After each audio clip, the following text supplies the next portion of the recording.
All right, I think I'm here. I think I'm live. I think we're good. Hello, everyone. Boo-ba-doo-doo-doo. The game's a little loud. This should be at 70, I believe. We'll see how well that works. Hello.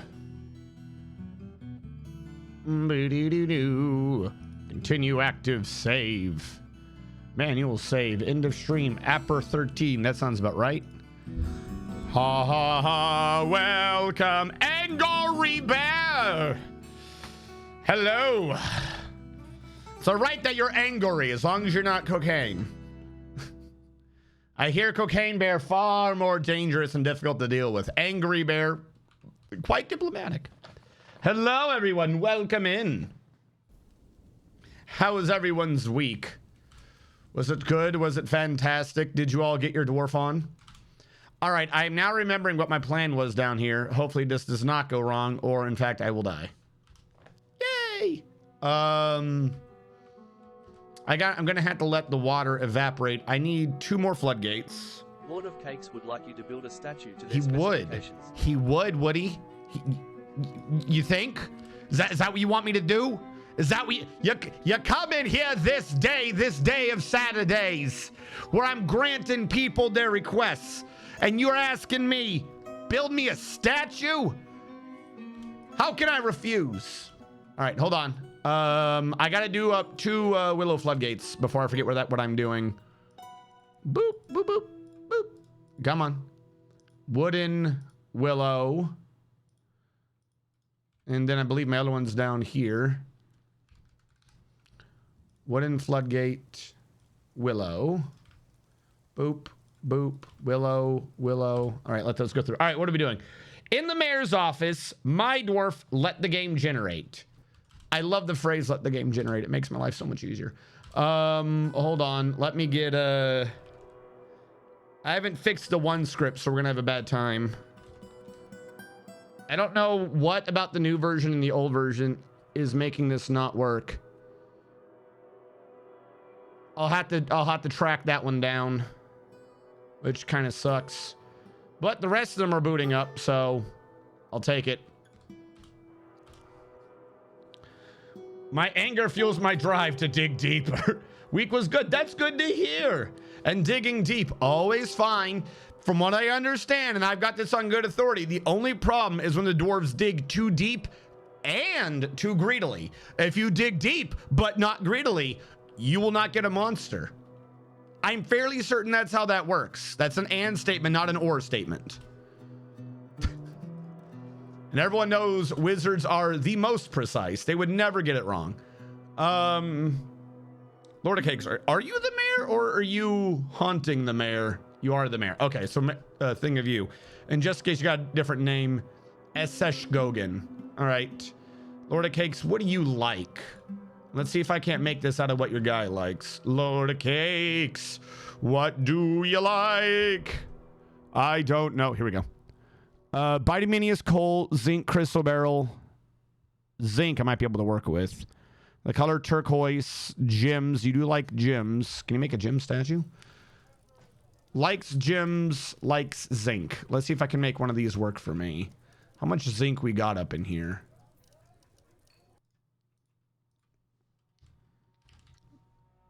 We have 1. That is not enough to get anything done. Do we have any stones that would make a zinc? Flux stone, copper, gold, copper, flux. All right, well, slight issue. Can't do zinc.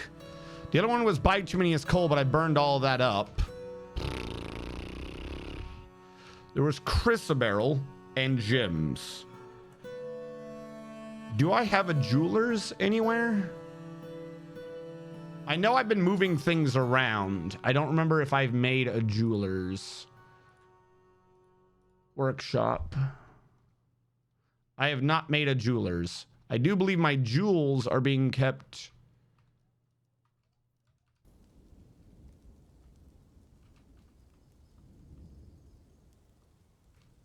somewhere.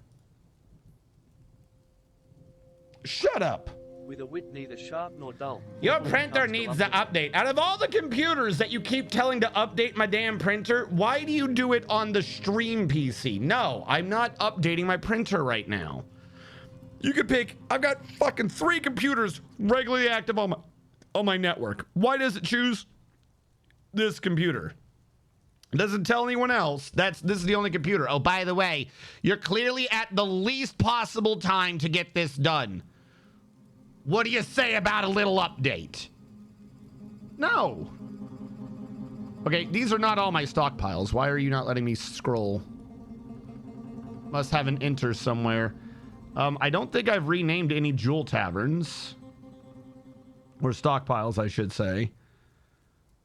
But I'm not... Yep, gym stockpile. No way in hell you're a gym pile. It meant down here. Okay. So we have gyms that we can work with. Let's get a workshop in. I always forget where the jewelers is. Jewelers. Jeweler. It's going to be ugly. Can I build it here and not have a problem? Hope so. Steel bars. Is there an odd man out? There is not. We'll do a steel bar. Just get the damn thing built. Also, hold on. All right, where are we? Yes, that's what I want you to do. That's what I need a statue of me in my office. Monster, no. Lava, yes. Just Blaze. That's the first time making it to a stream. Any chance we could get a fortress tour? Yeah, sure. The map is more empty than I think some would expect. This is a massive 2x6 map, which means, oddly enough, we're generating less total land than a 4x4, so it's slightly easier on a computer. However, we needed to do that because we are working against frame loss. Because on this 2x6 map, only the left row of the 2x6, only 1x6 is land. 5x6 was pure ocean. And we have drained the ocean, and we can control when we drain the ocean. We even have like an emergency, hey, someone fell in the ocean, get them out lifeboat down here. We have drained the ocean and built a tower into it, and we can fill it back up, and the ocean will fill to above this level. I believe, yeah, this is the top level, and we still keep our waves and stuff afterwards. So what we are trying to do is, because on this, we'll continue with the tour, but on this same world map, I built a base over here, which is Mirror Tax. That was our last base, and that one was designed. We put it up on the Dwarven file repository system.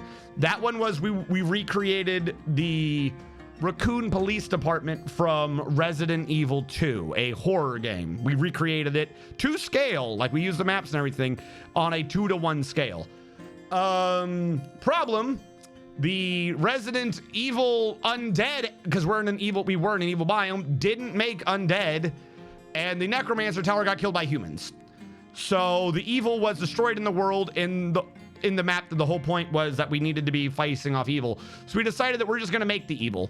So over here, we're not Warmth Helms. What are we? We're Merchant Con. Why is that saying Warmth Helms?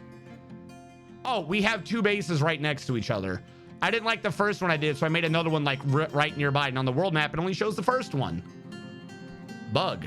Anyways, so we decided that we're going to be the evil tower. So we're slowly making up a tower, and at some point we got to find a way to get necromancer shit and start turning people undead in a tower that rises from the ocean. So we have some base over here on the left on the shore. It's mostly been abandoned. The only thing still over here is a farm that we ignore most of the time unless we're needing drinks. And by the way, it's looking like we might need to start doing that up again. Hold on. What do we have left on plants? 605 rice. This must be talking about food. Hold on. Okay, good. We are going to have to start adding variety back to it, but let's get them to brew out the rice. Everything else has either been moved to the evil tower or is below the evil tower. We have a couple of stockpiles still left over here, but as you can see, it's all been primarily moved underground to the new evil tower. Below the evil tower underground, we had to start building up the graveyard. So we're starting to do an evil ziggurat, because nothing says, oh shit, evil, like crossing a bridge that's only revealed when the ocean drains away to an evil tower, getting into the evil tower and realizing below the evil tower is in fact an evil ziggurat. So we are working on the evil pyramid ziggurat below the evil tower as well. That's where we're putting the tombs and where we're putting the nobles, because who wants to deal with nobles? Am I right? We have already become the monarchy. We did not do everything to earn it. We are not a mountain home. We just got the queen. I don't know. I think the dwarven civilization is just dying in this game. So we're going to make it undead and bring it back. That being said, on the ground floor, you go down from the shore about 2 levels, because we needed 1 level for the water to be over the bridge. You get down here and there is a massive underwater bridge to cross. Now, we are not going to be using this as our primary means of defense, more like a humorous means of defense. I like doing standing armies a lot, like 20, 30 dwarves standing army, always active, always training. Bridge airlock, we need to keep the water shut. So we're going to pull the lever on the bridge airlock now. And but right now, while they train up, we do just open this door and let the water just kill them all instantly. It's pretty funny. So you come in on that. There is a trade depot. Work in progress. Some of these things are in fact that. Right now, we've got a squish to the north of metal bars.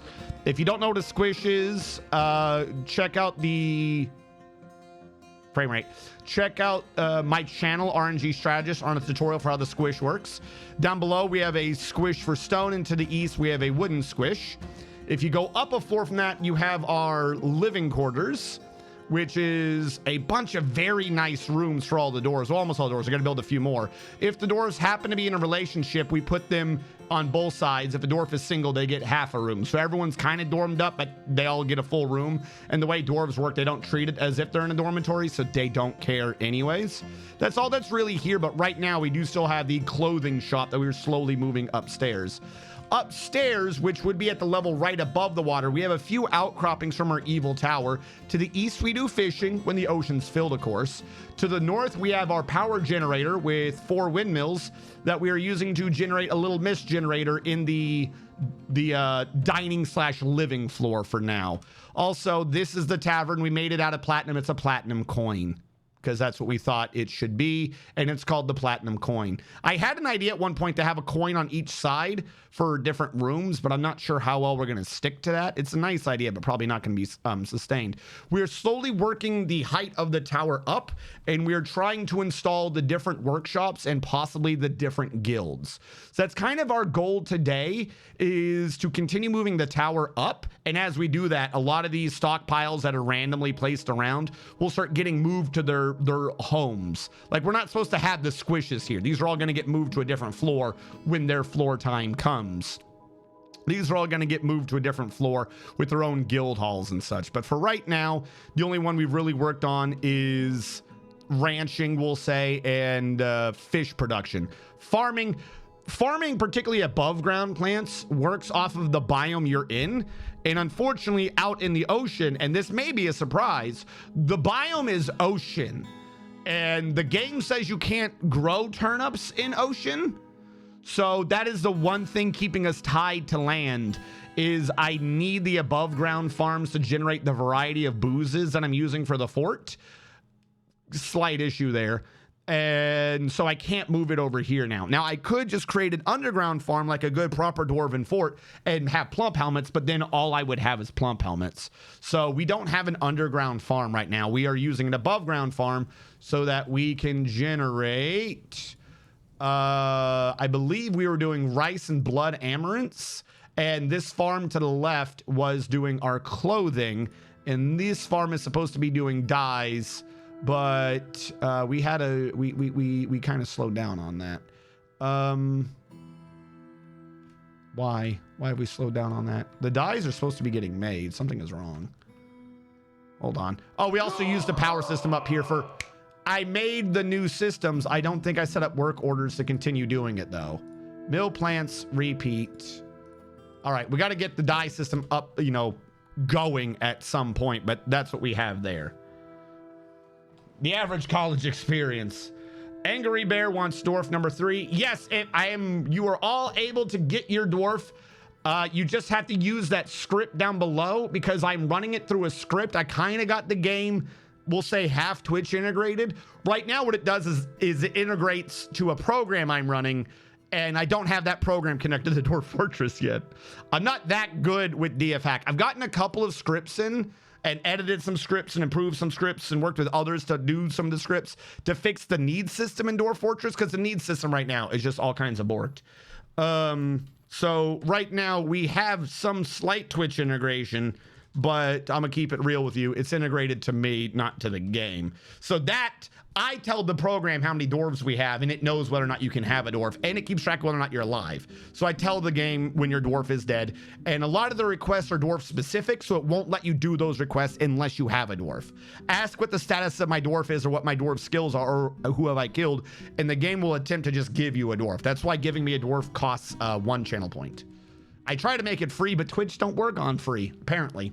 Very obnoxious. At least I couldn't figure out how to get Twitch to make it work on free. Hello, Curses! Speaking of that, Curses got 17.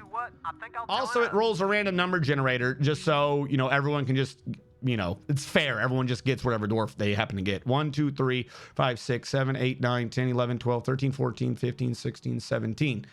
Moldath! For Curses 18. Oh, and if you die, you can come back and get another dwarf, and every dwarf will be remembered separately. Because that's why this is your first, your second. So that's Curses 18. 18 or 17? That sounds right. No, it is 18. Curses 18 the first. That way we can keep track if something happens later of which dwarf did which. And you got Angry Bear got the last enlistment slot. All right. That is going to change in a bit. I think 2 of the dwarves, I'm going to have to find a way to get them out of the military or do something with them. Because, yeah, it is slightly off. One of them's not in it because they became a noble. That's the issue with that one. I got to remember who became the noble. Angry Bear. And I got to set this up at some point. Hold on. Schedule. We are up to 9, which means you should be at 5. Actually, you should probably be at 6, in my opinion. There you go. At least 6.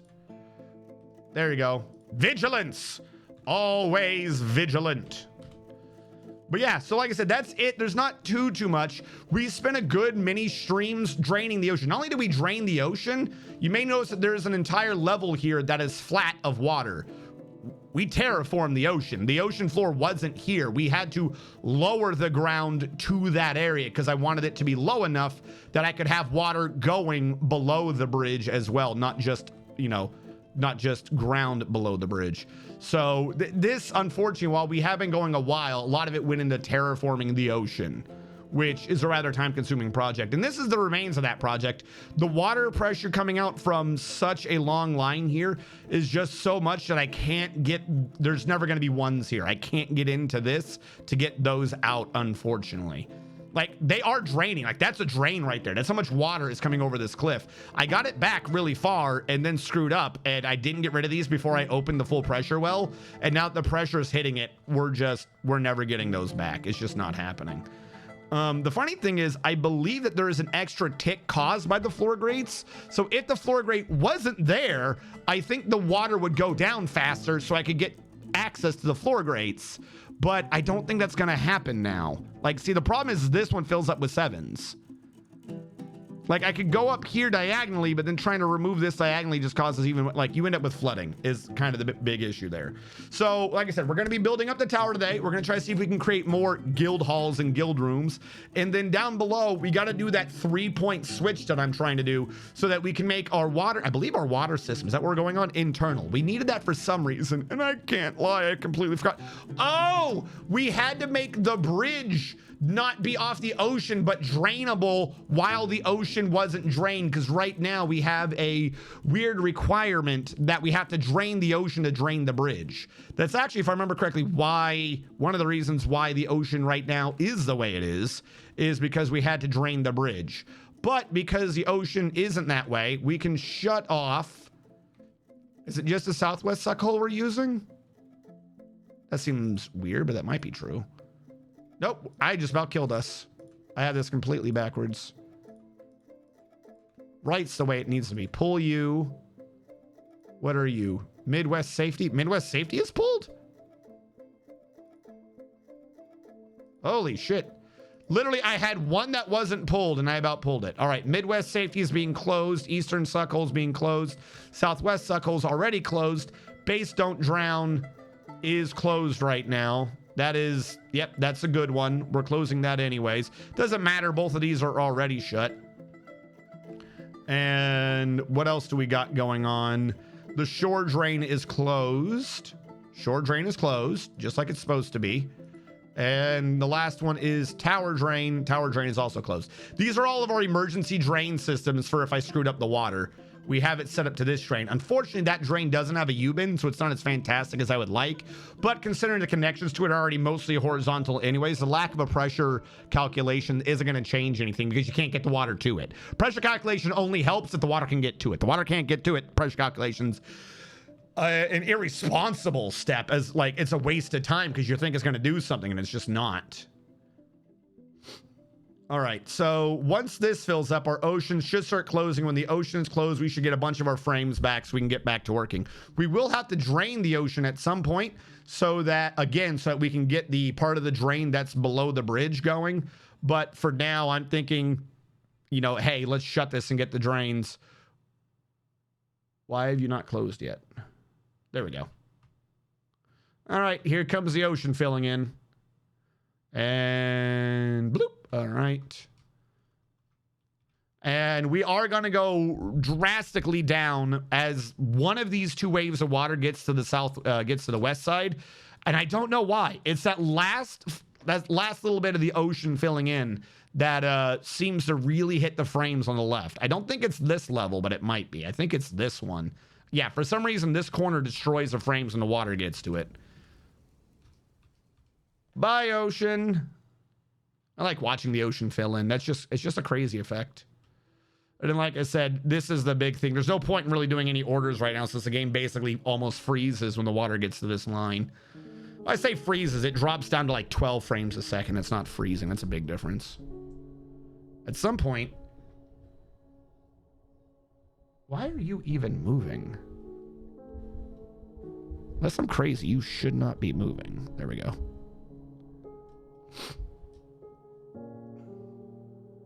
This is the most I've heard the word suck hole in the span of 20 seconds. It sucks the water down. That's the point of it. It makes the pressure go away.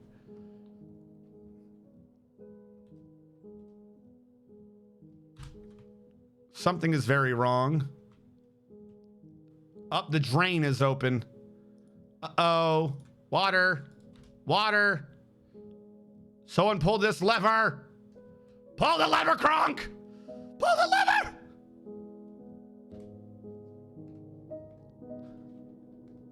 Up. Okay, where's safety? Midwest safety.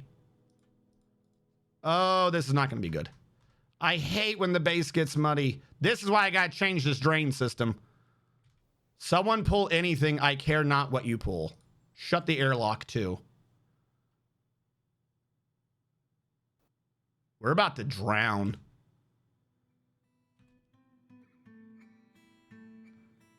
Well, this is why we have that.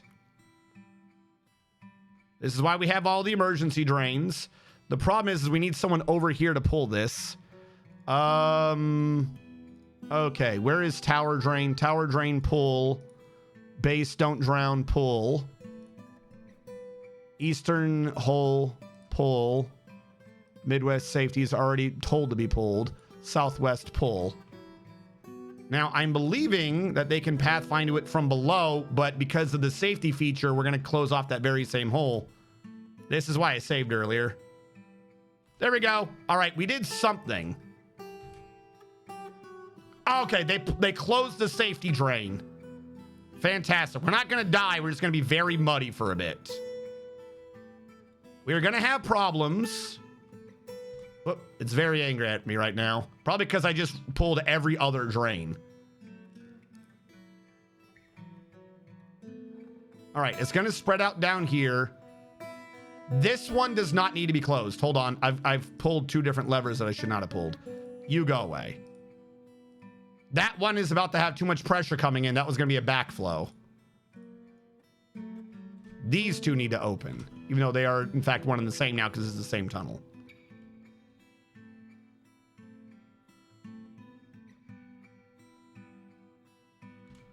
All right, bright side, we pulled all the ocean drains. We just nearly got it filled, and now they're all closing again. We had a false start to filling the ocean. Hold on. Question. This didn't get filled. This is the one I need to get filled. That'll stop the water coming in, but we do have water pouring in already.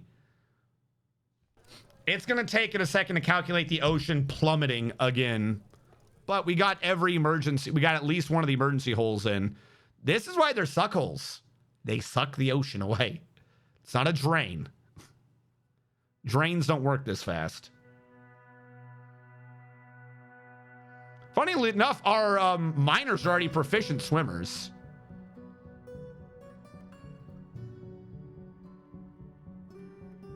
Come on, someone get to this safety one. I never set that as emergency. That's a problem.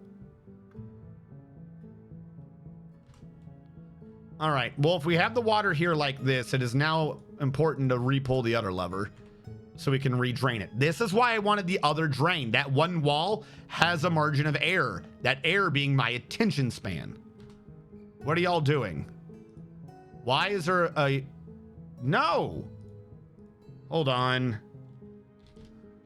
I'm getting rid of the damn bin again. There we go. Why is there a bin in you? There should not be a bin in you. I don't know why you ever allowed a bin.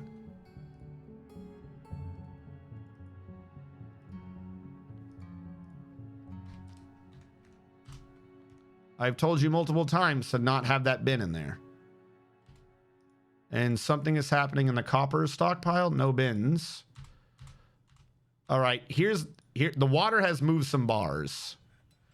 So here's what I'm saying to that. I don't care. Get out of my damn way. If they float around, then let them. Now is not the time to be caring about this. Whale. Hello, whale. Is there any excess bars I'm not seeing? Ban them all. Do the same thing down here. I don't care if they move. Leave them alone. I don't care if they move. I don't think this is going to be a problem, but ban all those too. Actually, as a matter of fact, ban everything here. Ban everything. I don't care. Sort out everything else. Hauling this to where it needs to go is absolutely the worst thing, is absolutely the last thing I need you to do. Nobody cares.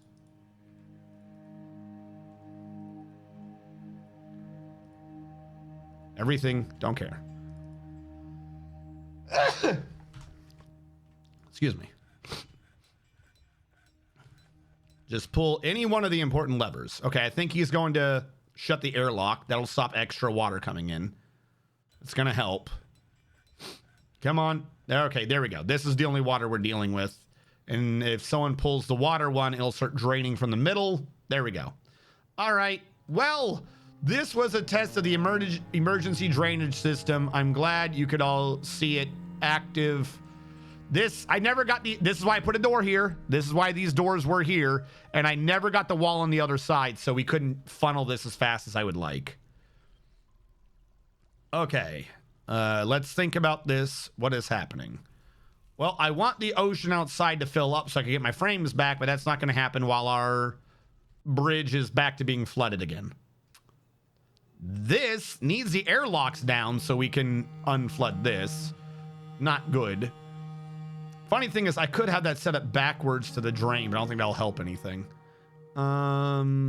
Okay, so while we are all doing that, because I am not smart, where was our 3-point drain?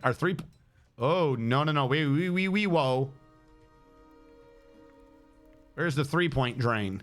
We built the wall here. Oh my God, I'm so glad I built that wall last stream. I just remembered that the 3-point drain was connected to the base, but luckily there's a wall there to prevent, you know, that being a problem. Because if the water started coming back down here as well, we were definitely going to have a bad time. Okay. This is why I build redundancies, chat. I know I waste a lot of time doing things to cover for things that I've already covered for, and it seems stupid, but this is why. Right here. Now, if that is the issue, we are saved for now. The southwest hole can be closed. The southwest hole is the one flooding the 3-point drain. Problem, 3-point drain is flooded and cannot drain. We set it up to get ready for it to drain, but I never put the extra floodgate in. So it can't drain. Meaning southwest flood hole, you know, I can change them to flood. Flood makes more sense. That one's just shore drain anyways. Wait, where did I close? This is why I gotta start getting rid of some of these. Oh, I reclosed that one. Well, to be fair, that wasn't gonna do anything anyways. Tower drain reclosed. Suck hole reclosed. And we'll call you Southwest Turbo Drain. There we go. We'll change it from suck hole. Turbo Drain.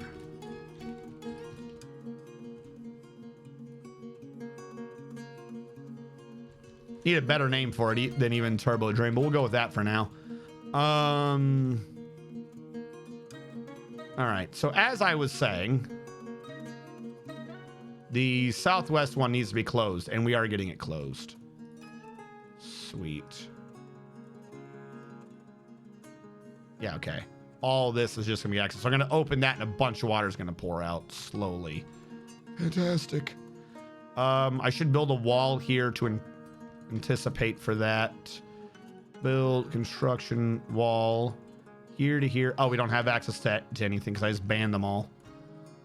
All right. Well, the water is still pushing things around, so I don't want to unban it yet because then the doors will be busy trying to fix things and fix it and then fix it and then fix it, which they're already clearly doing anyways. All right. That's going to be our problem, and the stuff in the southwest one's going to be our problem. I shouldn't have pulled the southwest one. That wasn't going to help with this system anyways.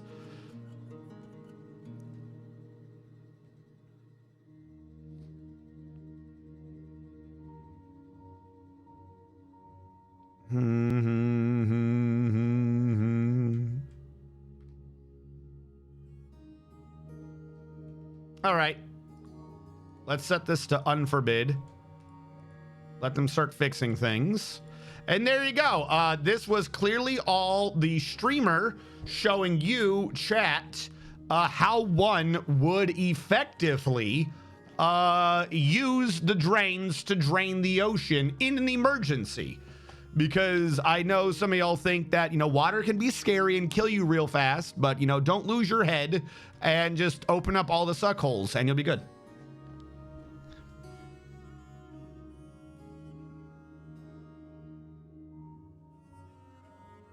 When he was capturing dragons, game got down to 1 frame per second. Oh, geez.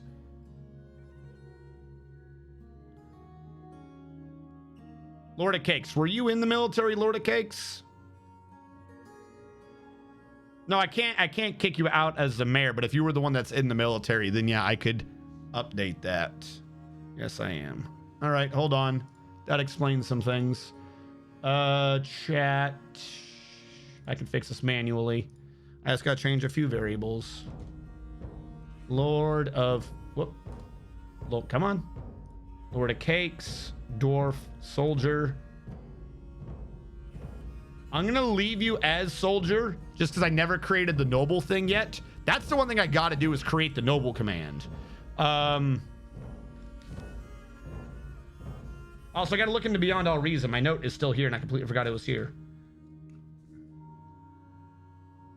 Create a streamer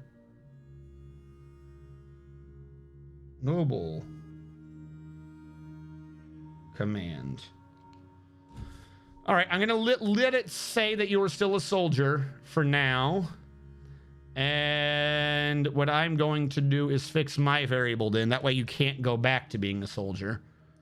I'm going to fix my command migrants enlisted.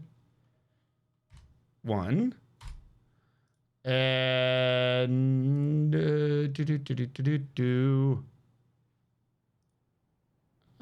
commands work with me.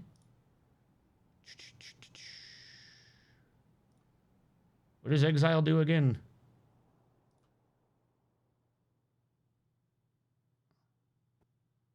Subtracts from me migrants. That's not what I want to do. And I don't want to do a new squad, but I can. Wait, can I just wait? Hold on, chat. Can I copy a command on this? If I could just copy this command, that would be great.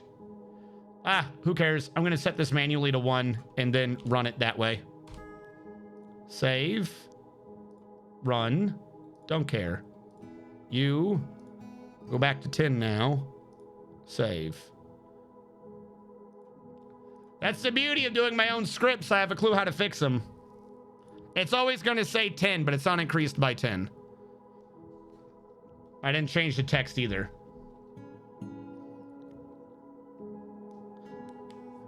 Why does my Wi-Fi die as soon as I look away from your stream for 2 seconds?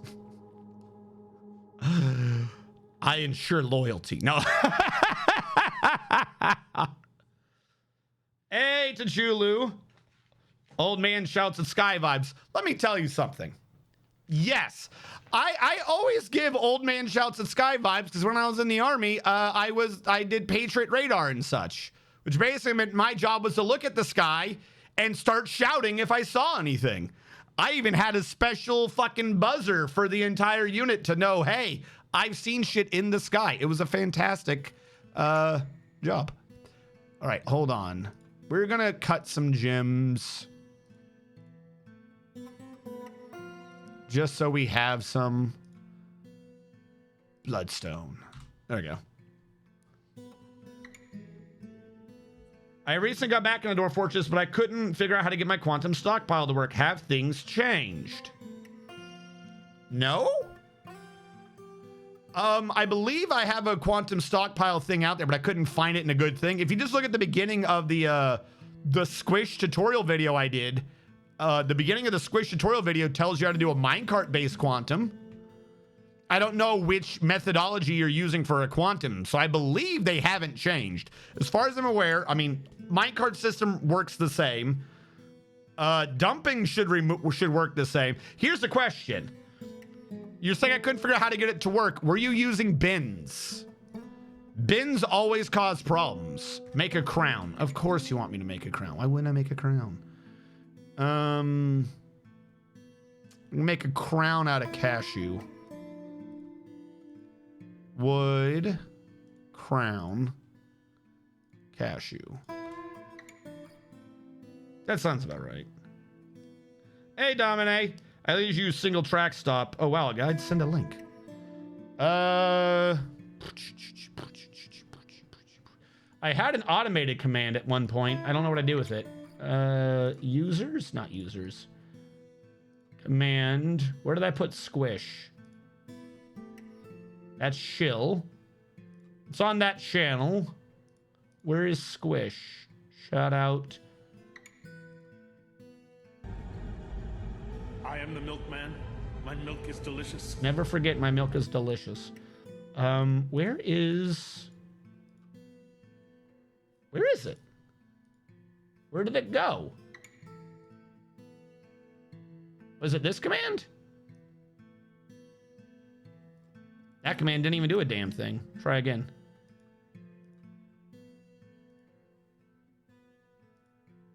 There we go. That's the direct link to Squish. It was under timers, not commands. That's why. Because that one used to be an automated one. I usually have them go for about a week or so after I release a new video.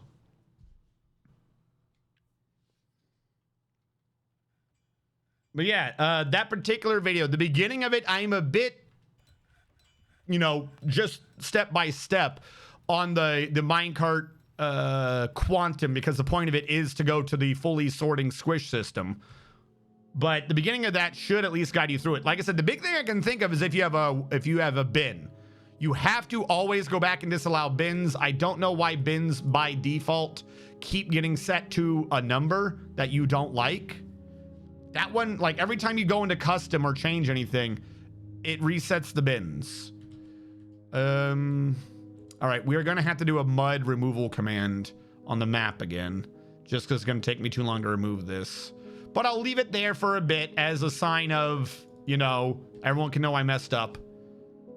But at some point, this tower has to be made to look good, so we're gonna have to just run the commands. Okay, that's been closed, that's been closed. This one is still open because we're draining, unfortunately. What are you doing? All right, child, you play make-believe. I'm not gonna stop you.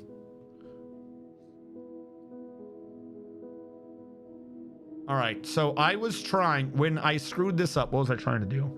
The drain system, move up. There was another part I was trying to fix. Hold on, I hear the dwarf command. What was I doing before I tried to kill my base?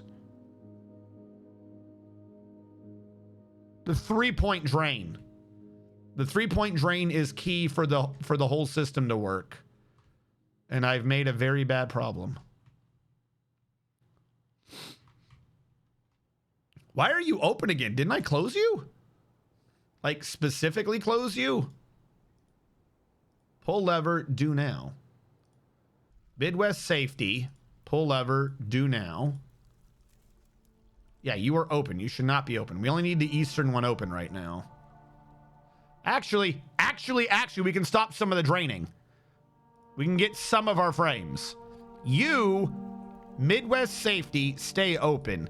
Eastern turbo drain, close. The eastern one does the extra 5 Z levels. If we bring that water back, we should get some of our frames back. So we'll close the eastern turbo drain. The southwest turbo drain, we will also close. They should be closed. Everything else is already closed. So yeah, we'll close off these two. If we only have the Midwest safety active, then the water should only get to here, which is still below this, meaning we'll still get a drain. So yeah, we only need Midwest safety open. All right, who got dwarfed? I heard the dwarf. Tachulu got dwarfed. Hello, Tachulu. How goes your dwarf today? 1, 2, 3, 4, 5, 6, 7, 8. You're a baby. We're skipping the baby. You're a stonecutter. Also, how is this the first? Tachulu, you've been here for a minute. Am I crazy? I could have sworn we've had you for a minute, Tachulu. Yes, I have found a way to drain the bridge without draining the old ocean. I was trying to set that up when I flooded the base by having the bridge open. So the idea is when I get this to work is in the southwest drain, I happen to have had the maintenance tunnel and the drain, right? We're going to set up a 3-point drain. The 3-point drain is going to work thusly.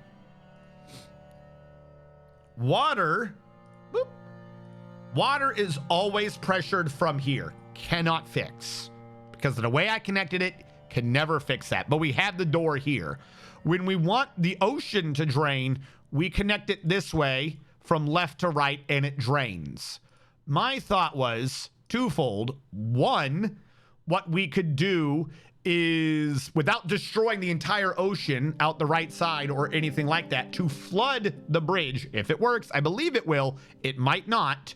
What we would do is connect that drain through this path, and we have a secondary opening here that goes up in the dirt, goes under the bridge and connects.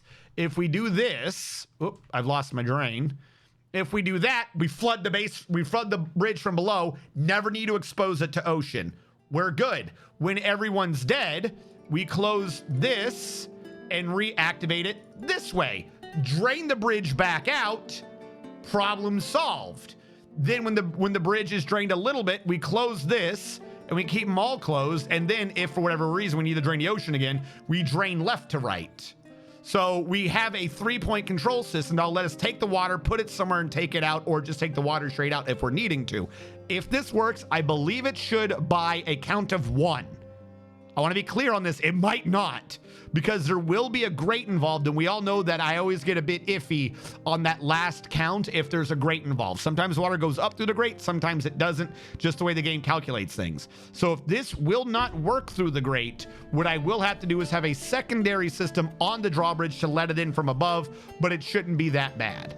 Like I can, or just leave that side one in or something. But either way, the drain for the bridge part should always work. This part, I'm guaranteed to work. This part, I'm not sure. We'll have a rotary engine. And then if at any point I forget what I'm doing and I pull all three, well, then I'm just fucked.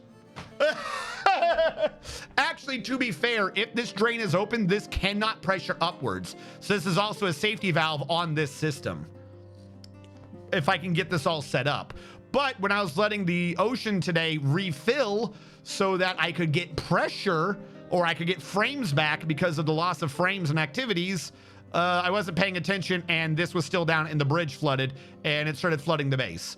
But the systems we already have in place were so robust that between like 4 or 5 different switches, we were able to pull enough safety switches to stop the base from dying so we didn't lose the base. Fantastic what we already got. I want that 3-point drain. I think we can really use that to our advantage. I have been a bad viewer. How dare you?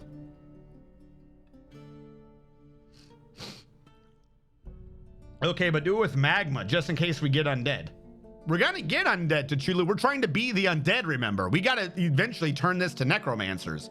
We're not doing this to hide from the world. We're doing this to assault the world. Because remember, this is the same world that the Raccoon Police Department's on. We're literally doing this in this world because we had no zombies for the Raccoon Police Department. It was weird. So we're going to slowly bring evil to this world so that the Raccoon Police Department can live on in great glory. They need something to fight.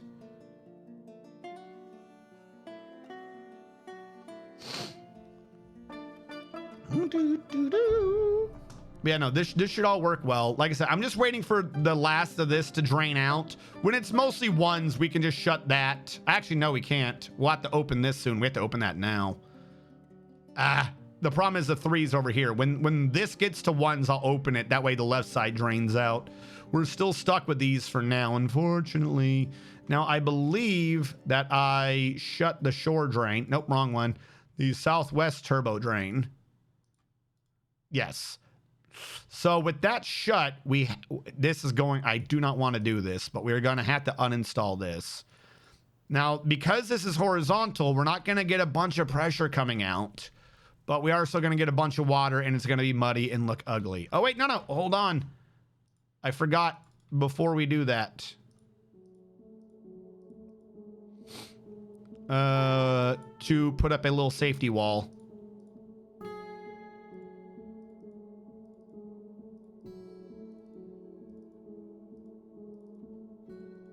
I don't think anyone's going out to this floor, but I want a safety wall. The water's going to be draining on this level and a little bit on this level. I don't foresee it pouring out to the right over here, but possibly. I've seen it like once, and it's like I'm 99 that it won't spill out once it's falling, but I see no reason to risk it. We're already just trying to get it all down here anyways. Oh my God, I want to get that ocean filled so we can get our frames back. Like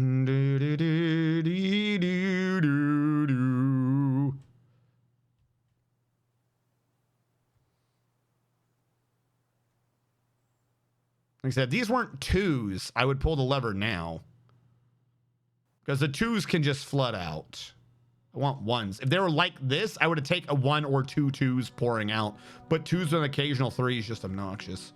You know what? Screw it. I've already got mud everywhere, and it'd make it drain faster. Pull the lever, because it would go out to our floor and treat our floor like it's an evaporation pool. So if we can get the bridge dried faster, we'll do that.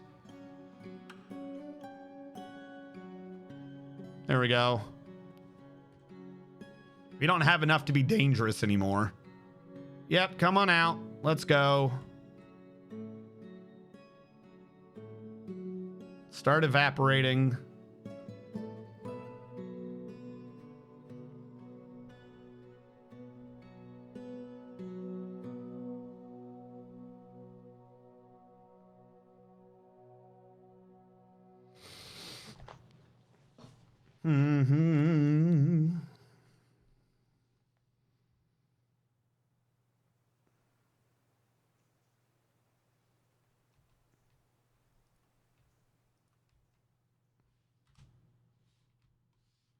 Oh, duh. I'm like, why isn't it moving? I was doing the old keyboard controls.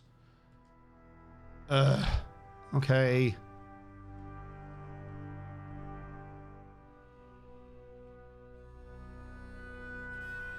In a weird way, once this becomes ones, I can shut this early and just let this, you know, evaporate across the floor. Because I don't think these 4s or 5s are going to get all the way over here. It's just that there's 2s here. We're going to have a problem. No. I just realized my flaw. They're going to walk through and the water's going to push them out the other door. Shut the water drain. Shut the water drain now. Pull the water drain. What are you doing, buddy? What are you doing? No. Bad. I set that up as the highway. I'm a very bad man. 4 to here. 4 to that. Don't. 1, 2, 3, 4, 5, 6, 7, 8, 9. Grab you 2. 2, 3, 4, 5, 6, 7, 8, 9. Grab you. You. 4. Up. Do that if you wish. Just get away from the drain. As a matter of fact, what am I doing? This must have been off of an old design anyways. Highway down here. Highway up there. That way. Because the point was that they were supposed to be not in the middle so that they hit each other less.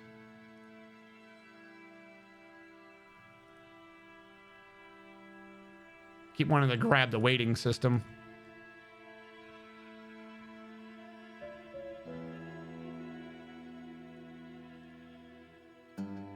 There you go.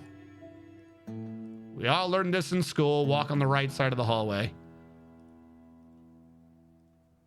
Unless you're European, then I think it's walk on the left. I don't know how they do it. All right, let's go. Please cross over when the time comes, or I absolutely hate you.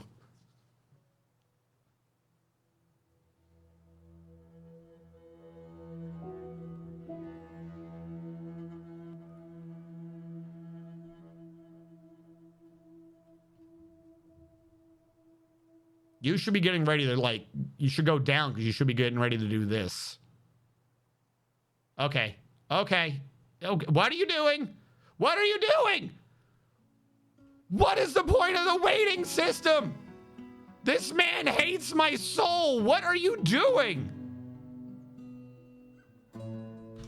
Yo, what? Instead of going by math, 1, 2, 3, 4, 5, 6, 7, 8, 9, 10, 11, 12, 13, 14, 15, 16, 17, 18, 19, 20, 21, 22, 23, 24, 25, 26, 27, 28 to smite me. Spite me. He went 1, 2, 3, 4, 5. 1, 2, 3, 100. 2, 2, 3, 200. 3, 2, 3, 300. 4, 2, 3, 400. 5, 2, 3, 500. 505, 510. You decided to walk 510 squares rather than walk the 40 I told you to. You sack of shit. At least you're alive. Jesus. This is what I get for trying to save dwarves. Wait, did you just flip-flop and go back? Oh.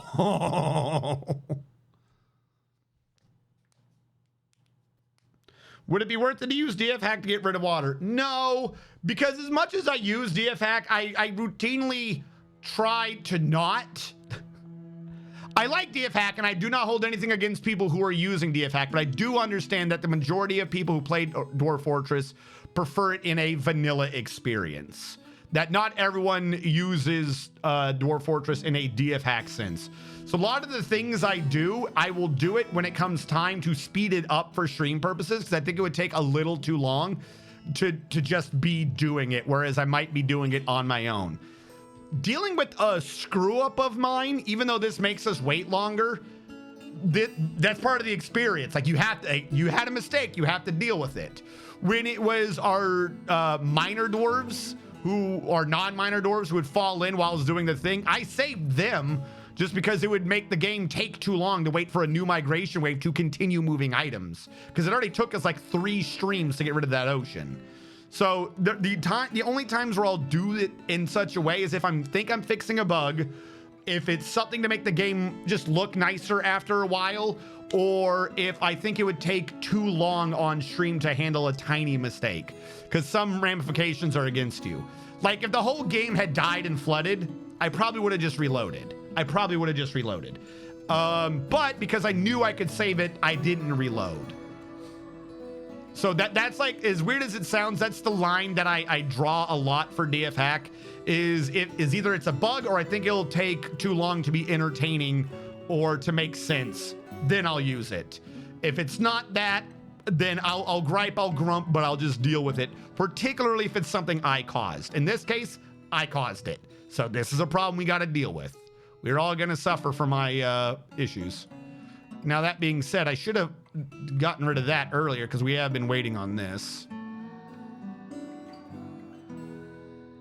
Now, the bridge is already doing its evaluations. Like, it's already doing the way it's going to drain. So, the Midwest Safety, I think, is the only one we have on. Yep. We're going to close the Midwest Safety so the bridge can finally, the ocean can start filling and we can get to our jobs correctly. And also, you know, if we get a lot of our frames back, this should start running a lot smoother. Boo, boo. All right, let's see the ocean flood again. Oh, it already is. Oh no, it's because we had the safety drain on. Duh. Come on. And this is just the waves coming off the bridge. We always have those. Come on, close the hole and watch the frame start skyrocketing, even though we have a lot more water moving. Someone close that hole, please. We're gonna find out I pulled the wrong one again. There we go. Lord of Cakes has imposed a ban. Lord of Cakes, you raised my hopes for a second for no reason. By the way, has your statue been built? Hold on. Wait, we can't get to his room yet. Or I don't want to, because if we try to get to his room, we risk water getting in. They probably already got some water in, but... All right, I'm showing frames. Some of the doors started moving again. Come on. Pull the lever. This is another reason why we got to make sure we can, you know, not have to drain the entire ocean to drain the bridges. Every time I have to drain the bridge, we lose minutes of time waiting for someone to pull this damn lever again. Who's got the lever pull command? Do we see them coming? Okay, they would come from over there. They would go through this door. They'd be coming from down here. This is the path I just tried to flood, so we're going to ignore that for now. Unfortunately, this lever pull is currently right now one of our longest paths. I've just realized that. Slight issue, but I believe this is our man right here. Yep. Thadvik. Come on, Thadvik. Please find us frames. You can do it, Thadvik. Thad. Oh, I do have the ranching over here. Thadvik. Let's go. You got this, little buddy. Hello? There we go. The frames are coming back. Thank you, Thadvik. We've already doubled our frames. 18, 36, 46, 44. We tripled our frames for a second, I think. Oh, no, it was when I was paused.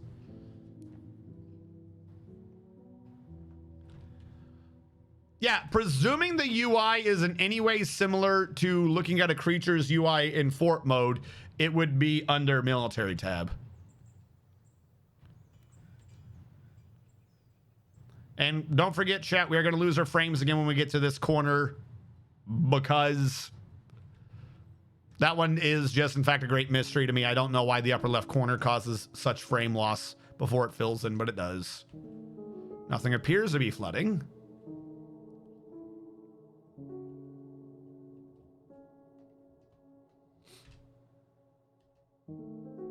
There we go. We're also going to have to drain the ocean again at some point to replace this bridge with glass, because nothing is cooler than an underwater glass tunnel through the ocean towards your evil base. If you're gonna be a supervillain, it's about presentation. And we need the presentation. We'll get it. Here we go for some and now we're back. I don't know what it is about this corner. It absolutely hates that corner. Like, I think we end up with even more frames than we did before just because we're not dealing with that corner anymore. Something about that corner the game hates. I don't know enough about that corner to handle it. It's the secret time. It is.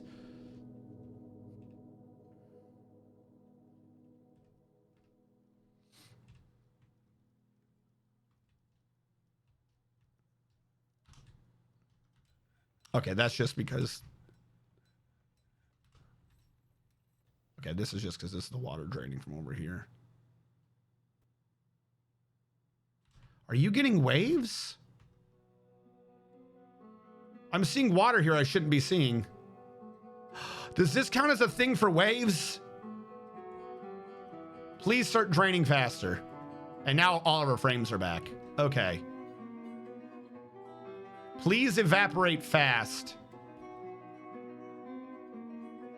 I think I was seeing 3s over here because of a wave calc. But if the water is updated all the way up to there, I don't think it'll calculate down here anymore. I think it knows that this isn't the top. Yeah, I don't think I'm seeing 3s. Hopefully it's all able to evaporate. All right. So with that being said and done, and we have our frames back, we can now make an absolute mess of shit by removing this one. That is not connected to the ocean. It is not draining. We need to set up our 3-point drain so we can make this work well. Wait, is this Lake Laogai? A glass under magma tunnel. We're gonna try to get magma here at some point, don't get me wrong. The big issue with that is we need to expand this. This is our only tunnel through the lower levels of the ocean. Like, I would have to drain the water. I think I could actually do some of these levels now because this part is dry, this part is dry. So I could take this square and expand it, and this square and expand it. I could do that. This one's our issue. I don't like, because the water drains right here, and there's a lot of it.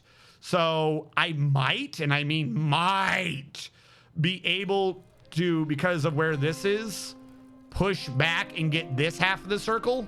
You know what I mean? That would buy us some space, I believe, but all of this, I do not see how we'd connect the ocean, because this is where the water would be over here. Like, we have this, and we have that. Maybe we have that, but I don't see us ever getting this amount of ground over here. Someone's stranded. You're not stranded. You are 100% not stranded, bro. Just walk through it. It ain't that scary.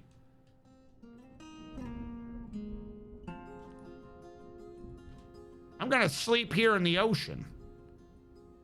Sleeping in the mud, but near a waterfall. There you go. That's the happiest you're probably ever gonna be. Now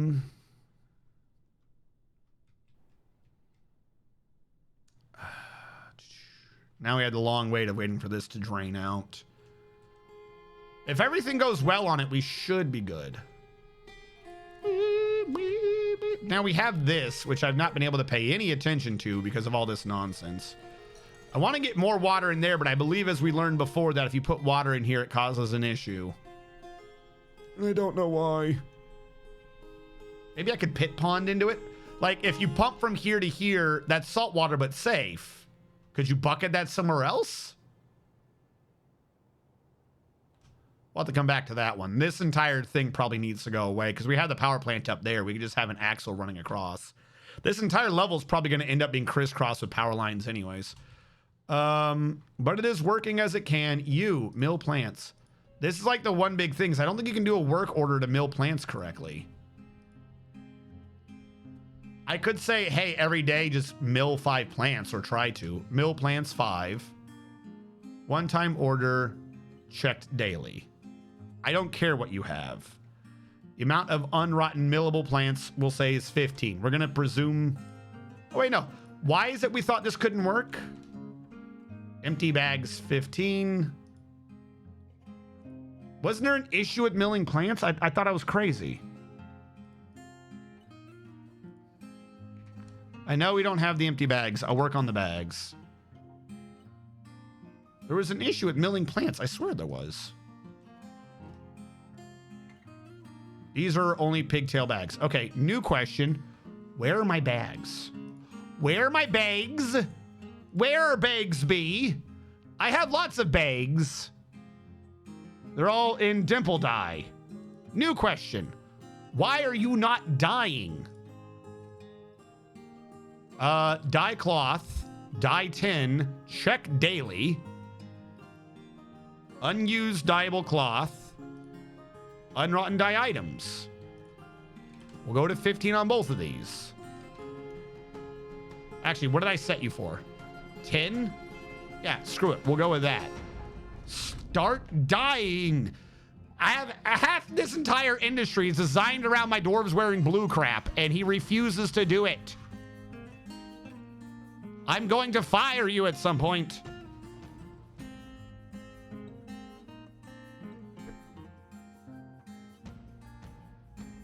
Then you could do the bottom layer in obsidian. That's what we're probably going to have to do. Like, that's kind of the issue, is like having to do it dangerously.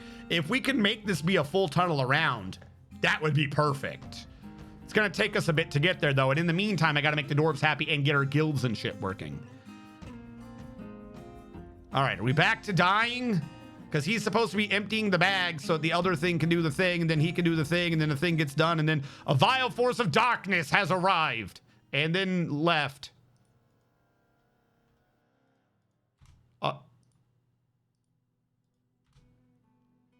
Are you good? Did you show up and be like, wow, that looks intimidating, and leave? What just happened? All right, let's presume the military dwarves left. Or, sorry, yeah, the military dwarves left, but the sneaky dwarves didn't. I want my military to come station here real quick. Yep, there they are. Sneaky dwarves. I already sent the military down. You got to get shanked. Get out of here.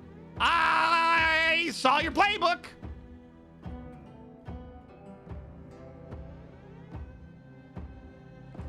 Alert! I knew it. I knew the military was just there to escort the idiots. You think I'm an idiot? You think I'm stupid? I'm not on this map with you. You just entered my murder hole. I need to start putting up those signs everywhere around the goblins. Trespassers will be turned into goblinite. Survivors will be used in the death pits.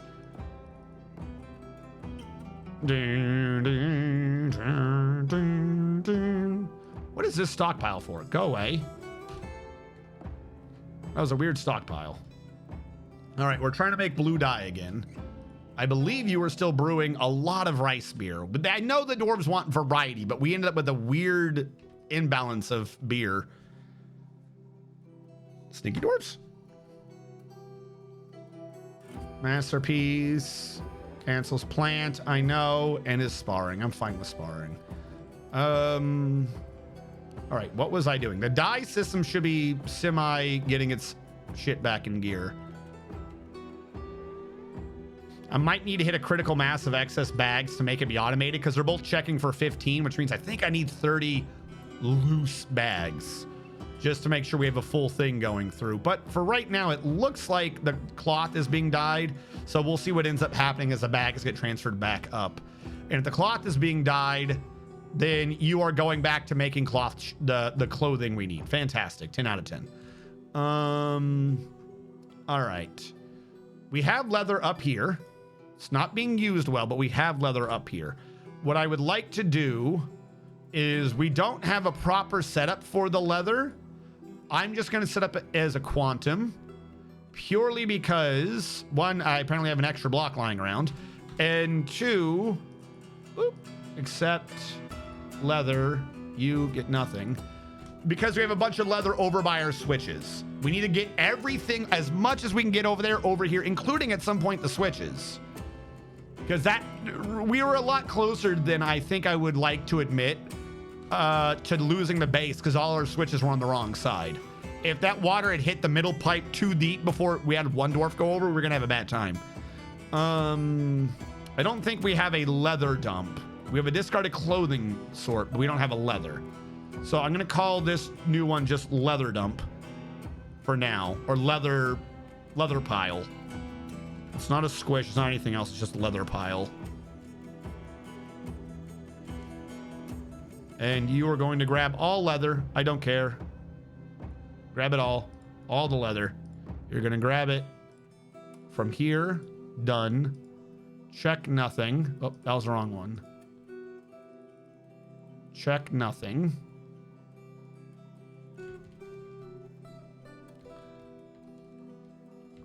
There we go. And this way we can start, presuming this works, we can start transposing all the leather from overseas to over here.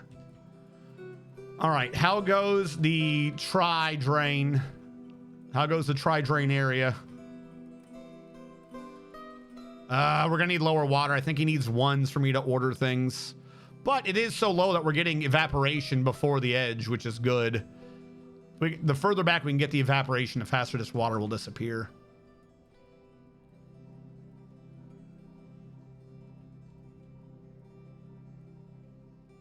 Don't get me started on getting rid of these trees. Why are you a dump? Why are you a dump? You know what? Whatever. Let him do it. Actually, no, don't let him do it. They're not supposed to be dumping this. This is supposed to be going in a stockpile.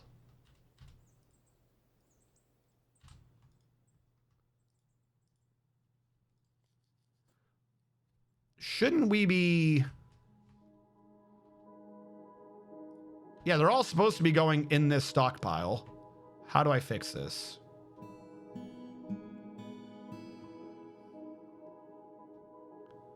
I'm going to do an odd.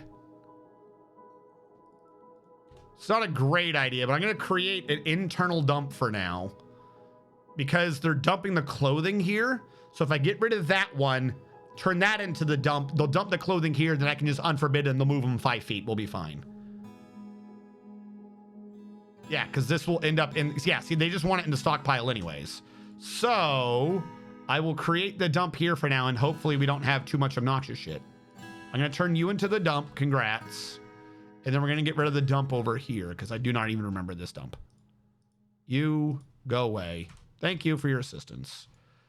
Because right now it looks like we're just dumping clothing anyways. Yeah, dump the clothing in the right stockpile. We should be fine. There is... codexes out there? Oh, God. What stockpile is codexes? No, not codexes. What is it called? They're called, that's not a codex. Codex is the full book. What are you, a scroll? I need to see your full title. What are you? It just says copies. Scroll. Yeah, scrolls.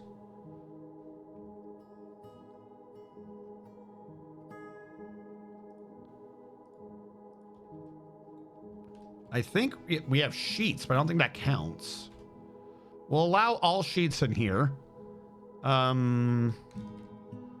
Codex, I think, is a finished good. I don't know what stockpile holds that. Choirs, that's a choir? Okay.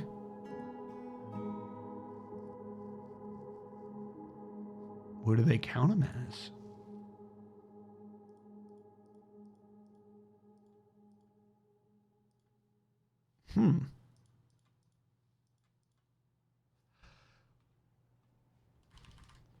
Right? I know a library holds them. You know what? Let's just make a library. Since I know what holds it, why don't I just make the thing that does it? We'll just put some chests in it. I have extra chests somewhere. Give me a meeting area. Boom, boom, except you're the world's worst library. You, library, the Bastion of Sax. Sure.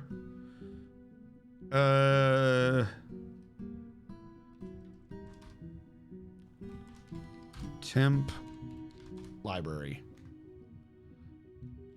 And I should have some extra bags or chests. I do not. I thought I did. What are you? Bolts.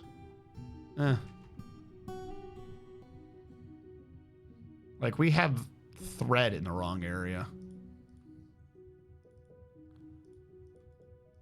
question. You are unforbidden. There we go. Forbid. Work with me, game. Forbid. Now you are re-forbidden.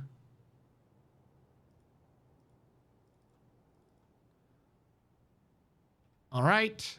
We had Ash for soap making we were doing last time. I knew there was something important. We were trying to make soap for the damn hospital. All right, that reduced our list there. Fantastic. I need 3 bins. Or not 3 bins, 3 boxes. Chest. Wooden chest.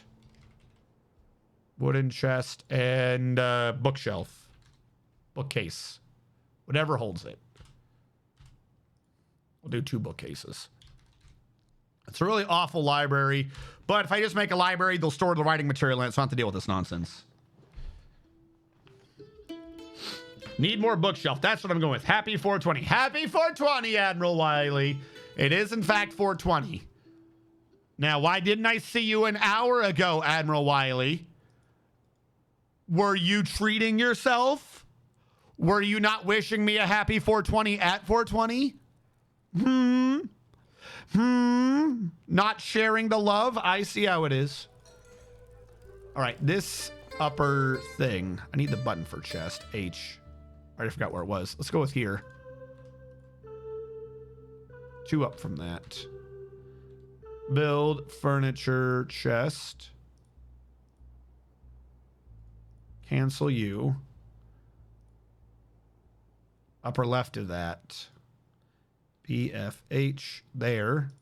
There. And then I need bookcase in that corner and bookcase in that corner. There we go. We'll note out the library as well as we can. See if they start bringing things over automatically. We don't have a librarian or anything, but if it works, it works. People are already wanting to meet over here. They're already storing item and location. There we go. We're getting the codexes. Get out of the way.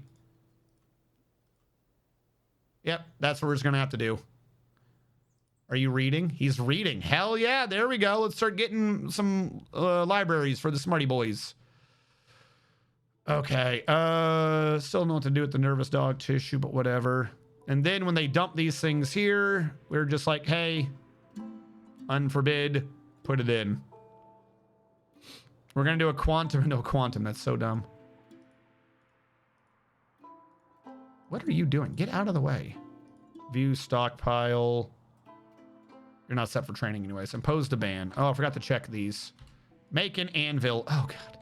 Why? Wrong one. Furniture iron. You don't count as furniture, do you? Other object iron. Anvil. Do now. There we go. We're making the anvil, Your Highness. Don't worry about it. Please don't off my head. All right. How's our tri-drain doing? Southwest turbo drain. Go to you. All right. Tri-drain's done. Build. Furniture. No. Machine floodgate here. Please do not get yourself stuck. This is going to be real embarrassing if you screw this up. Let's get animated. God, I hope so.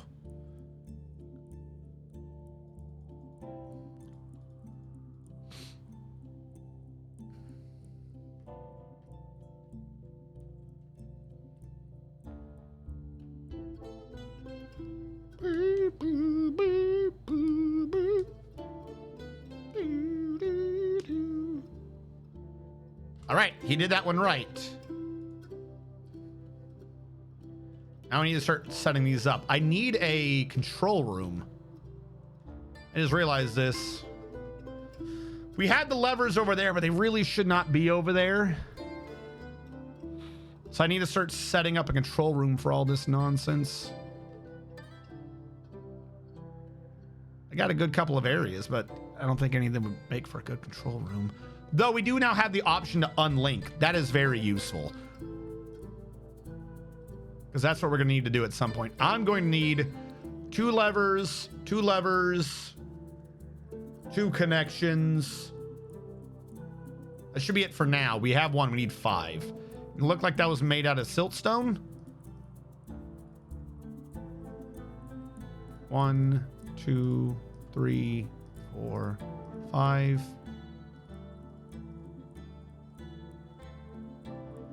Just in case another stone pops up in the middle.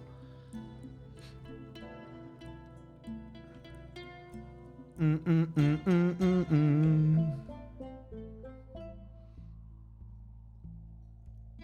doo boo doo boo doo boo. All right. No other requests have happened. Do do do do do do do do do do do.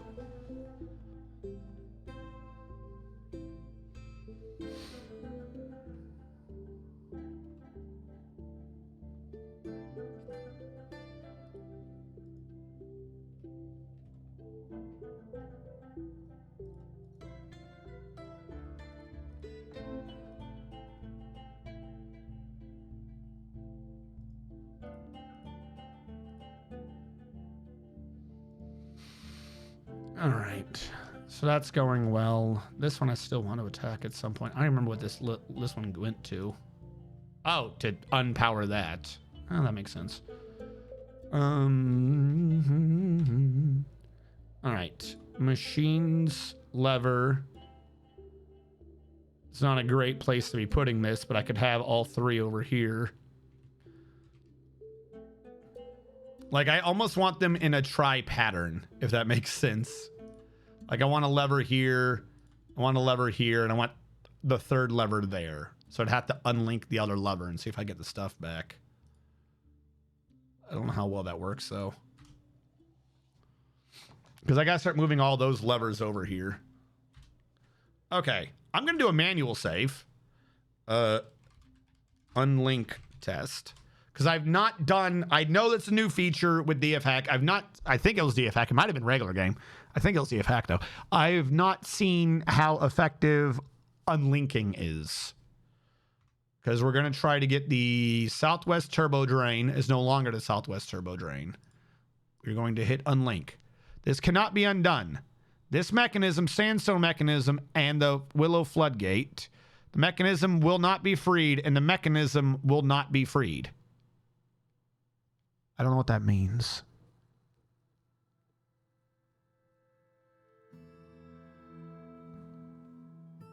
Target mechanism.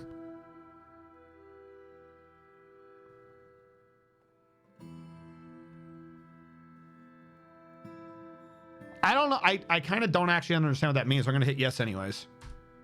That's definitely a DF Hack thing. So is it saying I...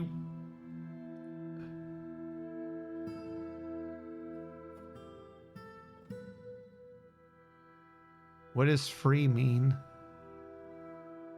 Disclaimer. I don't understand it. Disclaimer. So it unlinks it, but it doesn't unhook it? Don't be that. All right, let me go up to the lever. There's one mechanism in this lever, which I'm finding weird. Is it just it deletes them? It's just still a fine thing, but what is that what that means?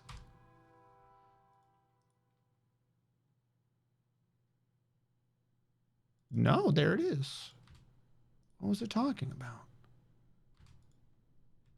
Oh, I get it. It's a 2-step process. They're warning you that you can free it, and it's unhooking the 2 mechanisms from each other. It's removing the connection in the game that those 2 things connect to each other, but it's doing nothing else. And then after the fact, you can go back and be like, hey, I think that mechanism shouldn't be there. And they'll be like, are you sure? And you can be like, yeah. And now the mechanism is just kind of laying on top of it. So it takes 2 steps so that you understand. I mean, I get it. The verbiage on the other thing was a bit odd, but I get what it's saying. This, by the way, this means at some point we might need to try to change it, see if we can water pressure that to the right just to get it off of there, because I have no clue how that's going to work. Because that might mean that when we open and close this, that might prevent it from closing, perhaps, maybe. I don't know. But now that we got that off of there, I can remove this because the Southwest Turbo Drain no longer connects to anything. And if we go back to our tower where I'm trying to set this up, this also gave us a few extra mechanisms, which is appreciated. The left one will link. Where are you? To Willow Floodgate.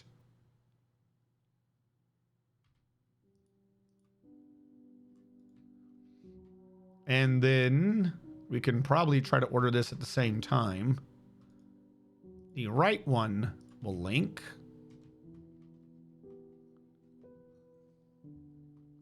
to the right floodgate. See how well that works. And I don't think this thing being in the way will cause a problem.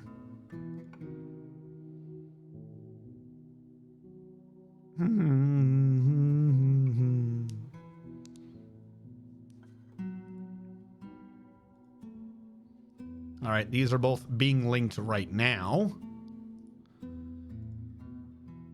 And once these are linked, we'll create a third floodgate. Actually, I don't even think they need to access this anymore because they've both clearly touched it. Yep, okay, you are now linked. You are now linked. We will install the third floodgate here. Willow Floodgate.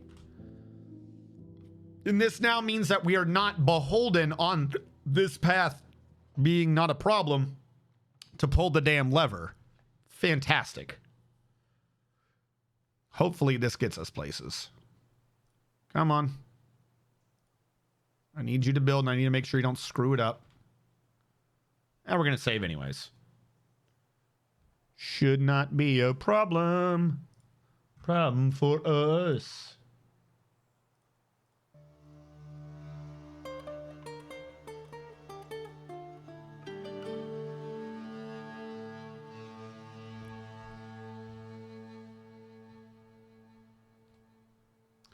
Herb Emoji has been elected to the position of the Holy Thorn. That's a religious thing. All right, come on down. Bring it in. Wherever you are, someone's doing this. I don't know where you are. There he is. Thank you. All right. Go to you. You shall link. Need a mechanism. We don't have two mechanisms? I set up 5. We had 1, set up 5, 6. That hook. It's 1, 2, 3, 4, 5, 6, 7. We got 1 from the machine. 8 from the machine. The extra one's in the floodgate down below. So we do need to make 1 more. Because that one's not out right now.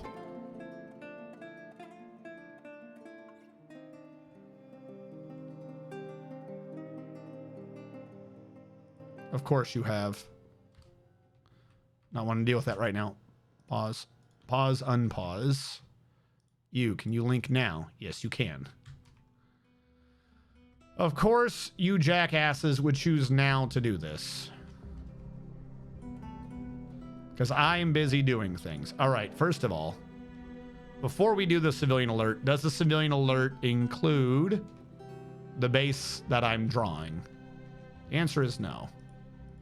See, I knew it was going to cause an interruption. I knew it. All right, there we go. Except activate the civilian alert. Shouldn't be any new problems. I see the 14 invaders. Confirm up here is still good for civilian alert. Yep, that's all fine. 14 invaders should not be causing a problem. Squad A. You guys have been getting some decent training. Hopefully this isn't a problem. Go there. Of our invaders, what do we have? 1, 2, 3, 4, 5, 6, 7, 8, 9, 10, 11, 12, 13, 14 ranged. 15 ranged. No melee. All right, well, here they come. Try this, nerds. All righty. Hold on for a second. Problem. Seating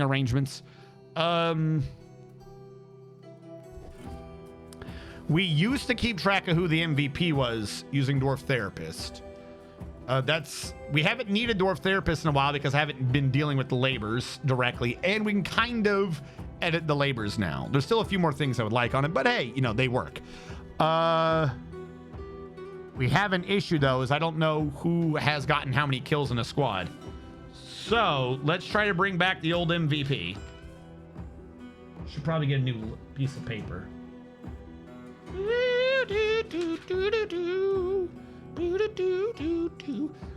The real issue is, hold on, chat. Let me do I'm still here. I need a technical be right back. I'm not being right back. I am always here. I am always here, chat. You can never get rid of me. I don't think the old Dwarf Therapist will read the new memory, right? It does not. That was what I was worried about. All right, give me a sec. Dwarf Therapist. Just because I don't have any way right now to read the new kills. It's like the one last thing I still really need.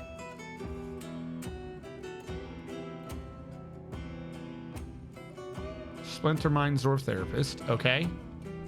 How do I download you? Oh, I always have issues trying to download from this site.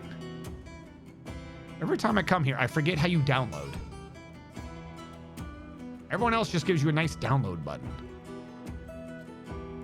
All right. Where's my desktop?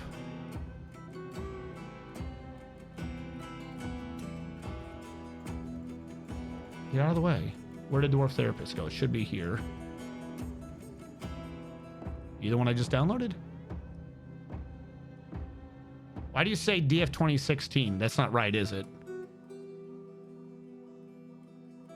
How did you bring me to some old version of Dwarf Fortress? What? How do we get from Dwarf Fortress, Dwarf Therapist to DF 2016? Might it confirm that you don't work, or do you just have a weird name now? How do I run you? I don't even know how to run this Dwarf Therapist. How are you fucking not... I knew this was going to happen. Application Dwarf Therapist. What is this version? You don't have an application file in you.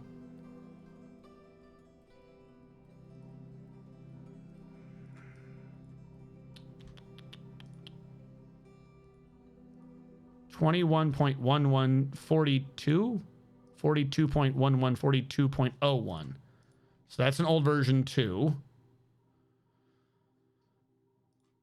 I'm gonna start thinking that Dwarf Therapist is just gonna drop off the face of the earth, and I'm not entirely sure people are maintaining this anymore.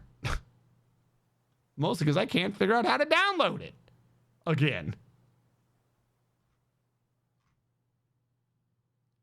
Download. That brings me to this link. 42.15. Whatever this link was, why is every other link on... I'm just going to save that link. I need the Windows one. .win64.zip. Let's go with that one. I apologize, chat. I didn't mean to be doing this for this, particularly for this long. You come out. Work with me. Work with me. I wanted to just have some funny little info. Yeah, I know what's going on, I think. I can tell myself I know what's going on. Close you, give me a read. Cool. Okay, military.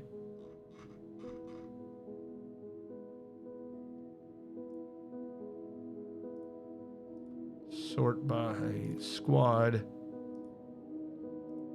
There we go. Okay.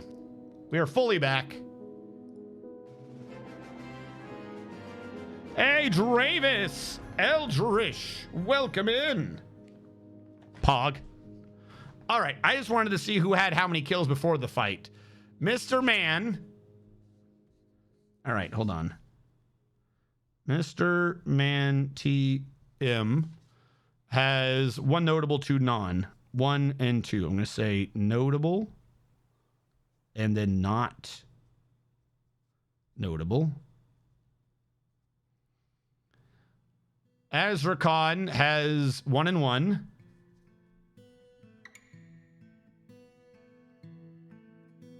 Eldrish has 1 and 1. I like how having 3 gives you the diamond. Like, yeah, you're an ace. Permustache has 1. Kleptomania has 1. And Bahoon to me has 1. I believe we're good on that. All right, I just wanted to, that way we can keep track of who got how many kills in this fight. And we're, oh my God, the surprise ambush was thoroughly defeated by the fact that we saw them. You would think they would start running when they saw us, not when we saw them. Hold on. Ow!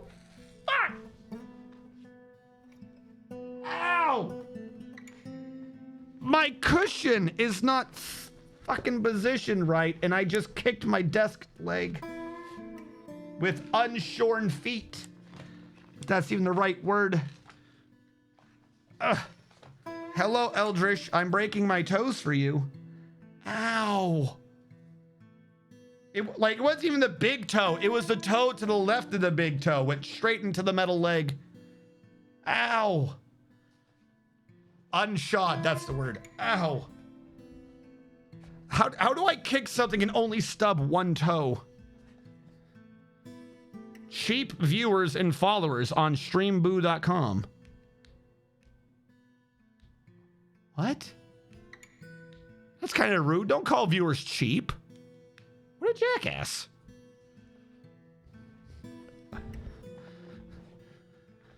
Yeah, hold on. My toe, it hurts for more. All right, someone got him? Sweet. Thank you, Dominic. That's not even like a good ad. It literally sounds like you're being like, oh, my viewers are cheap over here. Oh, okay, have fun with that.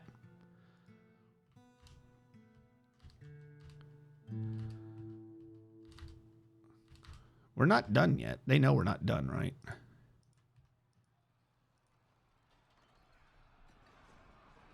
They 100% changed how this works. Used to be able to right click off of this screen and go back to confirming. I don't know who changed that so you could have more kills. You see what I mean? It's weird. Brew coffee.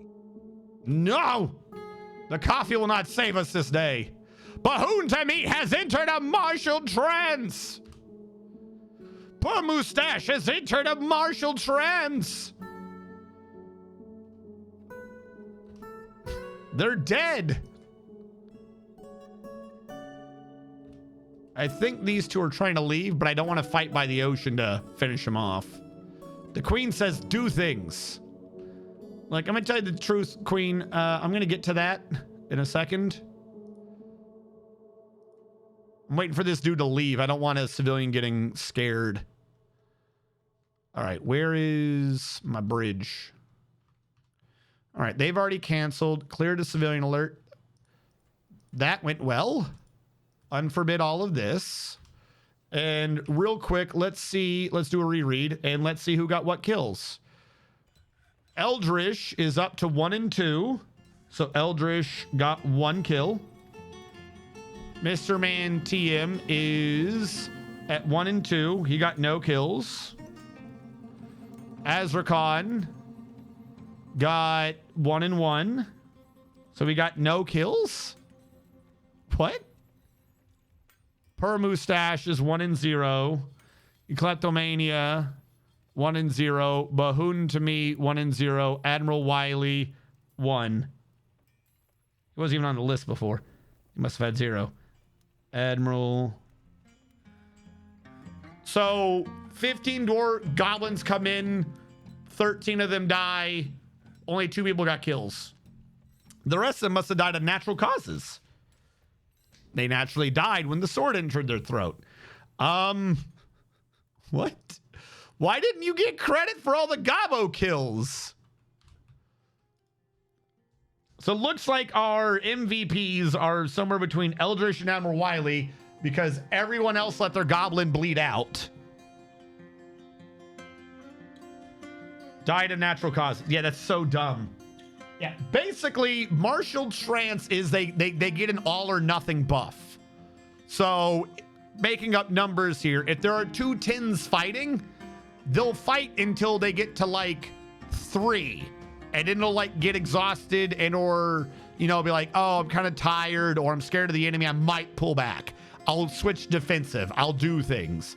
Martial Trance means that they go from a 10 to a 15, but they will fight until they hit 0 and die. Once they hit Martial Trance, it's an all or nothing thing. They are either going to live or they're going to die. From what I understand. Salad, baked potato, and a 1-pound chicken breast. Total or each? Can't believe we didn't get an MVP. Wait. Is there a cause of death thing? Wasn't there a cause of death? Death cause. Select a corpse or body part and death cause. All right, hold on. I'm going to hit enter. The turkey died in the year 200. I don't know what you're talking about. Oh, do I need the actual cursor?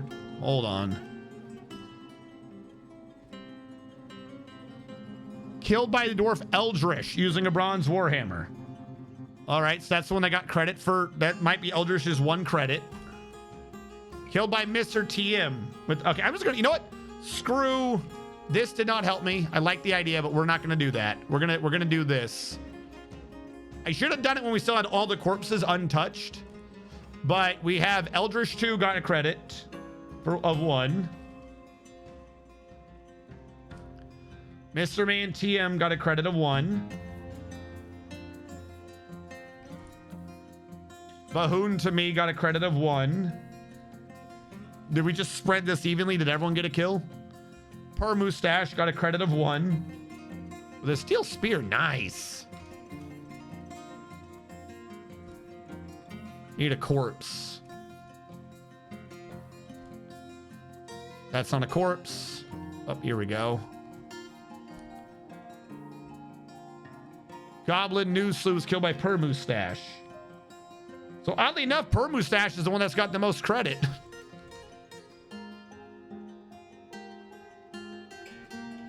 We might have to see what happens to the Goblin corpse to see if we can find out more causes. Didn't do the leftmost corpse. Didn't I? This one? Lord of Cakes got credit for 1. He's not even on the list. Lord of Cakes isn't even the military anymore. Am I crazy? I thought Lord of Cakes wasn't in the military.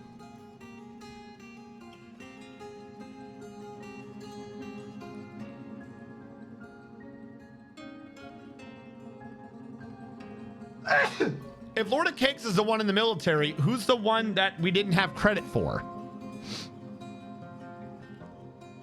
Nivik or Mega Mid-Boss in here? Do we think they're the military? We try to take back credit for Lord of Cakes. It's a good thing I did, and I was like, let him keep the credit. Who's the one that's not here, though? I don't have to change anything. My script will work correctly, but I'm genuinely curious now. Nivik. Nivik was the one who was in the military and got taken out because they became the monarch. Mayors can serve, queens can't. You never took me out. No.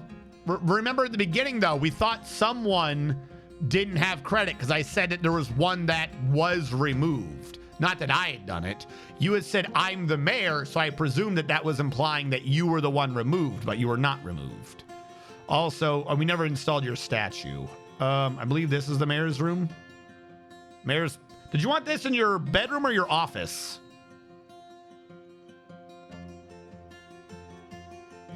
Nivik, where am I installing your statue? Office, thank you. Needs access to a statue. I never even made the damn thing. I thought I did. No, I got distracted. I was gonna see about putting jewels and stuff in it, and then things happened. Okay. You know, I'm gonna get you a jet statue.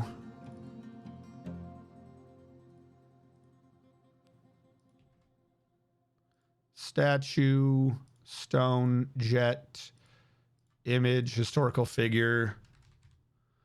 Lord of Cakes, Isheshkodin, I believe, is the one that we were going with.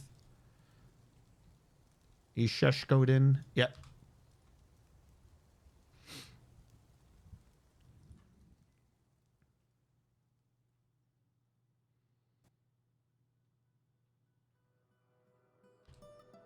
All right, forbid that for a second.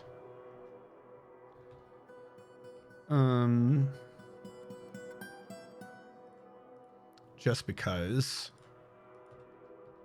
Who holds statues? You do.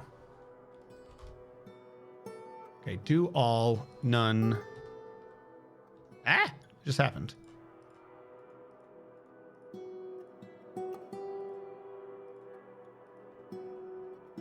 Statue. Not that I think I need to, but allow nothing else. All right, figure out where this statue's going. I'm gonna try to I can't make the material you want, but I'm gonna try to put a gem in it that you like. Okay, that has worked. My gems are way down here because this game is weird. New burrow for now. I did not want the other thing in here. All right, except this burrow is jewelry burrow.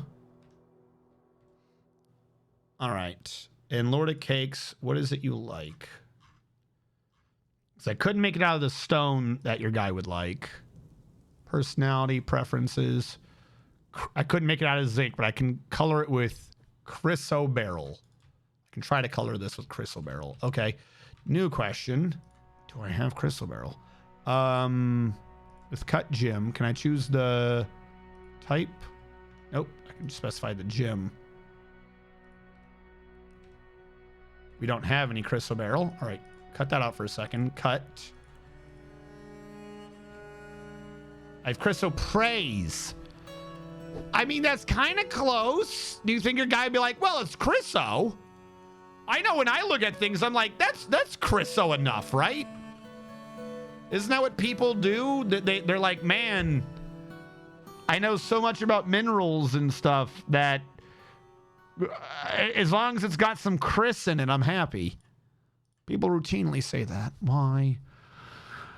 Clear glass. It says gems. I could just put in any gem, right? You like gems. Does that count if it's a gem? Why do you like things I don't have? All right. We'll put in chryso. It does also, it said turquoise. That's not a gem though, right? It's a color. Oh, that is a gem. Okay. Cut some turquoise. I saw turquoise. We will cut turquoise. Hold on. Because I'm going to spell this wrong. Turquoise.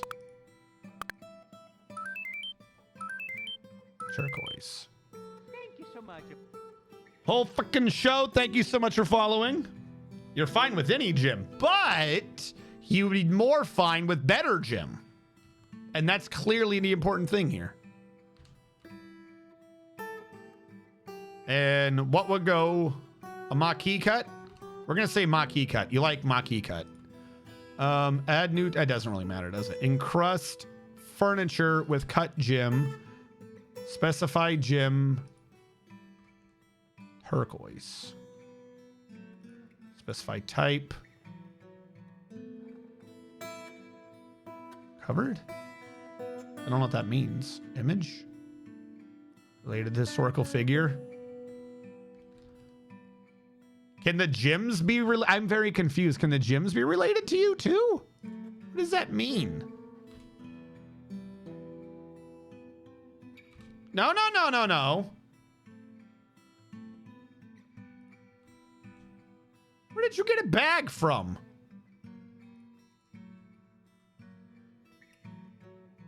Oh, I didn't actually lock it like I was supposed to. He got very angry at me. Encrust furniture with cut Jim. You, Jim. Turquoise. Specify type. I don't know. Historical figure. Florida cakes. I just want to see if this makes a picture of you on the thing. Here's a jet statue. And you're using that turquoise. I would have preferred that one. I could have probably forbidden those, but we'll deal with what we got. So I want to see what it does now. All right, this is a jet statue of Lord of Cakes the First Spun Ropes. The item is an image of Lord of Cakes the First Spun Ropes, the Dwarf and Dwarves in Jet by RDKI the First Vucariclist. Lord of Cakes the First Spun Ropes is surrounded by the Dwarves. Urk relates to the election of the Dwarf Lord of Cakes the First Spun Ropes, the position of Mayor of the Road of Adventures in the early summer of the year 209. On the item is a well-designed image of Lord of Cakes the First Spun Ropes, the Dwarf and Dwarves in turquoise by Daneth Thord the Second Cubicam. Lord of Cakes the First Spun Ropes is surrounded by the Dwarves. The arc relates to the election of the Dwarfs. Lord of Cakes the First Spun Ropes, the position of Mayor of the Road of Adventures in the early summer of 209. So there is a statue of you in Jet of you getting elected, and in that statue there is a plaque of turquoise with an image of you getting elected again. I think I've made this be a statue about you. Furniture, statue, here you go. Lord of Cakes with a picture of Lord of Cakes. Yeah, the picture's the legend to explain. And look at the little statue. He's holding a flag. Look at the little fucking statue. He's holding a flag. Bow down to me, the first Mayor Lord of this realm. Is that model new? I believe so. I've not seen that model before. Yeah, I've never seen that model before. As a matter of fact, I'm going to throw in a save because of how little I've seen that model before. I don't want to lose the model if it is random. I don't think it is. It seems to be, you know, related to what we just said, but I'll save it. We'll get it in. Is turquoise pronounced like the French oi? I don't know. I've always called it turquoise. Is there some other word for it? Look, there's a good chance on any word that I'm saying it like American. There could be British and there could be French. I don't know.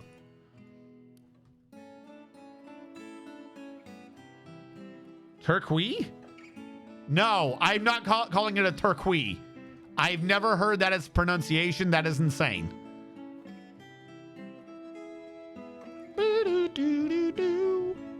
All right, and do we ever get that third lever installed? Are you connected? You are connected. Sweet. All right, so we're gonna zoom down here. I'm gonna pull that lever once or twice and see if we can't get it to like go over. I'm not doing it much. Like I'm not doing the drain, we'll say. Well, actually, no, it might not move and then it'll get stuck on it. If it gets stuck there, I'm cheating it out. Because the only reason we're in this position is that I was testing out a feature. So if it gets stuck there and is a problem, I'm just gonna get rid of the damn thing. My toe still hurts. Chad, I hurt my toe. Yeah, it's not moving. All right. You are getting dumped. Since I'm putting the dump here, apparently. Auto dump. No items dumped. What? What about the thing I just said to dump? Why were you not dumped?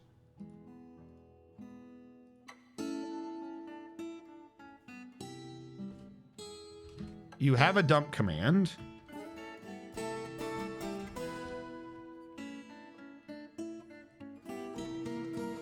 Don't know why it worked that time. Don't care.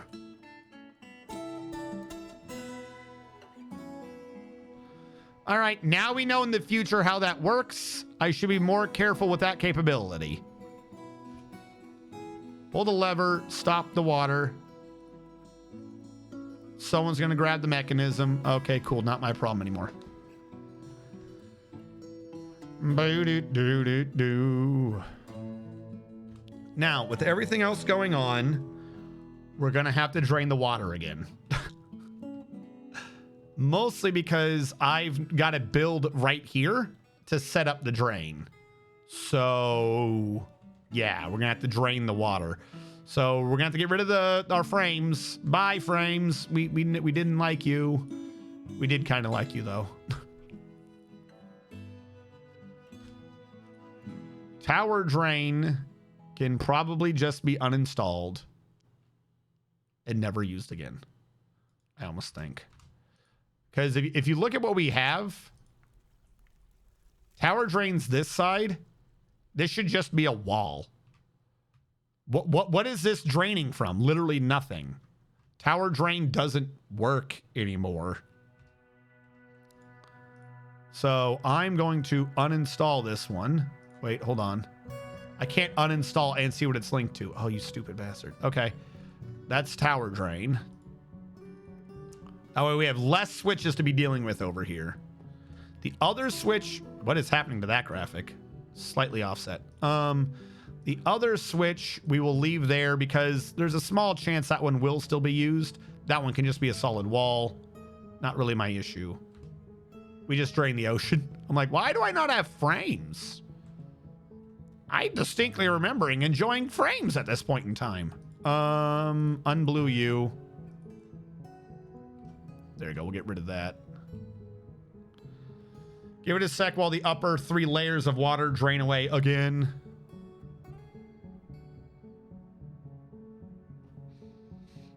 Come on. Go away.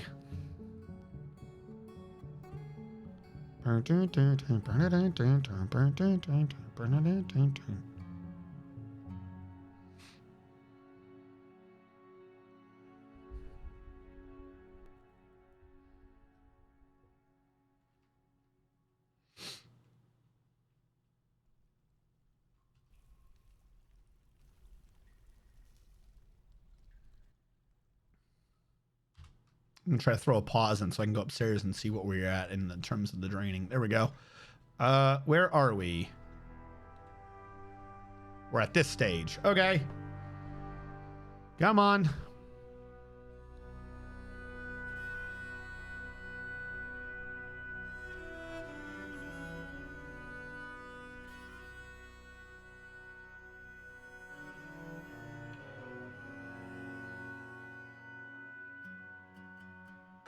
And then this is the stage it is draining from.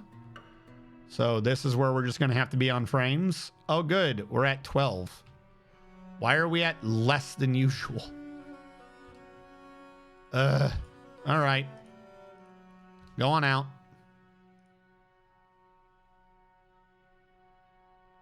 Now, this is an even one, right? Yeah. So the drain should probably also be even in size.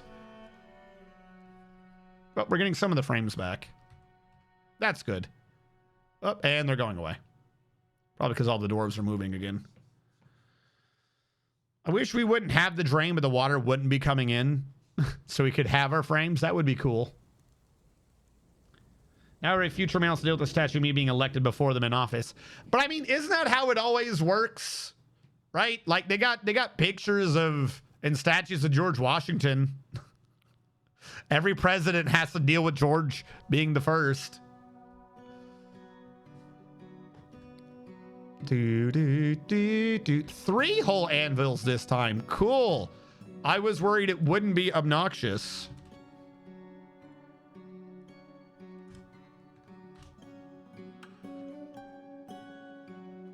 Damn. All right. This is going to take us a bit to deal with, unfortunately. It used to maintain, I think, at around 21, but now we have dwarves being more active. I think that causes problems. Actually, hold on. I want to pause. Let me make sure nothing bad is happening in the base anywhere. I think he's going to uninstall that one thing, which is good. This should be cut off for now. Also, we've dealt with the mud for enough. Clean map.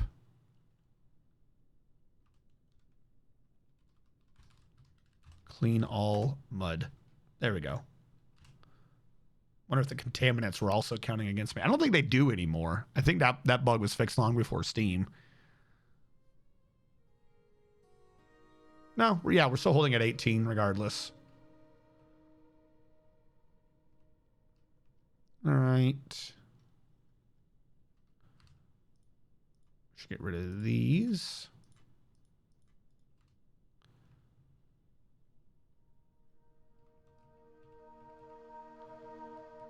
Don't pull that one. And then we just got to worry about building out from here a massive drain. And then hope none of the dwarves die to it or something.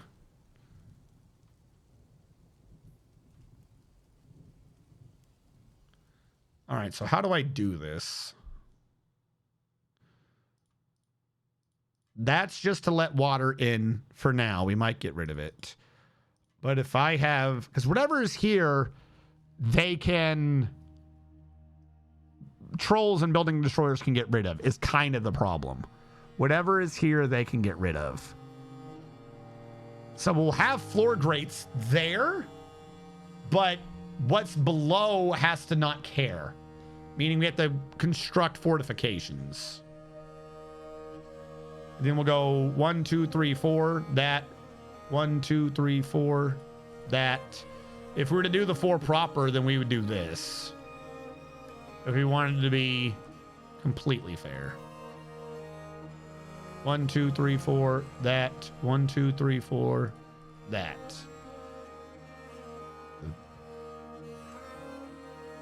This also isn't even in the middle, I've just noticed. Like, not even close. Why did I think this is the middle? 1, 2, 3, 4, boop. 1, 2, 3, 4, boop. Now, if we were to, okay, 1, 2, 3, 4, that. 1, 2, 3, 4, that. 1, 2, 3, 4, that. 1, 2, 3, 4, that. So much more to the right this needs to be. 1, 2, 3, 4, there. 1, 2, 3, 4, there. Erase the other two. Gonna ignore where the drain is. 1, 2, 3, 4, there. 1, 2, 3, 4, there. There. There. We're getting close.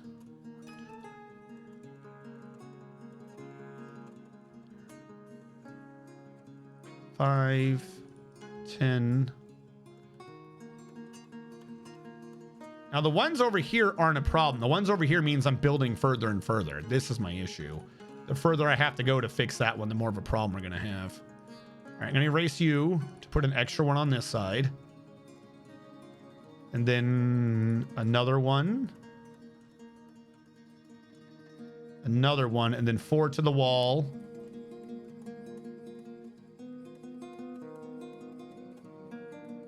This is where we would, right here is where we would need to be. Oh, we're still not going to be 4 to the wall. Okay. So this is about what we're looking for, we'll say balancing. I think I have to shift over by 1. If I shift over by 1, we're 3 away and 2 away. I could not possibly shift over further because if I were, we would then be 2 and 3. Meaning the middle thing is, this is an odd number. So the whole middle area needs to shrink. Great. All right, so that's 2 on the inside. That's counting away. Ah, wait. That one counted in, not away. That one counts away. Wait, no, I'm an idiot. That was me shifting. I'm not counting with that. That would be the new idea. 2 and 3. So we'll do 3, 4. I gotta find the middle. 2, 3, 4, 5, 6. 1, 2, 3, 4, 5, 6. 1, 2 new ones. 1, 2 new ones. 1, 2, 3 new ones. 1, 2, 3 new ones. 1, 1. This is the middle. All right. if this is where I'm thinking the middle is, right there, and I know I need to go one more left on this side, then instead of it being like that, it needs to be here doing that. So we would actually, if I'm understanding my math right, you go back for a second. First of all, this is me counted off. That's the middle of where I've said it is, but that's not right. That's the thing. That's the middle of the correction. This is the middle of the correction. Get rid of all this.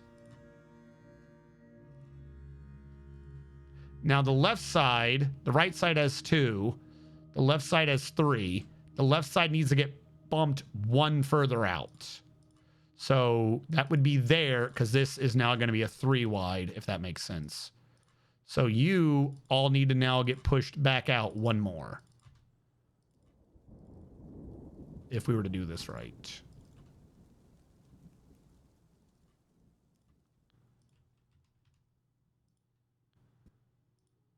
Which would reset you here. Probably should have just done it 1 over instead of on top, but you gotta make sure all the counts are good. That way it looks even, you know, when you drown. All right, so this is the middle. We end with a 2 gap. We end with a 2 gap, which also means everything has a 2 gap.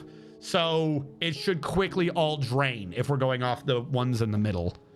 We happen to have a 3 gap in the middle. Now, here's my question. If the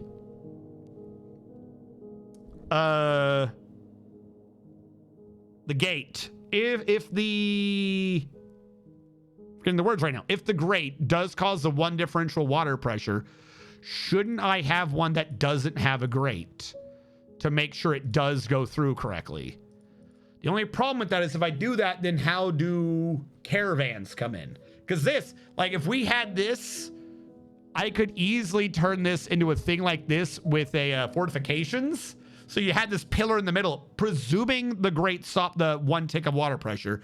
You'd have the water come up the middle and just shoot out the middle through the fortifications, which looks cool. I think we can all agree that would be badass. But it would mean that the tunnels are only 1 wide and we need 3 wide for a caravan to get through. So while that would be the best defensively, we wouldn't get a wagon through, which is not great.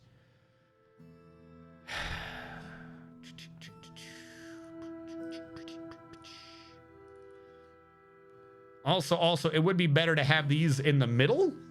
But if I had them as 1 holes to the side, we'd have the maximum drainage of everything being able to go away immediately. That's the problem here. So this is where all of our drains need to be. I'm gonna need to turn all these blue, by the way. I can't forget to do that. If we want the water to be able to drain away quickly and effectively without waiting. I'm not sure if it will pressure up. That one might be a secondary stage we need to work on. Like we might actually still just use that to let the water in, but I'm not sure how well that would work. We get a few seconds of the water going down the drains to be like, oh, we've done bad. But that's where every drain would need to be for this to make the most sense. To be able to drain away instantly. Hopefully it would flood instantly. I don't think so. I think it would pressure from the left going right. How do I make you blue? Go to blue. Yeah, do that. Don't touch these. And we just have this weird this one look at that. That just looks weird when you go back and forth across the middle. It actually looks like one of those like little loading bubbles moving around. Waiting for stream. Waiting. Make a GIF out of this. Waiting for stream. Waiting.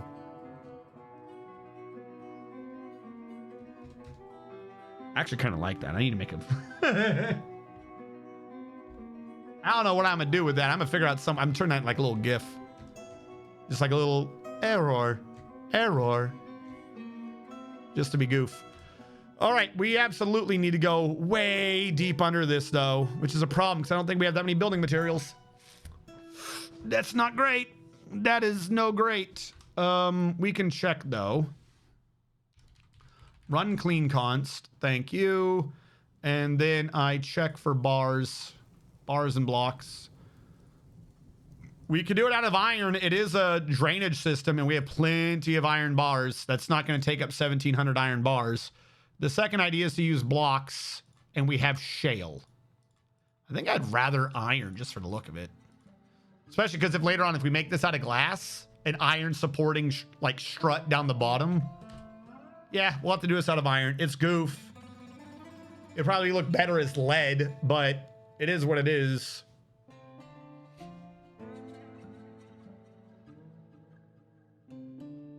Supposedly the Windows spinning wheel from the computer is busy is just a font and not a graphic that it calculates and draws. Yeah, I saw that. Yeah, I've seen that one before. It's literally just 8 different things on a font. So it's basically going A, B, C, D, E, A, B, C, D, E, A, B, C, D, E. That's all it's doing. They didn't want to like waste resources actually spinning anything. Which tells you that when that spinning wheel freezes, like as a side thing, it's like, oh, you know, the spinning wheel is just kind of freezing because difficult, you know, it's calculating something or whatever. If it's literally just loading pictures and that spinning wheel freezes, oh my God, right? Like that means it literally can't load anything. If it's not even calculating that wheel and that wheel freezes, absolutely just purge the program, right? This does mean that my tunnel is slightly even thicker than I would like. Wait, I don't need that to be floor. Hold on, we don't need this. This can just be wall. What am I doing? I don't need a wall outside the things. I just need a floor underneath this. So this can be narrower. I like that. I like that much better look. As a matter of fact, I could just have this as a bunch of weird little outcroppings too. That might help. That can trim us down a little bit. New idea. Hold on. I'm going to be a goof. Massive goof. Go back out. Iron, right? If we're here, I'm going to need to build wall around. So I need access to this. So this does not need to exist. And this, 4s. We can remove all of this and continue on. Much less to deal with because I'm going to have a wall there, then remove that outer one. We're going to have a very narrow spine.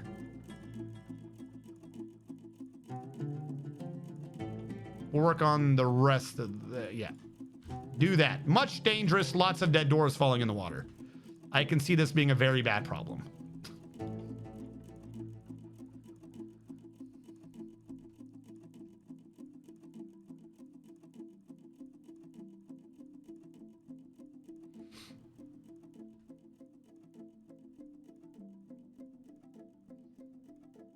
Hopefully no one dies.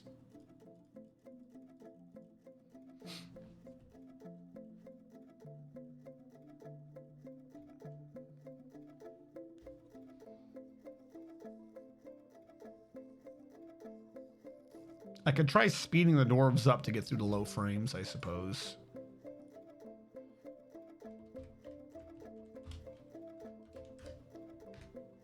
See if this helps with the low frames. There we go.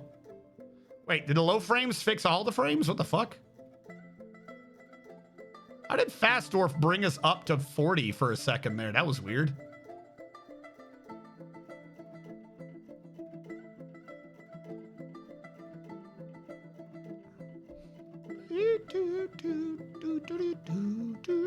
It gets us some usability back though, so that's nice. Wonder if you can make the Fast Dwarf command be automatic, like if it detects you're below 20 frames, it activates Fast Dwarf to make your dwarves go again.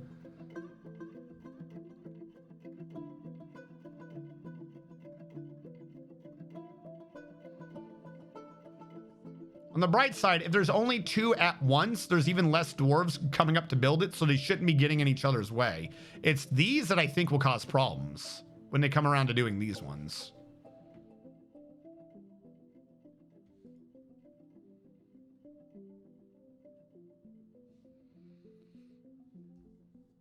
Come on, little buddies.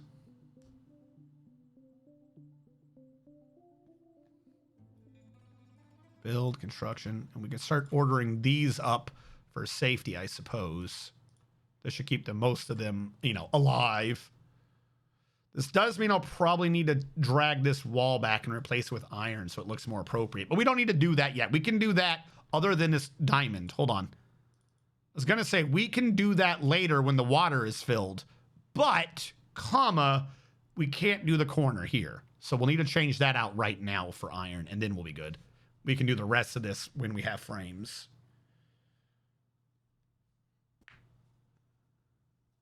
The problem is we just made, what, 6 dwarves active for building? Hopefully the walls get here first.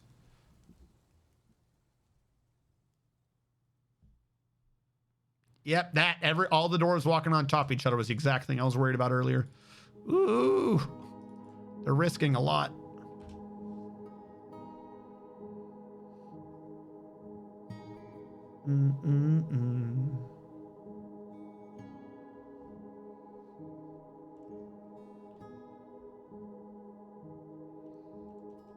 We're gonna have to, we don't have to go all the way across, but we have to go all the way across.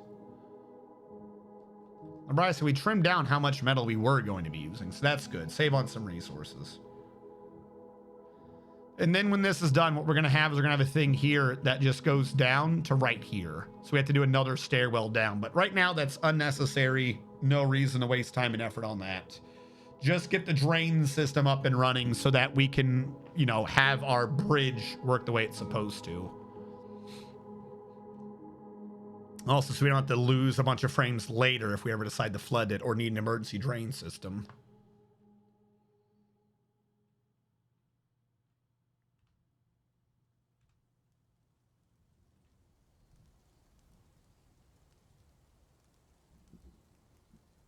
This is with fast dwarf on. Holy hell.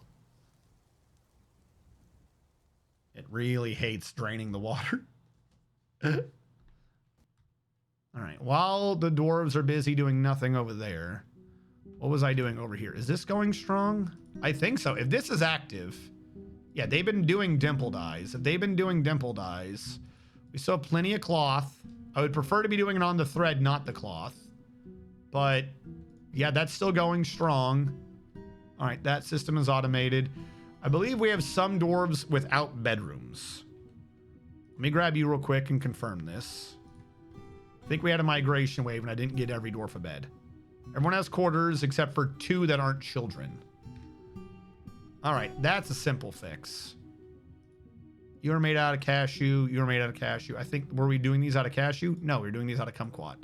Why do I have 4 cashew beds? All right, here's what I'm going to do for now. I'm going to uninstall 2 of you for the 2 people who need beds.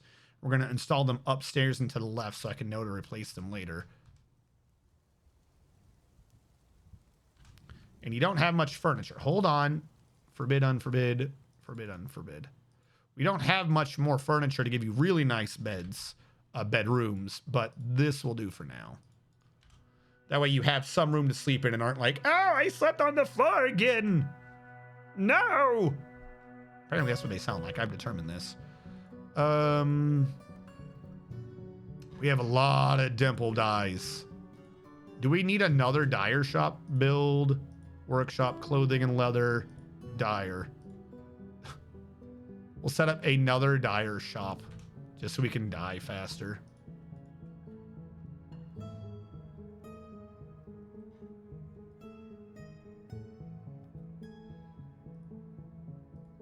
Yeah, because you're just dye cloth 10.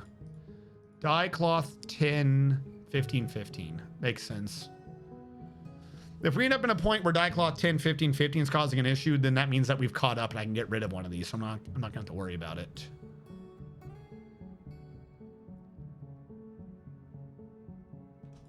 All right, work order. Dye cloth 10.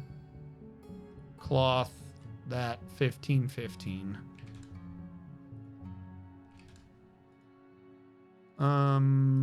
Was there a dyer's burrow or anything? Not that I'm seeing. All right. You just do whatever you're doing.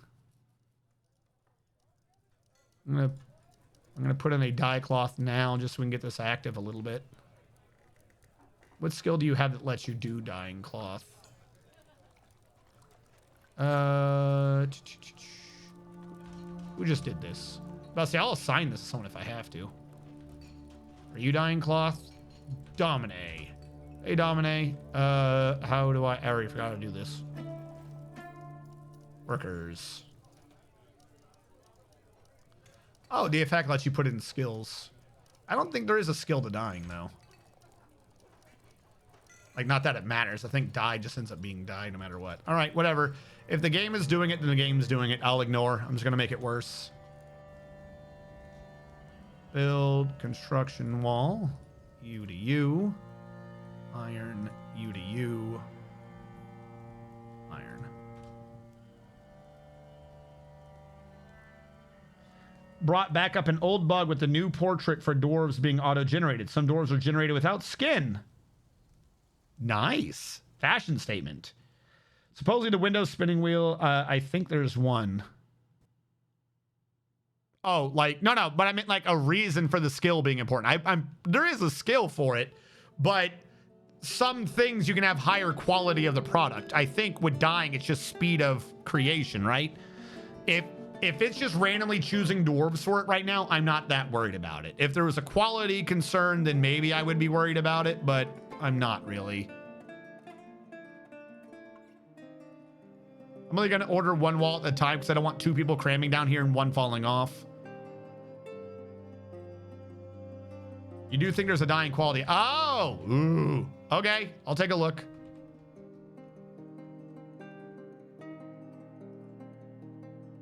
Finely colored. Oh, you're right. It is.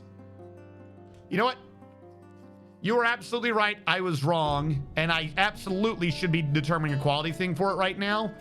But for right now, we are way behind the thing on dying. I'm going to let him make shitty die. But you were absolutely right. I was wrong.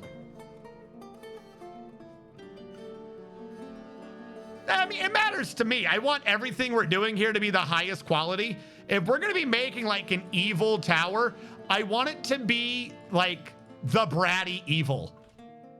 I want everyone to see the evil people we got here, and they are always those Saturday morning like villains, like, oh, they have the finest shit and they still bully other people for no fucking reason. I want the Saturday morning cartoon villain look. We need the dye to be the highest quality, the cloth to be the highest quality, the clothing to be the highest quality, encrusted with the nicest gems. And these people who have everything still go to your tiny fucking village and cast Fireball. We need cartoonishly evil Necromancer Tower. Yeah, we want those designer minion clothing.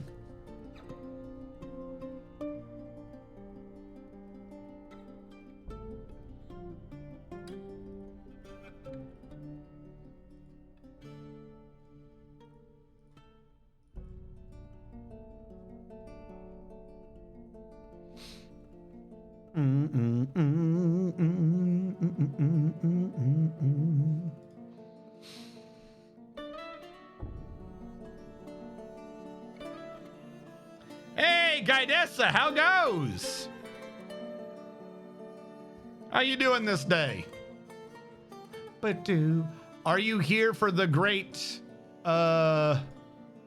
plumbing? The great plumbing project of 2024? It goes well. That is good. Going well week by week is a fantastic place to be.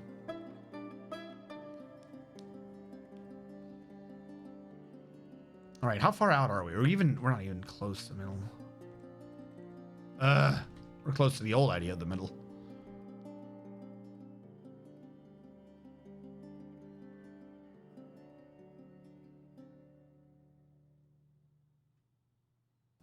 There we go.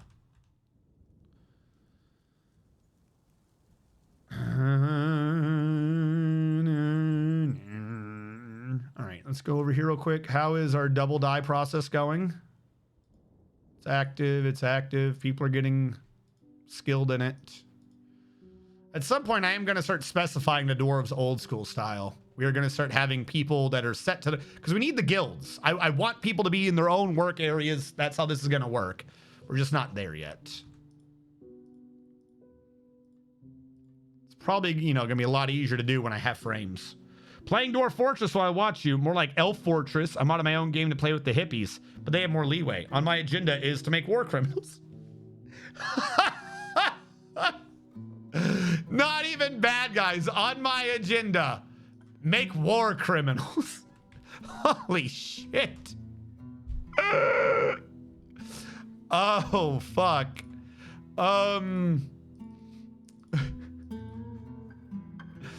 Fantasy war criminals or like based on IRL war criminals? Because oddly enough, if you want to, like, I'm serious. It's not a little known fact, but I think a lot of people are unaware of it. Most of the things listed for the Geneva Conventions were put in there by the Canadians in war. Not they put them in the list. It's things they did. The angriest person in war is a Canadian with an army gun. I'm not even joking. This is routinely the most dangerous combination, is a Canadian soldier with an American gun. The longest confirmed sniper shot, and it keeps being beaten by other Canadians or the same Canadian multiple times, but the longest sniper shot record is routinely and exorbitantly like placed as a Canadian dude with an army sniper rifle and army ammunition. They just keep outdoing themselves to be like, no, we live in the mountains and we take out the people in the valleys. It's fucking hilarious. Everyone always makes the Canadians are nice jokes and stuff. But then if you look at any war ever, like, America's got the logistics, America's got like the insane drive, but like person for person, the Canadians have some of the biggest, meanest jackasses. Like, the Americans get together to do things, the Canadians will just do it on their own. It's been a while. Have you tried out adventure mode? I have not tried out adventure mode. I know adventure mode is out, but if you recall, I'm not a big adventure mode person. Wasn't it the Canadians that burned down? Yeah, in terms of like any war, it's the Canadians that have been the most effective against America.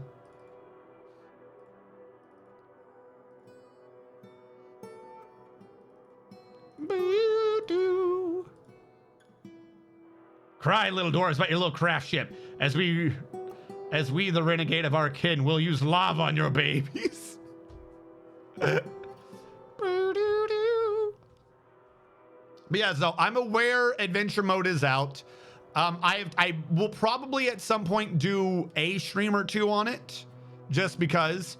But flat out, adventure mode has never been my bread and butter. That's a if you want good adventure mode gameplay, you would go to blind. You would go to blind IRL if adventure mode dropped and you're like, how do I do adventure mode and what should be done and stuff, particularly if you want to figure out what all the bugs are. Blind's going to be the person to figure out exactly what's going on and tell you. That's never been my forte. Either that or was it Steven? Someone way back when had a massive playlist where they were teaching people how to do the Dwarf Fortress martial arts. I can't remember who that was. Was it one of you guys or was it Steven? Because I feel like that playlist stopped happening around the same time we stopped seeing Steven on the internet.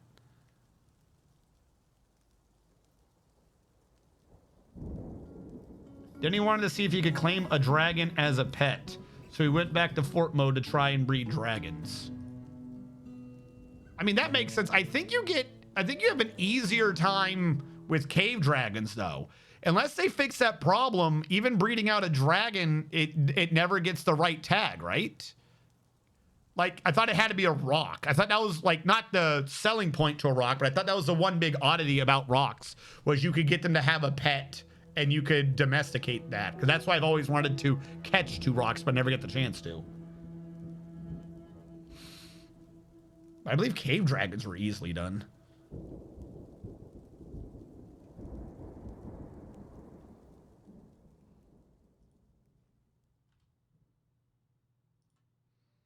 All right, I'm going to uninstall that lever, and I'm going to uninstall this bridge.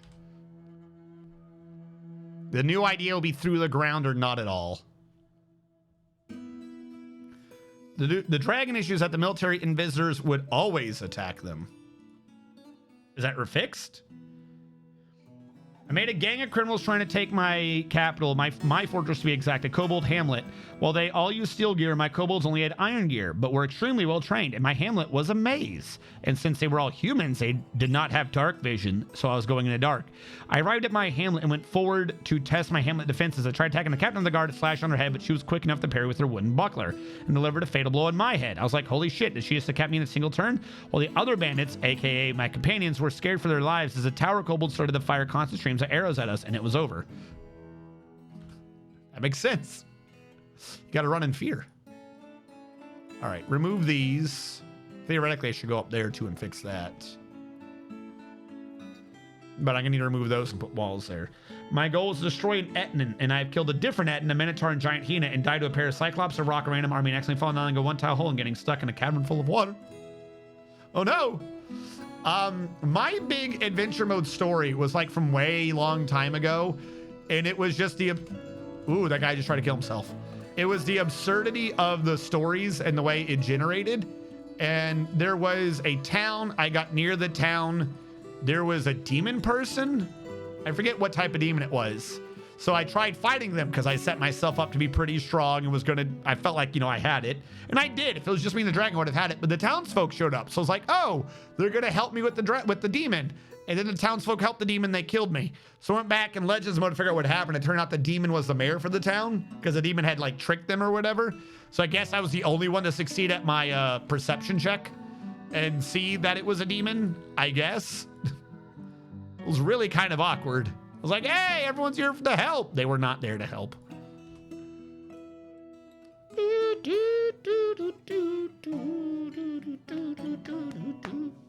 Which reminds me though, you brought up dark vision. I'm gonna do a little, let's do a little mini rant, chat. Dark vision is not dark vision. Your dark vision nowadays is garbage. Dark vision is garbage. Current dark vision is garbage. I had to look it up. So I was doing a thing with Pandasaurus, right? I was testing out the ultimate campaign rules, such as for being a merchant and stuff. And she had brought up dark vision. And I was like, okay, but you can't read in the dark or anything with that. You're probably gonna need like a source of light. She's like, what the hell are you talking about? I was like, you can't read things in dark vision. It's only, you can't read things. And then come to find out, I was wrong. In 5e, there's no limit to dark vision, which is insane. And in Pathfinder, I think it's still in black. It's in black and white. So you could theoretically read or something. Dark vision is infravision. This is one of those things from AD&D that has apparently slowly been getting nerfed because I guess they thought players were too dumb to figure this out. I just want this to be known. Any campaign I run, you cannot read things in dark vision. You can see outlines of shapes. Like, it's absurd that this has slowly been nerfed to just you can see. That makes no sense, and it makes demons really weak.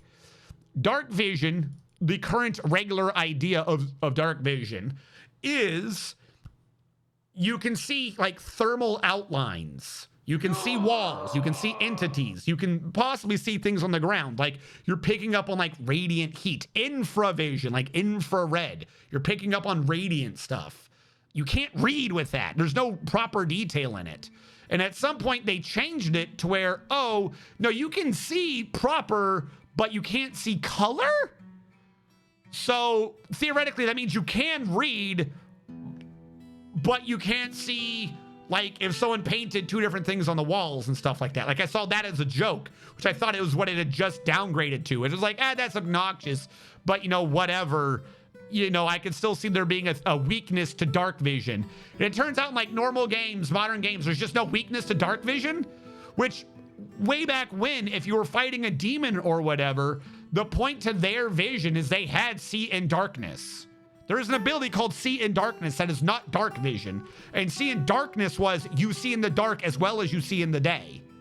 And then there's one beyond that called see in magical darkness, because magical darkness would still create a field where no vision goes through unless you had see in magical darkness to see through a spell that's purposely preventing visual information getting through it, like some weird version of a fog cloud.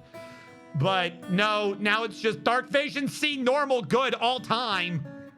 What the fuck?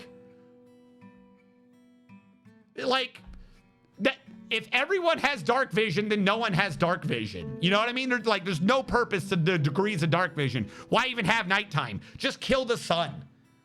Fucking, it drives me batty. But yeah, apparently that's the way it is nowadays. I thought that they'd only degraded it to you can't see in color. But apparently they've gone way beyond that. And now you just see in perpetual daytime all the time. Which, by the way, if that is true, then you should not have irises. An iris expands to let in more light. But if you see perfectly in darkness anyways, why have iris? It's fucking baffling to me.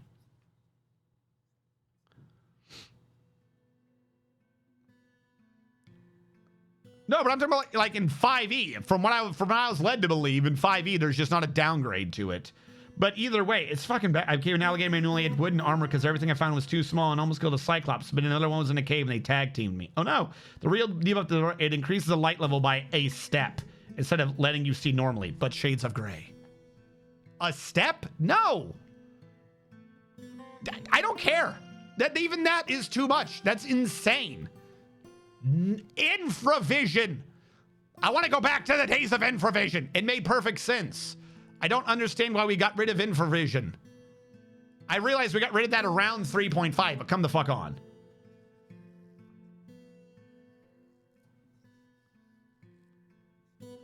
Wizards of races. Yeah, that's why if you look at older D&D versions, wizards of races that have dark vision, have no reason to ever go to the surface, would still have things like candles. Yeah. Like, that made sense. But now it's like, who really cares? Do whatever you want. It's fucking goofy. Night vision doubles the range of light effects. So that used to be low light vision. So I don't know what night vision is. But it used to be that if you had someone who was particularly good at seeing at night, i.e. your eyes could dilate really big, that you could see twice as far as someone who didn't have it in low light conditions. Anything other than bright light, they just had double radius on these things.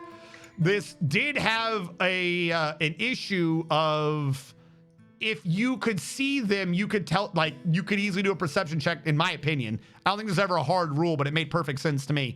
You could tell if someone had low light vision in low light conditions because you could tell by their extremely dilated eyes. If you were able to be seeing that. That's why you'd have things like goggles and shit, or, you know, things that, like, that made sense. That's what low light vision was. Until that dude who wrote for 3.5 ruined everything. I still don't like him. I'm sorry. The guy, the really famous writer, he does good stories, I'm willing to bet, but as far as I'm concerned, he influenced a lot of the rules too much by inventing just insane shit for his characters. He had one series of book, and in the same book, an elf had dark vision because it stared at the sun all day and collected sunlight in its eyeballs, so it got dark vision. But a dwarf in the same book didn't have dark vision because it used a candle that day. Because he had a candle, its vision was fucked up. So it didn't have dark vision and got ambushed in the caves. Insane nonsense. Droby Batty. On the game I program features of night and dark vision. Downside is brightness weakness. Makes sense. I'm already for this. Like a sci-fi game and using a flashable, which is a weapon of self-defense of gene-modded humans that has modified eyes to see in the dark, get more organ damage to their eyes. Yeah, this makes perfect sense. Yes. Because Wizards of the Coast can't help but try to turn D&D into a video game. They've always tried to since getting their grubby mitts on. All right, it's slow light in English. Been playing too much with people who only do French rules, and it's night vision in that language. Ah, okay. Like I said, it made sense. Like, you know, infravision. If they just kept it infravision, right? It's not a hard concept. This is only a hard concept to people that don't understand light. No, like I'm not even trying to be like bitchy or anything about it. I'm being serious. If you understand the word of vision that includes the infrared spectrum, then you can understand, oh, it's kind of like a little bit of a heat vision, you know? And if that's what you're going off of, there's no color information. There's nothing. You can maybe get shapes and stuff out of it. It's enough to operate but not get any details. It's fantastic. Works perfectly. And I do believe that it also still used to include a penalty for fighting in the dark. It's almost like fighting invisible creatures. If you did not know, I don't know if they fix this in new versions, but see invisibility, you still have penalties for fighting invisible creatures. It doesn't get rid of all the penalties. It just means you see them there. You see an outline of them. You know where they are, but like you can't necessarily see their eyeballs. You know, I mean, eyeballs is the wrong thing. You can't see like the perfect thing. You can't necessarily, but you still have penalties. The spell you're supposed to use when fighting invisible creatures without penalty is Fairy Fire. Fairy Fire, which gives you a perfect outline of their shape, not that you see an invisible creature. Big difference, but everyone just says, oh, see invisibility, and they pretend like Fairy Fire has no purpose. It's a lot of rules that get simplified together and, you know, little nonsense about it all. But my point is the same thing applies to light, except for light has been slowly, officially been getting nerfed throughout the ages. There's a point to infravision. You could see in the dark. It did not mean you could do things effectively in the dark. It was good for ambush creatures, not for someone on guard. It wasn't good for the watch. Because nowadays you just have anything you have happen at night and half the team immediately goes, I had dark vision. Bro, cool. Or 3/4, or everyone says they have dark vision. Cool. If someone magical shows up, they do magical darkness. It does not help you in that case. That's why you have see in magical darkness. But apparently, I guess that doesn't even work in the new version either. I don't know. But I just want everyone to know, if any of you DM, you put that in your head. Make that, in my opinion, everyone should make that a house rule. Reinstate that old rule. Dark vision is infravision. That's what it was supposed to be. It's been like nerfed in like understanding. Because secondary thing, this is why it gets me. Where's the physics of it? I realize it's a magical world, but like there used to be physics. There used to be physics in D&D, right? If I'm in a room and my eye is closed, I see nothing. If I open my eye, I still see nothing because it's dark. I need something to hit the object and come back. I need something to be going in my eye. With infravision, you could pick up on like radiant heat and stuff coming off of objects, so you could still tell something. It's still going into your eye. Perfect dark vision. What is giving my eye the information? And yes, before someone says it, I may have a particular gripe about this because of my work with radars. So sue me. I might have a personal vested interest in the understanding of how things enter eyeballs. You need something to be going from that to you. How can you tell it's green without a green spectrum of photon hitting your eyeball? If it's black and white, how is there black coming from it? How can you read? There is nothing hitting the page and giving you the difference between one thing and another. Like I said, the infravision work goes almost off of a thermal thing, implying, by the way, if you wanted to be a DM who went a little bit more into the details, that if a place was really fucking abandoned and had not been touched in forever, that even infravision would not be as effective because everything would be at the same temperature. There would be nothing coming off. You know what I mean? It worked more like a recent activity sort of vision and or a, you know, there's a creature there, like you can see it standing there sort of a thing. That part wasn't in the rules. That is going in a bit extreme, but I'm pointing out like what you could build out of infravision. Now it's everyone is Superman. Like everyone should have cancer. And modern D&D and Pathfinder, because like I said, this isn't like just a D&D versus Pathfinder thing or a 5e thing. This is apparently how a lot of the modern rules have been going. In modern RPG standards, everyone should have cancer because everyone has X-ray vision. And they're just like beaming radiation at people constantly. Makes no sense. And everyone's X-ray vision has to be tuned to a different frequency because otherwise they'd be seeing everyone else's X-ray vision codes. That's the thing, by the way. But side thing on comics, everyone who has X-ray vision should see everyone else's X-ray vision. Or it's not X-ray vision. They all get defined as the same vision. They should be different visions, or they should be able to see it. If Superman has X-ray vision, he is beaming out X-rays and seeing what gets bounced back. That means anyone else with X-ray vision should see excess X-rays coming off the thing to the sides, because not everything goes straight back in his eyeballs. Infravision does not broadcast. You should not be able to have perfect vision with dark vision. The only thing is if you had see in magical darkness, it was a magical sense so that you knew what was there. And it usually had a pretty restricted range. And it was usually restricted to superior magical beings like angels and demons, like things from other realms. They were using other planar energy to be able to detect. That made sense. It was like their own planar radiance would radiate out and come back to them, and they would be able to see off of their own frequency, their own spectrum. It made perfect sense. I say made perfect sense. It takes a little bit of imagination on that one, but like I can understand that. Now every fucking elf has it. What the fuck? Boop, boop. Infravision is blind sight now. But no. Blind sight, or because now they turn blind sight into 2 or 3 ones depending upon the, hold on, I'm gonna screw this up. Blind sight, depending upon what rule what version of it, because there's blind sight, blind sense, so on and so forth. So theoretically there could be a not argument, but you're not saying the right word. I accept this flaw that I'm probably gonna get some of these words backwards. Hold on. Is supposed to be based off of other senses. Like theoretically, you should always, if anything has a blind sight or a blind sense, it should tell you what it's based off of. A bat should have blind sight or blind sense off of echolocation, meaning in a silent spell, blind sight doesn't work. You know what I mean? Like, I'm not saying you're wrong. You're absolutely right. That is what they did with it. My thing is that doesn't solve the problem. That, like, you get what I'm saying? I'm saying, or like the way they've split it up, they made blind sight and it's not based upon vision. It still can't be based upon vision. It should be based upon something, because in Pathfinder, I don't know what they did in D&D with it, but they tried splitting this up into so many different things. Tremor sense, blind sense. There was one for telekinesis that was just literally you can feel matter. There was matter sense, so on and so forth. They tried splitting this up, but they never really addressed what infravision was. You know what I mean? Like they still, like, they've replaced it with a mechanically similar ability, but they've still lost the definition. The definition is still mangled in how they've done it. Drives me batty. What are you building today? We are doing the drainage system for the bridge, so I don't have to drain the entire ocean.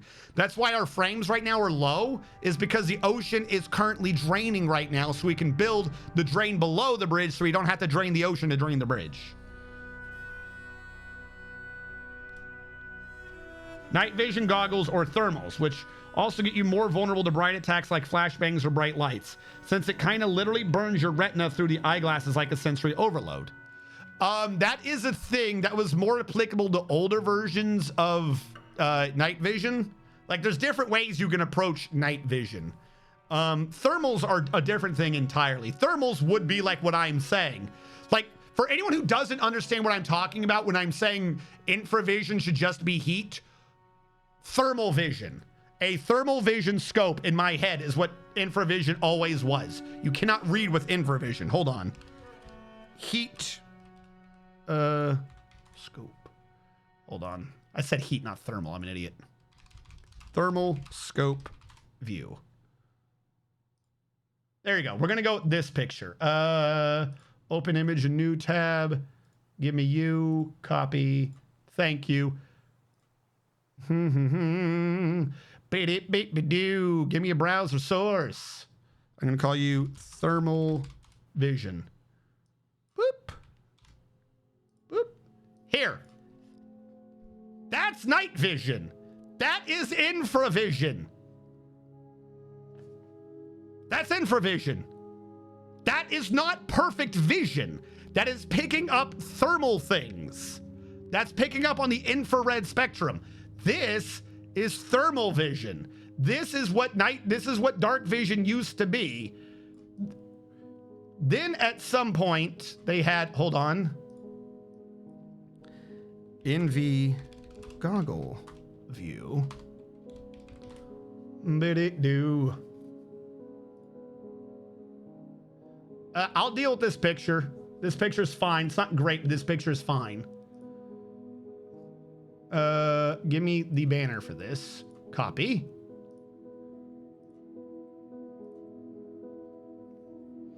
browser.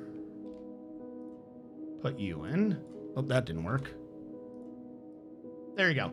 This is infravision and what night vision used to be. The one on the right is where they're coming up with night vision can see colors. It should still be a bit off, in my opinion, if you're going to be doing night vision can see colors. You can tell like the different colors. It's a bit green, but you could read with that. But a bunch of things with night visions, you usually need a night vision flare. Either that, the night vision needs like a radioactive thing in it. You like the ways in order to get night vision like this require external energy or a source. I would accept that on demons and the like, not a fucking elf. An elf or a dwarf should have the left one. This is the old school infravision and how most of your dark visions should work. This is like, oh, what they slowly turned it into. And then they've basically been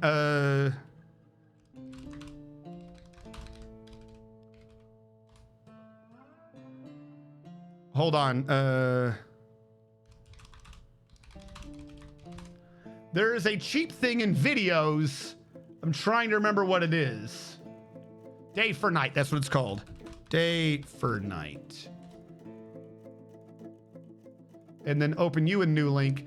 There is a feature, there is a thing that they do in filming with low quality tech, older tech, called day for night, which is they would record during the day and do certain filters to make it nighttime. This is how night vision currently works. We're like, oh, you can see perfectly. It's just maybe you could tell it's darker. You understand? Like genuinely, you get why I'm like, this annoys me. This is what it used to be and what makes sense in terms of physics. This used to be for like demons and such, you know, supernatural creatures, but they're now saying that's an elf. And now some rules are saying that, oh, this is what it would look like on night, the thing on the right. Like, do you understand how, like, this is just picking up ambient thermal shit. This is using radiation, an outside source that's not normally picked up, things that would be able to be picked up on night vision, things like that. You know, this is how things can get picked up. That's how it used to be, like seeing darkness. And then this is now what like most night vision's turning into. That is not night vision. This is not night vision. That's not at night. That is something was recorded at day and they made it blue. That is not night vision. Makes no sense. Drives me crazy. In my opinion, if you are DMing anything, bring that up. If you agree with me, you know, you don't have to agree with me. That's fine. You don't have to agree with me.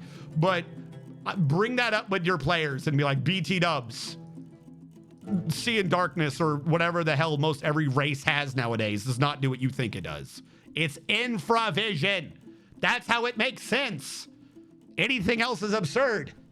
You don't have anything to hit. You need the photons. You have no photons to hit the enemy. You have no photons to do that.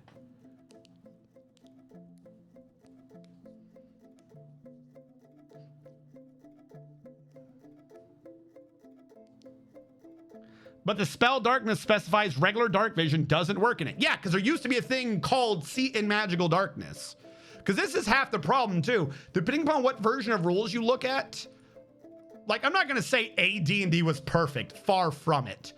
But when a lot of things were put in, they were put in as a pair or a triplet. If mechanic X was put in, the counter Y was put in, and the thing to mitigate the counter Z was put in. So you'd have like a little triangle of things that this was the mechanic that handled itself. This was the mechanic that handled that thing. This was the mechanic. You had like these weird little cycles of shit that all interact with each other in a rock, paper, scissors sort of mechanic. And this isn't just new too. 3.5 did a bunch of this, 3.0, 3.5 did a bunch of this nonsense too. Once you got to like the later versions, hold on, I just had a realization. Did I go past the middle? No, I'm at the middle now. It's pretty cool. Every new version would be like, oh, okay, well, this one mechanic of 3, they weren't always 3, but let's pretend rock, paper, scissors. new iterations of D&D and other such rules based upon the D20 system and the like, and you know, some of them would look at an older version and go, the rock in this rock, paper, scissors game was a bit strong. The counter Y was too weak because it had a downside or something. I know, I will remove the rock. I'll leave the counter in, but more importantly, I'll leave the rock's counter to the counter Z in. That's what happens a lot to spells. To spells and feats and shit throughout a lot of these editions, all the way from AD&D, because AD&D, you know, there's 2 little updates to it. I say 2 little updates. I'll retract that. But when new books came out, they would try to modify how some things worked. And they would regularly only fix the one part of like a triumvirate of rules that went together. And then the other ones are left kind of confused. And then you get to later on in the newer rules, someone to go, excuse me, your wording on Y and Z make no sense according to how your rules work. Can you give us a clarification? And then they would create they would create a 4th entity in the cycle to correct Z, to stop Y, to get rid of an X that no longer exists. You know what I mean? So that's the issue. So you would have something like Dark Vision would still say, regular darkness can't see through this. The whole idea was that it was setting up for see in magical darkness, things like that. And I strongly believe that in a lot of the rules, they probably got rid of the see in magical darkness because it would be unnecessary, because now you'd have the newer versions, so on and so forth. It gets fucking confusing. They need to go back. I'm completely serious. They need to go back to 3.5, not play at 3.5. I know for whatever reason, people are like, 3.5 was bad. I'm not going to sit here and tout the 3.5, but they need to go back to those rules, because 4th edition, 5th edition, D&D 1, wherever the new one is still at its core based upon those rules. They pretend it's not, but they're basing it off of like how our legal system bases it off of. We made a decision on this spell way back when that it would work like X. So it's still in our verbiage, essentially. Even though they changed most of it, the core of the verbiage is still there. They need to go all the way back to the source, D&D or 3.5, and recreate a new rule set from scratch if they wish to, but off of that rule set. Basing 5e off of a modification of 4e still left it with 4e's interpretations of 3.5's rules. So now you're playing a telephone game where mechanics don't make sense much anymore. It's fucking goofy. Yeah, purely biological. Thank you. That's the word I'm thinking of. Biological. Purely biological dark vision should work like snakes. Should be like the heat pits. It should. You cannot see with that. You cannot read. It's goof.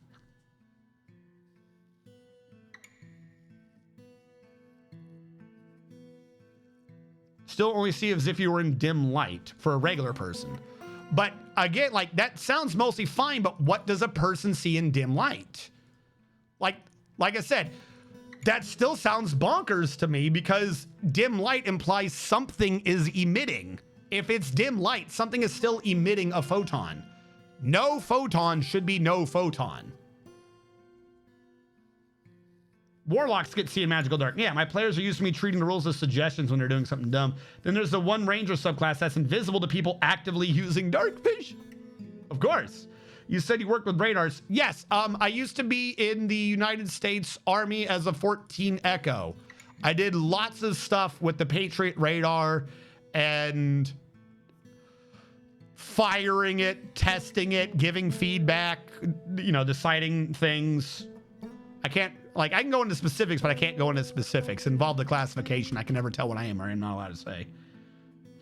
And jammers has really piqued my interest. I know from when I learned from the game, it overloads the machine sensors with false positives of a lot of frequency. So no, not sure if I'm right. So correct me if I'm wrong. And on the radar, it showed a lot of not coherent signals, like the PC was in total confusion.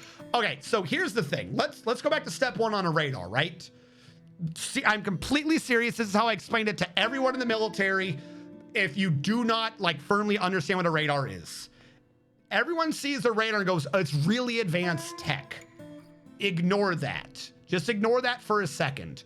A radar is an eyeball. That's all a radar is. A radar is a regular eyeball, but it is working in a higher frequency than visual.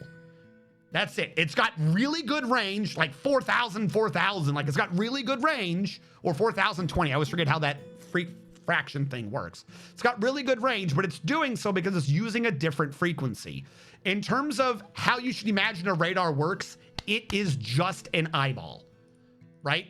There's 3 states to a radar, essentially. There is off, there is passive, and there's active. If you watch a military thing with sonar, this also applies kind of to sonar, but think of sonar as ears, not an eyeball. Applies the same thing to sonar. A sonar or a radar that is off is like closing your eyeballs. You are not able to see anything because you are not connected like the nerve to the eyeball. You've blocked off. You can't interpret things. A sonar or a radar that is in passive is like when you open your eyes. I can see things because there's light around me, but I still need something to do with the light. I can see stuff if there is stuff to see in my frequency. When a sonar or a radar goes active, they are also transmitting out the frequency they're looking for. In a common idea, that's you turning on a flashlight.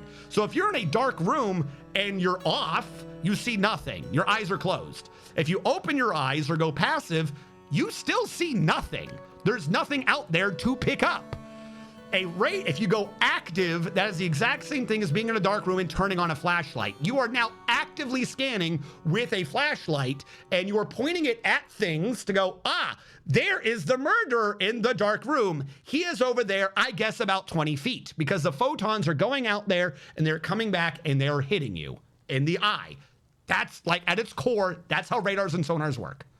Like at its core. Sonars are a bit more complicated with echoes and other things, intensity of liquids, and certain walls that exist between depths. Not going into that for sonars. But at the core of it, that's how a radar works. Now, if you were to presume that this is what a radar is, an eyeball and a flashlight, if I point a flashlight at you, I don't actually know mathematically exactly where you are. I can go, you're fucking close. Because I am an organic creature and I can see something big, scary. If it's far away and it looks that big, very scary. If it's close and it's that big, that means it's close, very scary.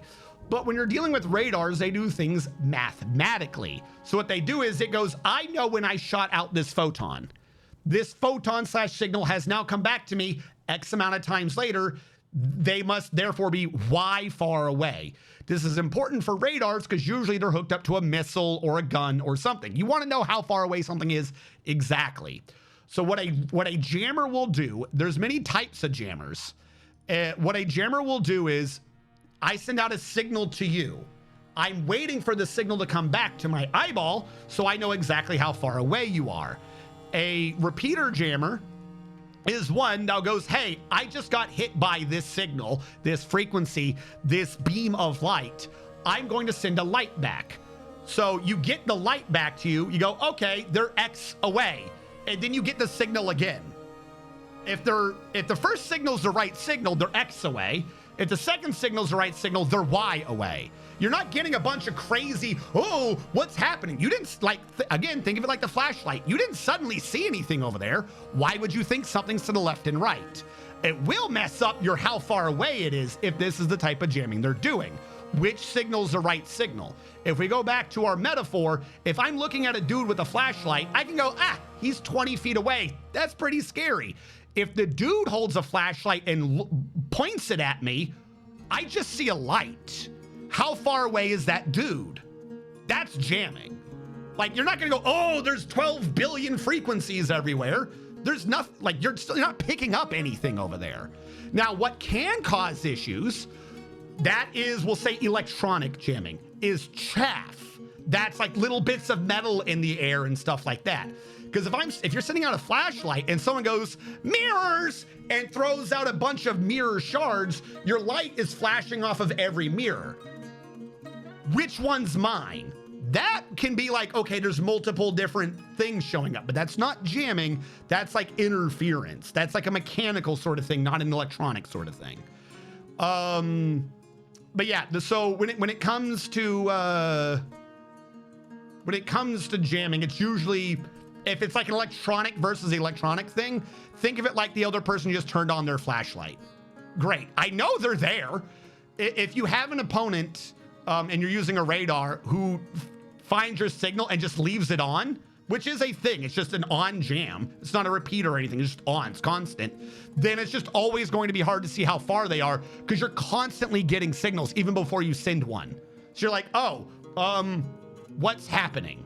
You know, there is a problem with constant jamming, which is you can just be in passive. Remember, usually if you want to see someone, you have to have your flashlight on in this dark room. If you turn the flashlight off though, you don't see anything.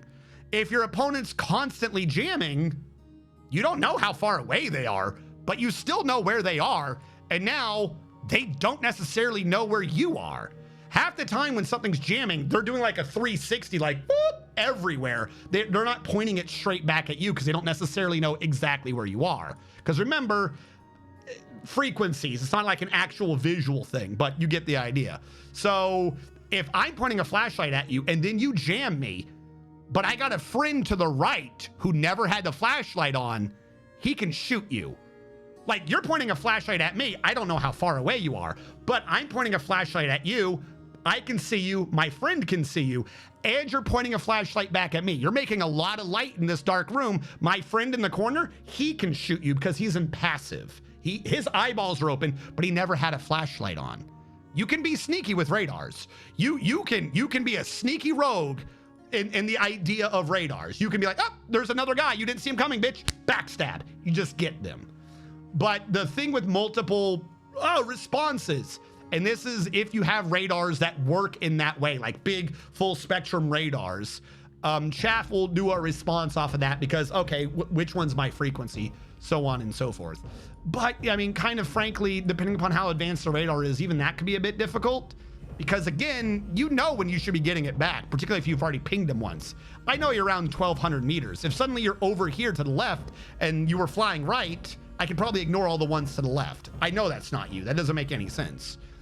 With computers, you can get a bit more advanced and technical than what I am saying, but that's the general, very simple idea of a jammer and interference or mechanical interference. It's just flashlights. So bringing this all the way back to infravision, how do you see in color? It doesn't make sense to me.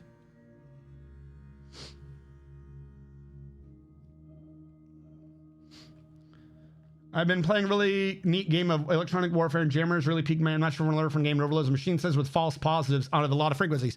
Doing a false positive of a lot of frequency would never work. That literally makes no sense. If I'm going to make up simple numbers, I'm going to say 100. If I am broadcasting at a frequency of 100, I'm only looking for 100.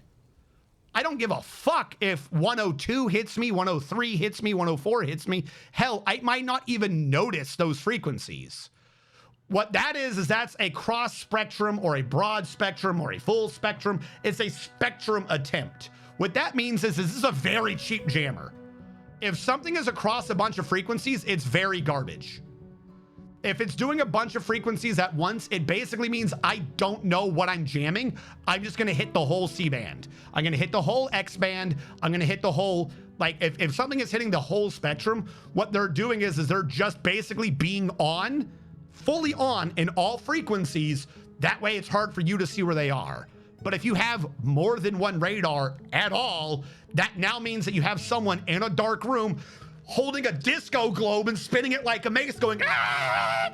Anyone in the dark room can hit you. Like that's not a good thing to do ever. Because remember, anything you're sending out just means you can be seen that well.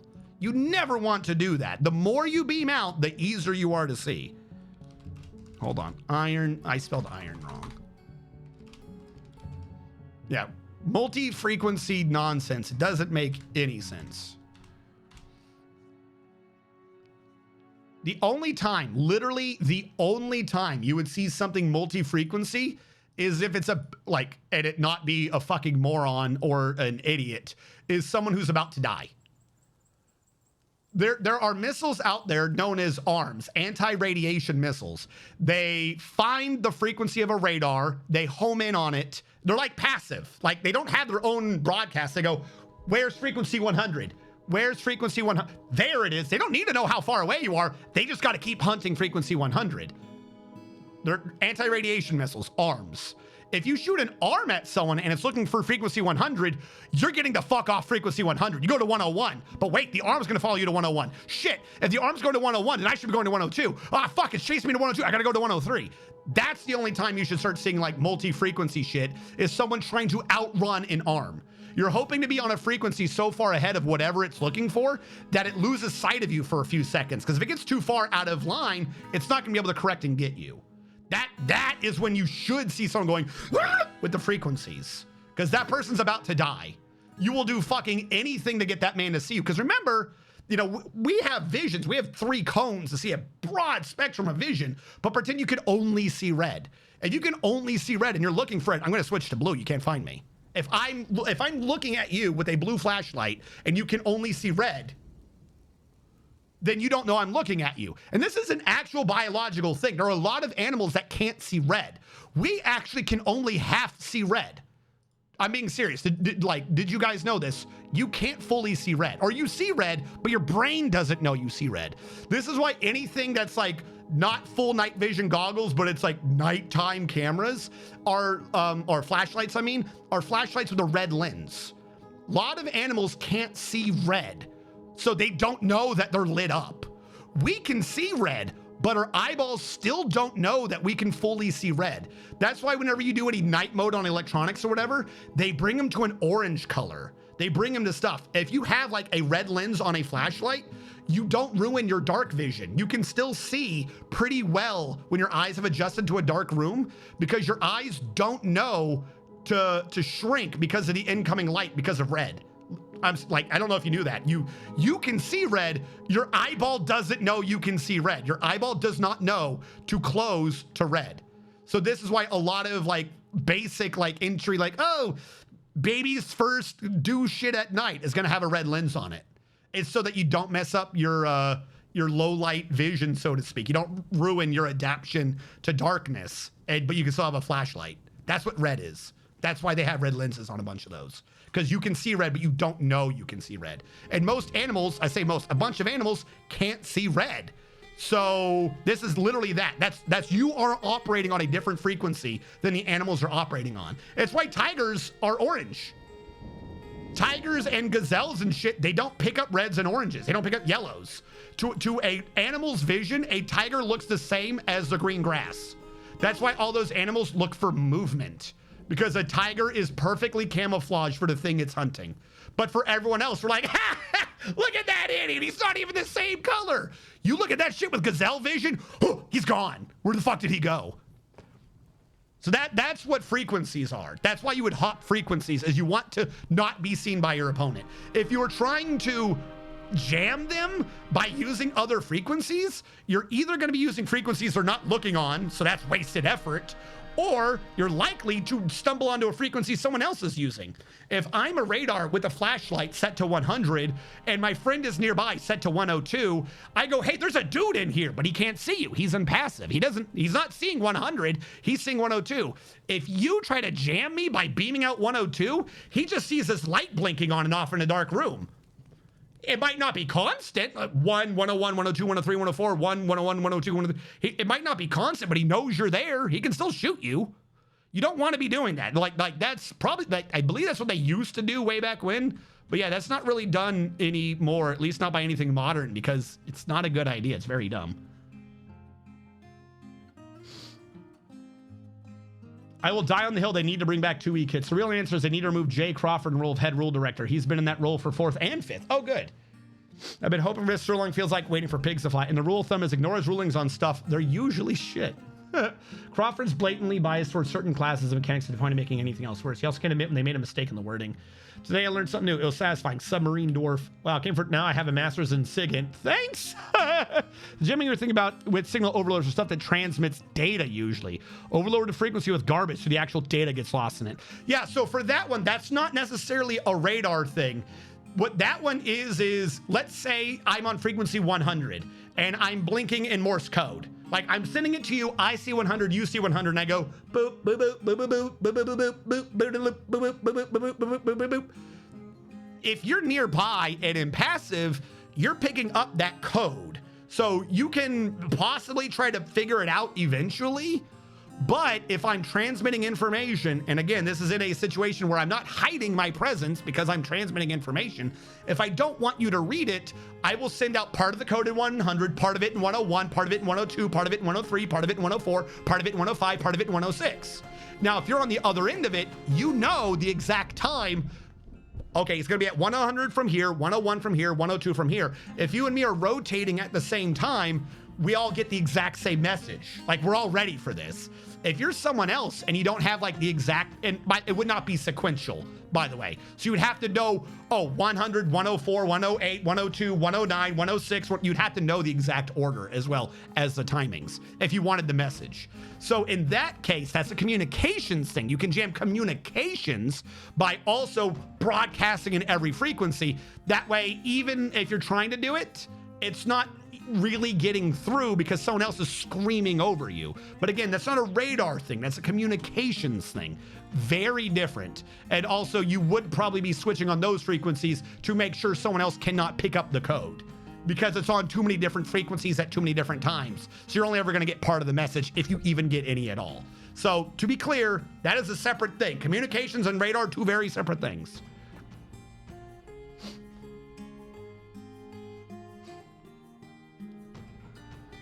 Can I ask you what's going with your frame rate? I've never seen frames per second jump around like that. We're draining it doesn't look like it, but we're draining the ocean right now.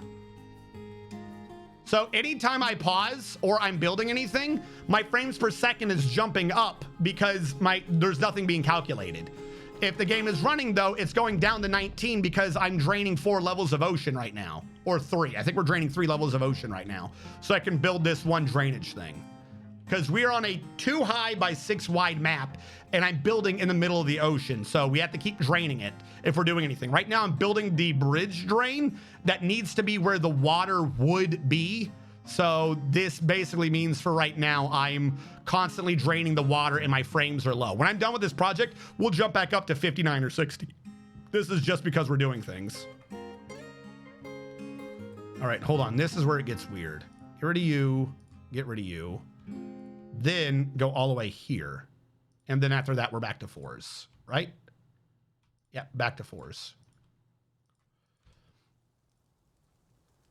But even though we're losing a bunch of frames right now, this does mean in the future, by the way, how are food and drinks? They are doing fine.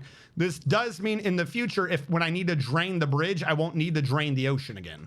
So this is costing us a lot of frames right now, but it will be saving us a bunch of frames later on if we ever want to do experiments and or defense. The game I was playing was Nebulous Fleet Commander. It was like electronic warfare, but on space. Spaceship battle. The line I'm thinking of works with the Dark Forest. If you send radio out into space, you don't know who's listening. Yeah, that is a big theory as to why we don't know about aliens, is the Dark Forest theory, which is somehow everyone else in the universe already knows something's looking. Humans don't know this, so we keep being, hey, is anyone out there? And we're flashing a flashlight through space everywhere. Ah! Anyone find us? So one of the theories as to why we haven't found aliens, besides they just don't fucking exist. I'm not saying I agree with that. I do think there are aliens. I don't think we've met any. But going on from that, is the Dark Forest theory, which is the aliens are more advanced than us, and they've already seen the scary. They know the scary is out there, and they also know to shut the fuck up. And for whatever reason, we're the only ones that are making noise, and we just haven't been killed yet. That is one of the theories of why haven't we made contact with aliens? It's because they're all smart and we're dumb. What are those old Soviet radars that paint giant lines across the spectrum slowly, like it's scanning or something? That's not old Soviet radar. That's actually still modern technology, if I understand what you're talking about. That's called a phased array. Patriot is a phased array. A lot of radars nowadays, if you want to be able to tell exactly where something is or what's going on, you're going to be using a phased array. As far as I'm aware, that's the in technology. It was kind of used a bit in the past, but a lot of work has been done to it to make it start working a lot better. So as far as I'm aware, I could be wrong on this. I have been out of the military for a few years. Phased array is still like the go-to idea for doing this shit effectively. A radar that you see just does this, like the weather thing, is not great. Like, you're gonna get information, but you're not gonna get it up to date. A phased array will typewriter to sky, boop, boop, boop, boop, boop, boop, and it will hit every square and go, hey, Is there something in this square? Usually the first thing, search mode, is just looking for if something's in that square, for like anything that's a phased array. Then, in addition to, there's like a secondary part or a secondary timing or something that goes, hey, square B3 detected something, do it again. And in addition to doing like these squares across the sky, it'll do like a smaller square in B3 and go across B3 and be like, what is in B3 is across sub squares B2 to K9 or whatever.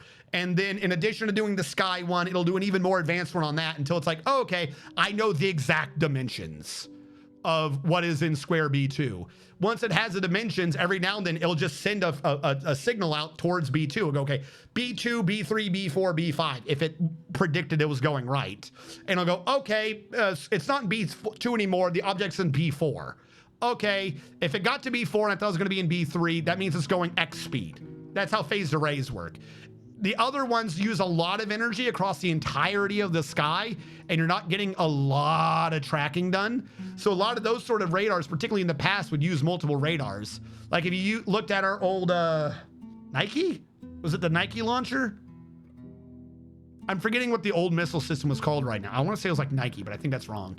Or was it Atlas? It was some name like that. They had multiple launchers. They had multiple radars, I mean. One was the Seeker one was one to track its own missiles, one was to track enemy targets. So it used to be split up. Yeah.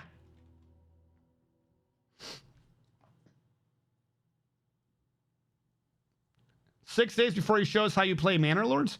What is with Manor Lords? You're like the 9th person to bring up Manor Lords. Is something going on? I don't think I know what Manor Lords is. Is something going on with Manor Lords? I got Beyond All Reason, so I got to look into that. I forgot all about that. I injured myself earlier in the week. All your eucalyptus, the terror known as Coca Koala 5 has come. My pin's not writing. Koala herb. Priority. Okay. Yes, Tia, I'm draining the ocean. I'll stop draining the ocean in a bit. Like, it doesn't look like it. We're doing a half drain. I have a drain that drains half the ocean. I have a drain that drains all the ocean. Right now, we are draining half the ocean right here. It doesn't look it, but this is where the ocean's being drained into. That way, we maintain some more frames. If I was draining the whole ocean, I think we'd be down at 12. But I'm draining half the ocean right now so I could build up this drain system below the bridge. When this part is safe and watertight, we'll let the ocean refill and we'll be back up to 60 frames. Not close. We'll be at like 56 or 57 when this is done. We use phase array for astronomical observations, so probably still the most. Yeah, yeah, phase array is up to date. As far as I'm aware, that's not out of anything. Thea the other night. Ooh, Thea. Thea got an, someone asked me a question on one of my old Thea videos. And I said I'd look into it and then I forgot. I'm a bad person. I used to do a ton of Thea too. I had a bunch of videos on how to program the game and how all the events worked. I'm technically like a patch behind. Like they did a major content drop at some point, but by that point I was already just mostly doing Dwarf Fortress. So I never updated anything for the new content. I should probably do that at some point. I was seeing a video about radio frequencies of planets. There's some planets that are like a very strange alien ambiance, and there's like planets like Saturn, Jupiter that sound like the pits of hell were opened. Earth, there's a lot of garbage noise. Sometimes seems to be like planes and shit all over the place. I don't know why I brought it. I just felt like it. I found it really interesting how we can even see audio from planets. I mean, yeah, anything that like, once you hit certain frequencies, like it's beaming out there. We are getting bombarded by a ton of frequencies all the time. Like, oh, they're, what do they call them? Not space particles is not the thing. Astronomical radiation. Like they thought a ray from the sun flipped a bit on a Super Mario speedrun. I believe that got disproven, but like we're getting hit all the time by like these random ass fucking rays. It's not what they are, but they're usually so dispersed and not concentrated as to never ever really cause a proper problem. But also, as a side thing to what I was saying earlier, bringing up astronomical stuff, that's what sunburns are. Like, you get cooked by ultraviolet. Like, if you're to have you know, infravision, and you did ultraviolet, you just wouldn't be able to see in the day. You know what I mean? So as a secondary thing, if you wanted to be real goof with it, if you wanted to, you could easily, if someone had dark vision, infravision, but not sun weakness, not sun blindness, then that means that they're physically operating on the infrared side of the spectrum there. And if they are a creature with dark vision but blindness in the sun, that means they're operating off of ultraviolet light. Like, that's literally what that would mean. So if you wanted to, I don't know how you'd easily do that as a DM, but if you're doing a story or your own game or something, you could easily work that in too. That would be an interesting feature, that creatures without light blindness are infrared dark vision, and creatures with light blindness are ultraviolet dark vision. Though admittedly, I don't think you're going to get much ultraviolet at night. I don't know how much you would pick up because everyone just does infrared, since that tends to be what heat does. But if you wanted to work that in, I really don't think you would get much UV at night, like at all. Oh, I mean, maybe moon reflection. I don't think you get UV off the moon, do you? Can you get sunburn from the moon? That'd be absurd, right? That would be like way too weak. I don't think anyone's ever gotten a sunburn from the moon. Now I've got myself my own little scientific loophole. Can you get sunburn from the moon?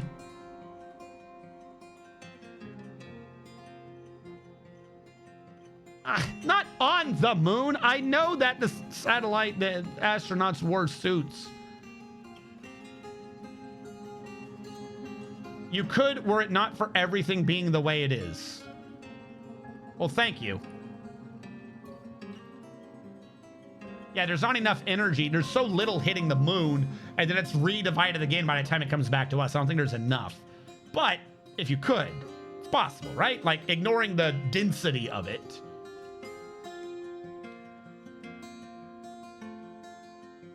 The moon doesn't do enough UV to cause even the palest of gingers to burn. But it does do UV. It's just not a lot of it. Theoretically, there is UV, just not a lot of it. So you could have UV night vision. I have no clue how that would work in tunnels, though, considering those creatures, you know, dark vision is not weaker than others at night. Usually they're stronger, actually. Human caravan has arrived. Don't care. Did we catch up on Die? It looked like we caught up on Die.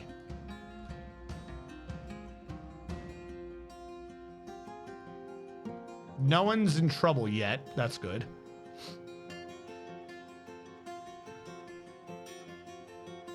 Was it disproven? From what I understand, and this is a while ago I saw any update on it, it wasn't disproven, just everyone said it was so astronomically an impossible chance it couldn't have happened or something. But I don't think there would be any way to be able to, it's like one of those things that you can't do the experiment to prove it. So how would that work? I think that's what the thing is I think they were like, well, you can't do the experiment, so that can't be true. Is that what I think they came up with? I could be wrong. Let me take a sun bath in suits. No, they're skinny dipping. God, all this is because I told you my funny story of humans not having night vision in my Dwarf Fortress story. But no, because it came up. Like it's weird, right?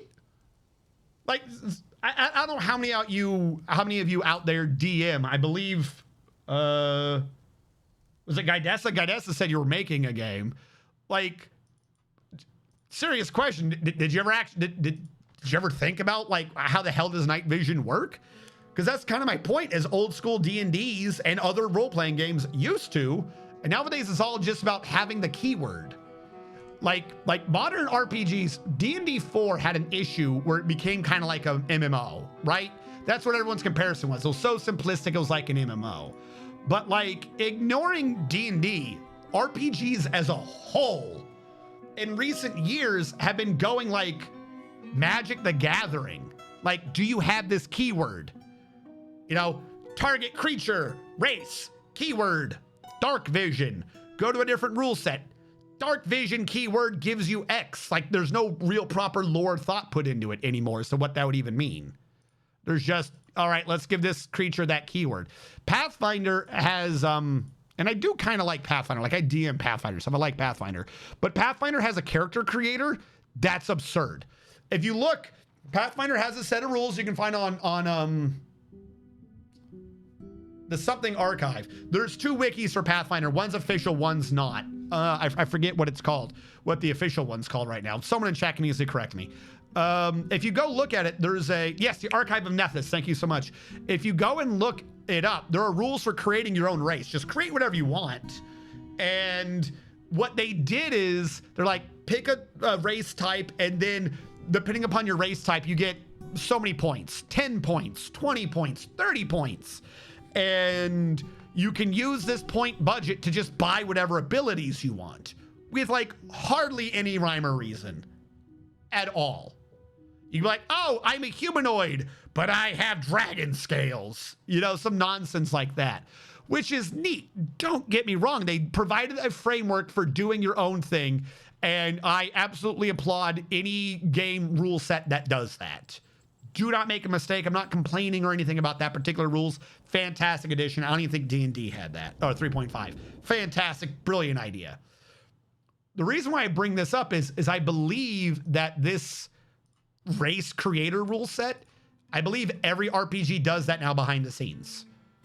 I am completely willing to bet that behind the scenes, Wizards of the Coast, Pathfinder, every RPG maker doing any of these like rules off of that core idea, like the D20 set, have a list somewhere of this ability is worth X points, that ability is worth Y points, and that's how they balance the races. They just mix keywords together to see if they look cool.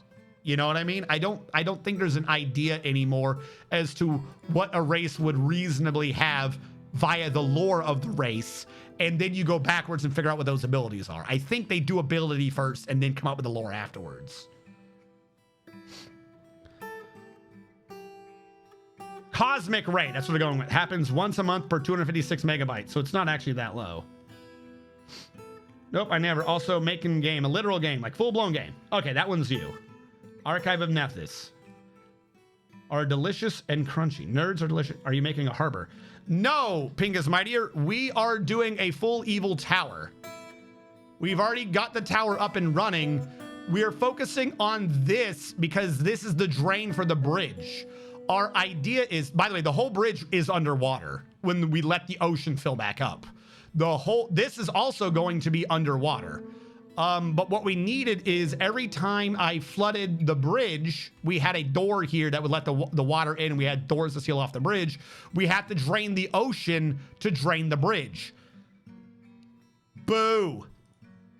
It's obnoxious. So we're taking a bit of time now to set up a drain internal to the bridge so that we can flood the bridge and drain the bridge using ocean pressure, but controllably separate from the ocean so that we don't have to keep draining the whole map, because I'd like to keep my frames per second. The idea is that this water will be drained to this level where we've come up with a 3-way sluice gate system to let water into the bridge, drain the water out of the bridge, and or just drain the ocean if we need to. We have a 3-way control to bring water to and from the bridge using the water pressure. I might be a Z level off on getting the water to go up into the bridge, which means we might have to design a separate input, but the drain part should still work, so we don't have to drain the entire ocean just to get rid of this bridge, just to get rid of the water in the bridge anymore.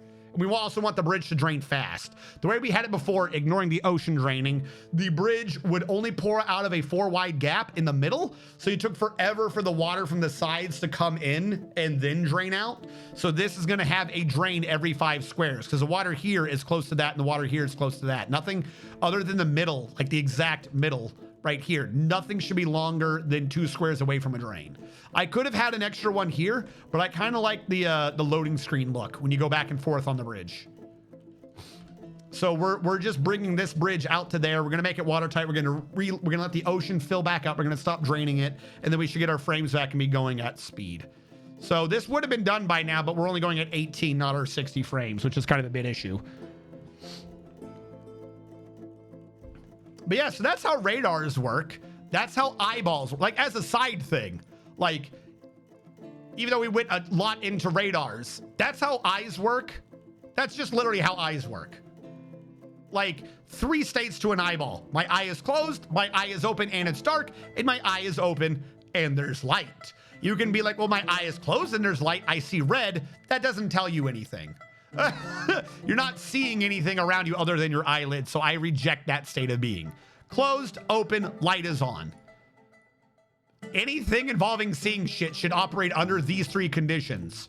Off, on with support. An eyeball that works without support is insane.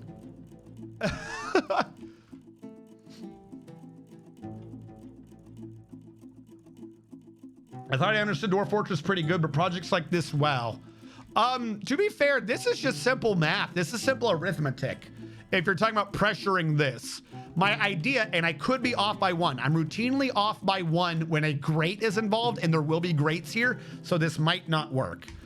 But we have water that will be at this Z level. The water will be at this Z level. The idea is that this water pushes on this, and thus everything on this level will be pushed down and back up to at least meet this. This water will not push down to come back up to the same level. You need one more on top of this. So because there's water up here, this should be able to be filled if you create a gigantic U-bend, essentially. If you look over here, we have our drain. So even though that's not by the bridge, the total amount of water above it's the same. So as long as I haven't created a purely diagonal catch, you should be able to do pressure calculations and end up one level below the highest level of water, which is what we're going with here. Because we want the water to be up here. There is an issue every now and then, and I discussed it before, and I routinely think I've understood it, and then every now and then I screw it up, which is when there's a grate involved, somehow the water won't pressure up that last level. Like it'll think it's fine. Like if you get rid of a grate, suddenly the water will come up and everything will update. It doesn't even need to be a grate. We had an issue with that with a drawbridge earlier where things don't update from below sometimes. We had a drawbridge in the floor with the water pressured and we opened it and it just didn't come up, which was kind of weird. But then once I got rid of the bridge or something happened, it suddenly flooded. Or it was able to flood. So there is a weird multi-Z level physics thing that happens with that last pressure of water, unfortunately, which might happen here. If that's the case, we'll just need a hole on the roof so that the water can pour in. It's gonna be slow, or we just do another hole in the side and then the water can pour in and then we shut the one on the side and then we're good to go. The only issue is if we have to do a side pressure, like how I initially had it, it is absolutely possible for a building destroyer to destroy it and then I lose the bridge permanently because I can't shut that pressure off, which is why I would rather do it from below so I can make sure I control the pressure at all times. That would be a bit of an issue that we want to try to avoid. If I put the thing on top, that would be safer. That would absolutely be safer. We could, in fact, turn the water off from a sideway if we just drain the ocean again, but then we'd have to drain the ocean. The water coming in on the top, we would also possibly have to drain the ocean if that doorway got shut, or I should say destroyed, thus locked in the open state. But as that water's on the top layer, we could flitter the water back and forth. We could drop the water and then while it's rising, run out and do some work, drop the water when it gets close because we have a bit of time before the water gets all the way up there. This is 2 levels down from where that would be. This is going to fill up much faster than the other water will because this water will flood this level the instant it's no longer draining. So that's a bit of an issue. So we'd rather get it to be, if it's not here, up top, but that looks a little bit ugly and the water won't rush in. It'll pour in, but it won't necessarily rush in because we won't have pressure. Whereas if we do a side one, the water rushes in, then we have a chance of a monster breaking it, locking it in the open state. It's not great. And then everything else in terms of getting it all the way down here, pressure will handle that. It'll update to where it needs to be. If this was a purely horizontal calculation, I would not want to be doing this. It would be obnoxious as hell.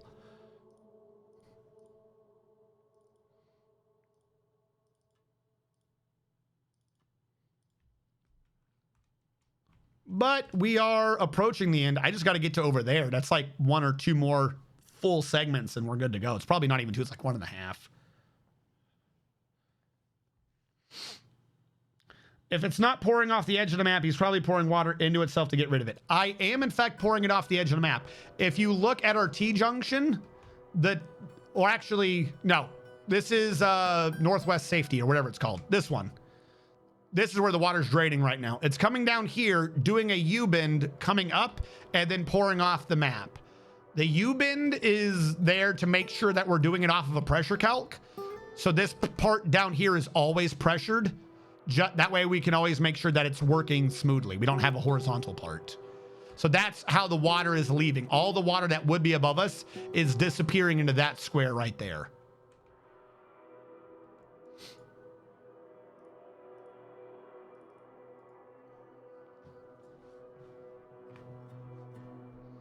There's a trader ready to trade, but I'm not. Actually, fuck. Who's here? You dwarves or humans? They're humans. I'm not ready to trade. You guys can have a good day. If it was dwarves, I would trade with them, but humans I don't care about. I'm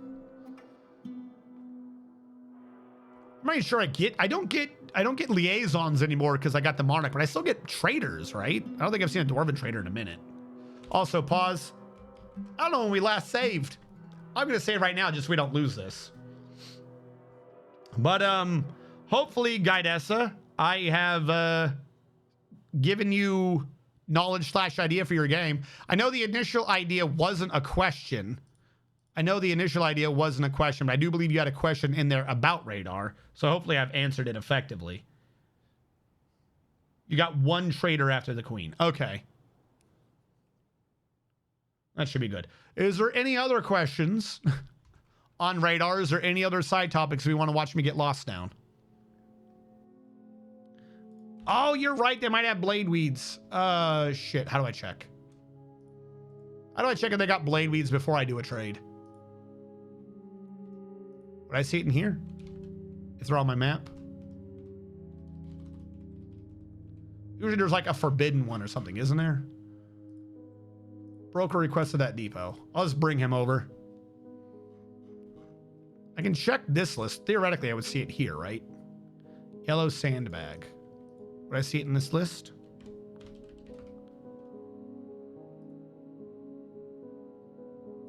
All right, so I would see it in the stocks list temporarily. If I type in bladeweed, I don't see bladeweed. If I type in seed,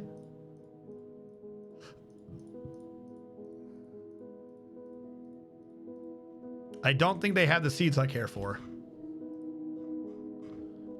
There's some seeds on the map, but even if they brought some of them, I don't think it's anything I care for. Unfortunately, no need to trade.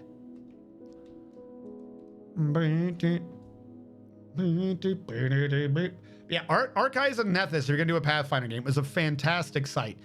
If you're willing to pay money, just as a side thing, there is a program officially licensed for Pathfinder 1E, and I believe officially licensed for Pathfinder 2E, called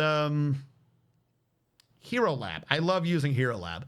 But I will point out, if you're doing Pathfinder 2E, they want money from you. If you're doing Pathfinder 1E, they still want money from you, but you kind of get to just keep the stuff.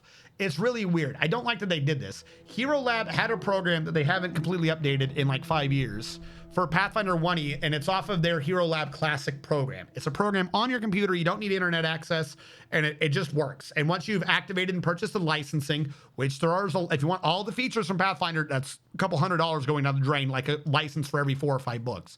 Not gonna lie, but you have it. They call it their hybrid product. They had a bunch of products that were on Classic. Pathfinder 1E is their only hybrid product, and all their new products are on the new Hero Lab. The new Hero Lab is like an online-only program, and it requires like a subscription to use. That annoyed. You had a program that worked. You didn't need to be doing this. Luckily, you can still get all the Pathfinder 1E stuff on their Classical, but if you go onto their website to buy the licensing, they will always have that one option front and center to upgrade to the new subscription model. Why? I don't want to upgrade to your subscription model. That sounds dumb. Upgrade your fucking program, put everything back on the Classic model. It's one of the reasons why I don't like know too much about 2E. It's just 'cause I don't have an easy program to get for 2E.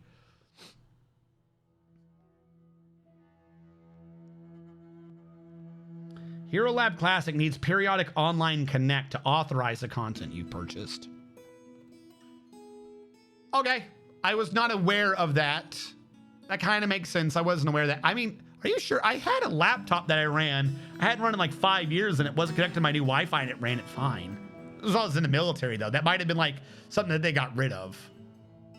I'll give you that. They might have that as as a thing nowadays. But other than this, you know, verification step, the files on your computer, there's no lag or anything. It's not like it's on the browser. I like my little program. I don't like their online version. I'm like, this is goof. Please sign into our website. Please do this. I don't want to. I just want to run this little program. This little program's nice. It's compact. It works. I wonder how often you have to do that authorization connect and if you can bypass that.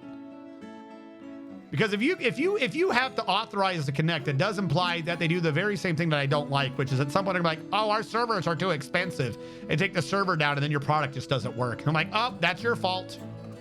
Fuck you, it is. I don't like when companies do that. Stupid. It's absolutely stupid. If I paid for a thing, it's my thing. It's one of the reasons why I don't like the new D&D fucking model.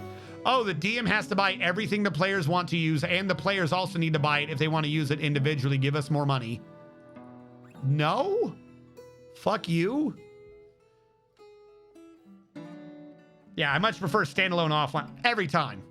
Every time, give me a standalone offline program. I will pay 2 times more for a standalone offline program than anything online. Hold me to it.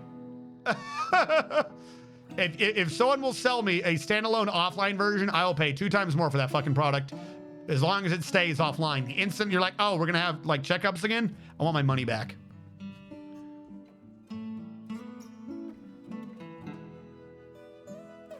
You accepted the end user license agreement and scroll to the bottom. That's how they. No, actually, they don't. Here's the thing: the law is never ever been that locked in. Stories like that always irk me. Because it's like an old wives' tale. It's like Bloody Mary is gonna get you in the closet, right? It's gonna get you in the bathroom. I mean, close your eyes, Bloody Mary, Bloody Mary, Bloody. Ah! It's what people somehow keep telling each other, but it's never true. It's like the story about like the hot coffee thing. That's not how that went down. The hot coffee with McDonald's and shit. So somehow companies will tell you this, and then people will accept it at face value, and it's routinely shot the fuck down. Routinely. One, time and time again, the idea that you signed something on the EULA is routinely fought in court and torn down. Like, I'm completely serious. It routinely does not hold up in court. Oh, you can't go to court because you agreed to a mandatory whatever process first. Can't do that. Routinely can't do that. They can put a lot of shit in there, and then when you sue them, they can tell you that you have to do X, Y, Z. But more often than not, a lawyer's just gonna go, no, the fuck we don't. We're just gonna see you in court. We'll see if the court makes us do this. Because what happens if you don't? Oh, you have to do step X. What if I don't? Just get a lawyer, fill this shit out manually, go to court. And I realize that's kind of the issue. That's genuinely the actual hang up is, well, you can't afford a lawyer. That's literally where they get you legally. Nothing else that's happening is actually legally holdable. They just lie and say it is because hardly anyone can afford the lawyer to call them on the bluff. There was a company, fridge company. It wasn't Frigidaire, but it was some fridge company. Recently got hung up by this in court. The fridge stopped working after X amount of time, and then the users were like, hey, we want you to fix this. And they went, oh, well, your warranty's expired. We don't cover that. You have to cover that. They went, nah, your warranty is void, or your warranty expires if X, Y, Z. Well, no, it doesn't. Never happened. And they're like, well, it was on your end user license agreement, or whatever the hell the physical version of that would be. Where was that? It's on the box. It's not on any paper for you buying things. It was on the box of the product when you bought it. Yeah, but our products are purchased via companies all the time. No one actually ever has the box. So it got fought in court and shut down as far as I remember. Like, there was a story way back when of like, oh, the McDonald's, I think it was McDonald's, might have been something else. The McDonald's Corporation or Walmart Corporation or someone fucked over the people who originally owned the company, and they couldn't even use their name anymore because of something that they had agreed to their name. They didn't have legal right to their own name, so they had to get rid of their name. No, they didn't. No, they fucking didn't. They just didn't fight it in court. Fight it in court. Be like, you can't force someone to legally change their name. That's stupid. It's not going to hold up. That's literally all any of this nonsense is. Like, oh, you signed this deal by sneezing. Once you sneeze, we get your life. Corporations are not fey entities.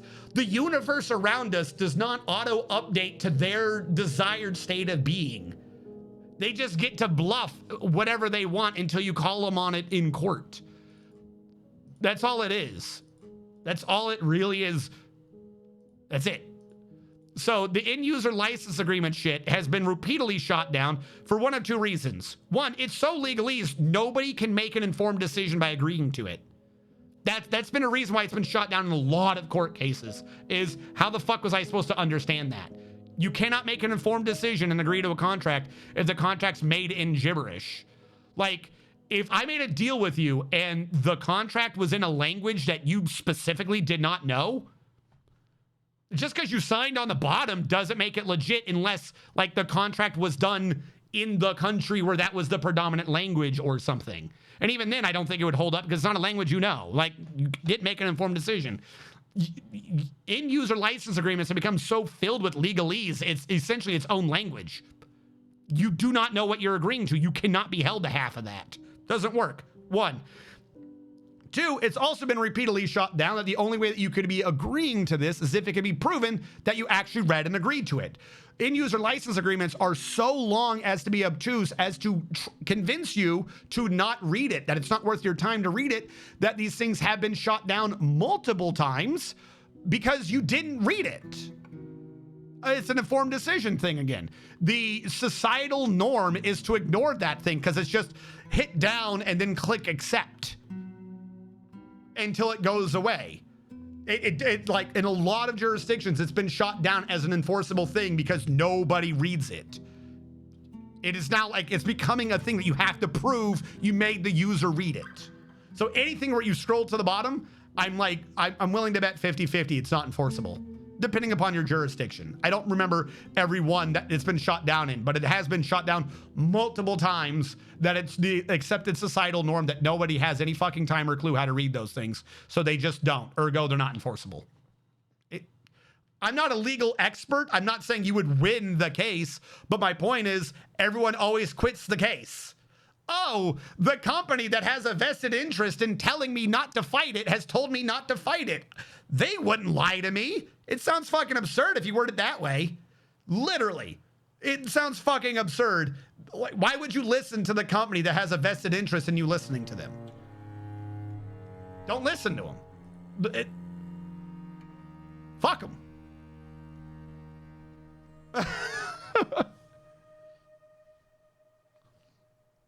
Yeah, you cannot sign rights away.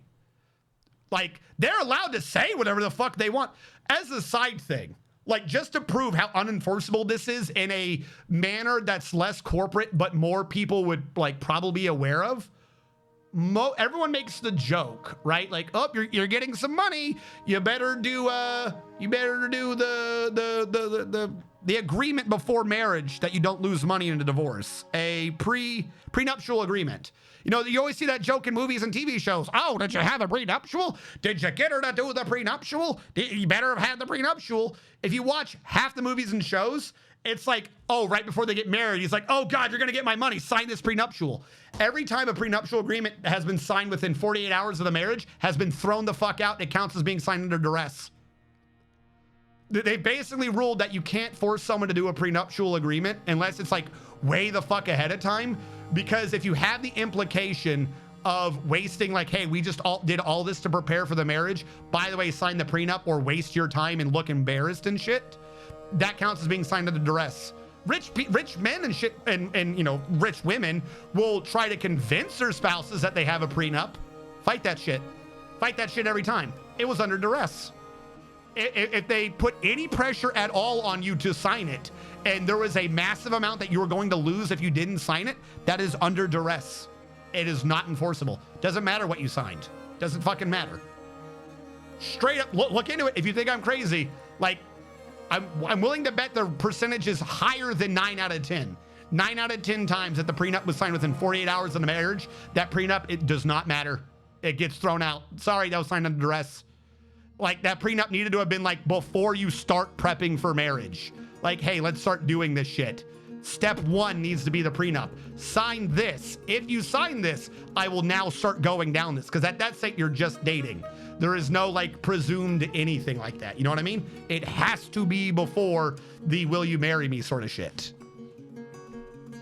Want to look at Coca-Cola fight? No. They might have scars.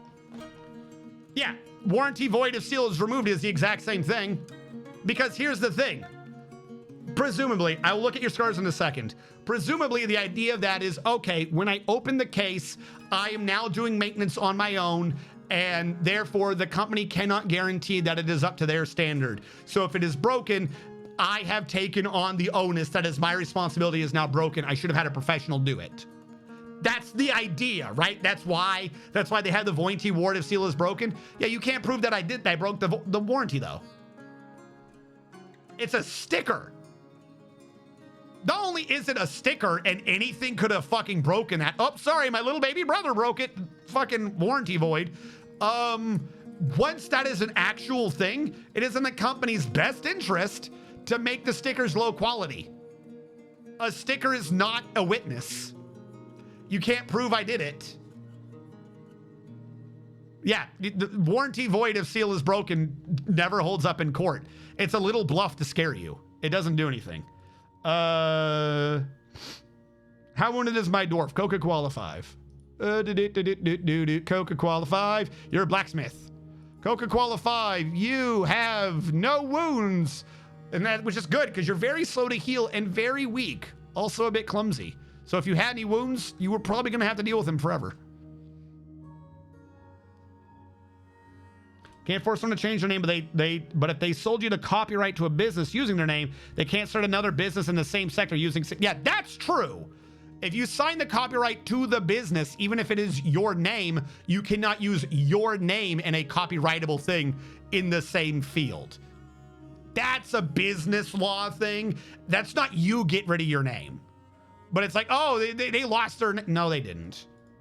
If they changed their name, it's because they're idiots.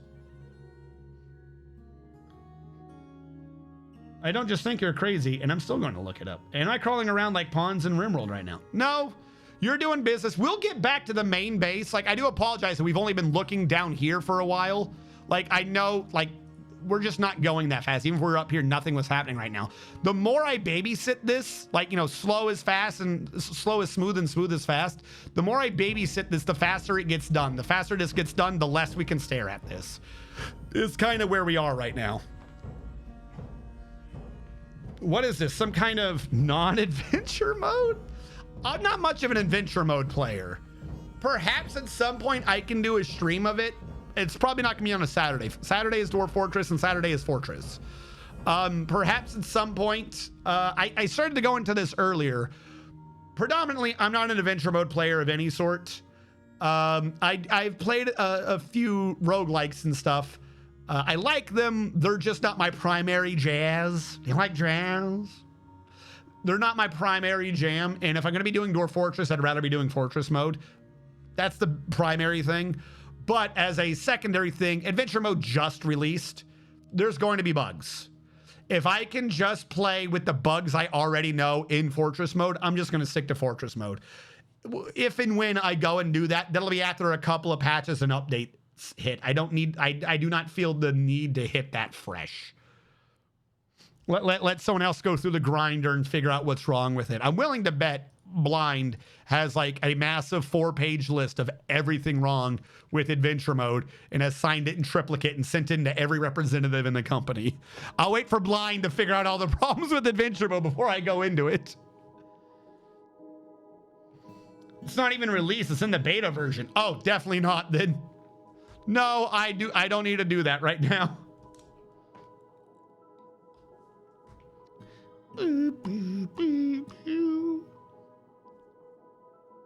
I've been watching Blind play Adventure and it's so confusing. I'm willing to bet. So here's the crazy thing. Here's a couple of facts about Dwarf Fortress.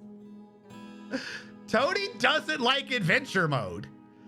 That's not a conspiracy. He's basically said that it's not that he dislikes it, but of the two things, he prefers adventure mode. Toadie's an adventure mode player. That's the one that he kind of prefers to play. And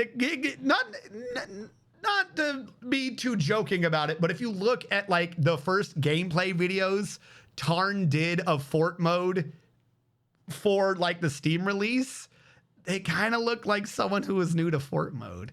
I don't know if he was just doing it a bit slow to make it clear, like for the picture or whatever, but it didn't look like someone who was well practiced with it. He's like, like, you know, wasn't going click, click, click, click, click, click, click, click, click, click. You know what I mean? His APMs were low. We're going to use an RTS term. His APMs looked pretty low to me during that first video. From what I understand in previous things, he said before that he really likes playing in adventure mode. And if you recall, the whole reason for Dwarf Fortress was Legends mode, wasn't it? Wasn't the point of Dwarf Fortress just to create stories because him and his brother really like stories and narratives and stuff to pop out? So of the 3 modes, one of which not being playable, I think Fortress mode is the one he dislikes. Not that he dislikes it, but of the 3, I think it's the one he likes the least. That being said, which is why, that's one of the reasons why the UI was the way it was, right? Yeah, he plays an entirely different game. Like, so that's kind of the funny thing, that like most of the people who like Dwarf Fortress did the Fortress mode, which also kind of made it weird. Like, I'm being completely serious on this. This has shown up a few times where there have been a lot of bugs in the game, and people would report the bugs, and like Tarn and Toadie and stuff took a minute to fix the bugs because they didn't believe the bugs were as serious as they were. Like, there would be some people who'd be like, well, that's not really a bug, and because it never came up, because they just didn't do it that much. It's not like it's a QA, like quality assurance thing. It's because like you would have to play an exorbitantly large amount doing insane things to run into a bunch of these niche issues, but it'd be a niche issue that was easily repeatable. So like a lot of bugs hung around for a while because a lot of people be like, oh, this is a problem, this is a problem, this is a problem. And then people wouldn't run into it, be like, it's not that big of a problem. And then Tarn would look and be like, well, I didn't run into it. What are you talking about? Like, it just never came up. You'd have to do a bunch of, like a lot of weird playthroughs. Like the hospital bug. I don't know if the hospital bug still exists, but I'm going to probably talk about it in present. It existed at the release of Steam. So if this is fixed, then it's fixed. But the bug with hospitals was that when the Steam version came out, you would have a hospital. Where's my hospital? You would have a hospital and you would set someone as a labor in here. And the way the game was programmed is that when you were in labors and you did any of these on or off, it would go through the entire list, reset the entire grid every time you toggled anything in this screen. But in the hospital, this isn't that screen. So you would have someone assigned here, but because they were assigned here, this didn't trigger the update to actually assign them to labor for doctor. I actually made a video on this where I solved the hospital bug. That's on my channel. That was one of the videos I put up, was how to get around this problem. And the way to fix it was to go into the labor screen and toggle anything at all on or off, because you triggered an update and it would check that screen, but that screen did not itself trigger the update. Now, this is would only be a problem if you would put off doing a hospital to the very end. Like, you did just, I don't need a hospital because I played so much that I'll only create the hospital when I need it. I'd rather my dwarves be doing other things and be faster prior to having the hospital. Well, Tarn, Toadie, Puck, when they did quality in the game, they're all like meticulous players. They're all meticulous designers. So they'd be like, okay, here's this, and hospitals are important. I'll create the hospital. And what they would do is they would do any class afterwards. They would have the hospital done before they needed the hospital. So at some point they would trigger a labor update, so they never had the hospital bug. So a bunch of people who weren't meticulous about having a hospital early would play the game and go, hey, there's a big bug. Hospitals don't work. Everyone's dying. They don't work. They don't work. They don't work. Because people would create the hospital only when they needed it. And then the hospital wouldn't do anything. So people would go, it's not working. They would fire the dude. They'd hire the dude. They'd put him in a different job. But they weren't going and triggering a different labor update. So the hospital wouldn't work for people. Conversely, a bunch of people would go on and go, hospitals work mine. I just watched them heal shit. And those were all the meticulous players who would make hospitals before they were done. But if you played the game for years and years and years, Fortress mode, you know that a hospital doesn't do much until you're injured. So a lot of people like me who have been playing forever, because we played forever, would just not have a hospital, particularly at the beginning of the game, because I'll just build a hospital when I need it. Why waste the time? So there was a bug for a bit. Like I said, it might be fixed now. It probably is fixed now. But there was a bug for a bit after Steam released that a bunch of people were having issues with because hospitals did not work. They just flat out did not work. And a bunch of people had like weird, like, cut a chicken's neck, do a sacrifice to make it work, because they didn't figure out what would suddenly make the hospital work. And literally it came down to people who played the game regularly had all developed a habit of not making a hospital. Like, that's the problem. They would develop the habit of not making the hospital. And when you do that, the hospital wouldn't work. That's all the bug was. It was a bug that only hit people that were too comfortable with the game or who were too new to the game.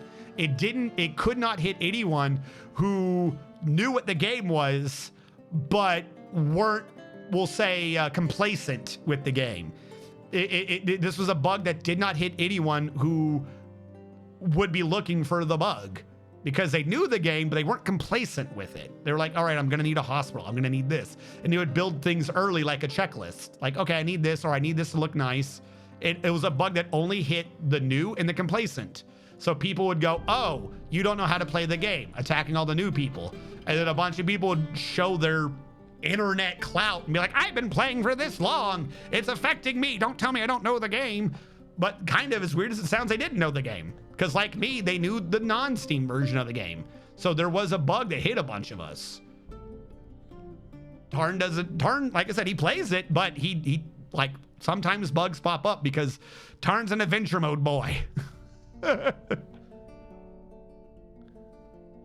Just like Space Station 13 was originally a particle simulation. Oh my God, I gotta get back into Space Station 13. I haven't played it in a long time. I think the last time I played it was on stream, as a matter of fact. Space Station 13 is tons of fun. Is a dwarf flat on his back. With a Too long, didn't read. Hospital won't work and there's no hospital to work. Grogrin be its name, for it is quite fat. Hello, Grogrin. No, hospital won't work unless you hire someone not in the hospital to do not hospital things. Then it works. It worked perfectly if you triggered an update. That's all it was. It's just you didn't trigger an update. I found the bug, and then I did a bug report and I sent it in through channels to Puck. And the response I got back from Puck was Puck had actually just discovered the same bug, but Puck had gone through the coding. So Puck saw it in the code that it didn't trigger an update and went, that's interesting. Meanwhile, my dumbass went through trial and error in game figuring out what caused it. Also, Dwarf Therapist helped. Just because of that alone, like, I hope Dwarf Therapist never goes away. Dwarf Therapist is a fantastic tool for sorting out things. Magical and can breathe fire. Hello, Panda. How goes?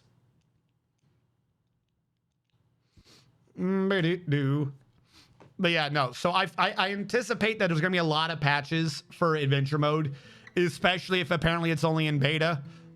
I'm not going to be doing it until that wave of patches goes through.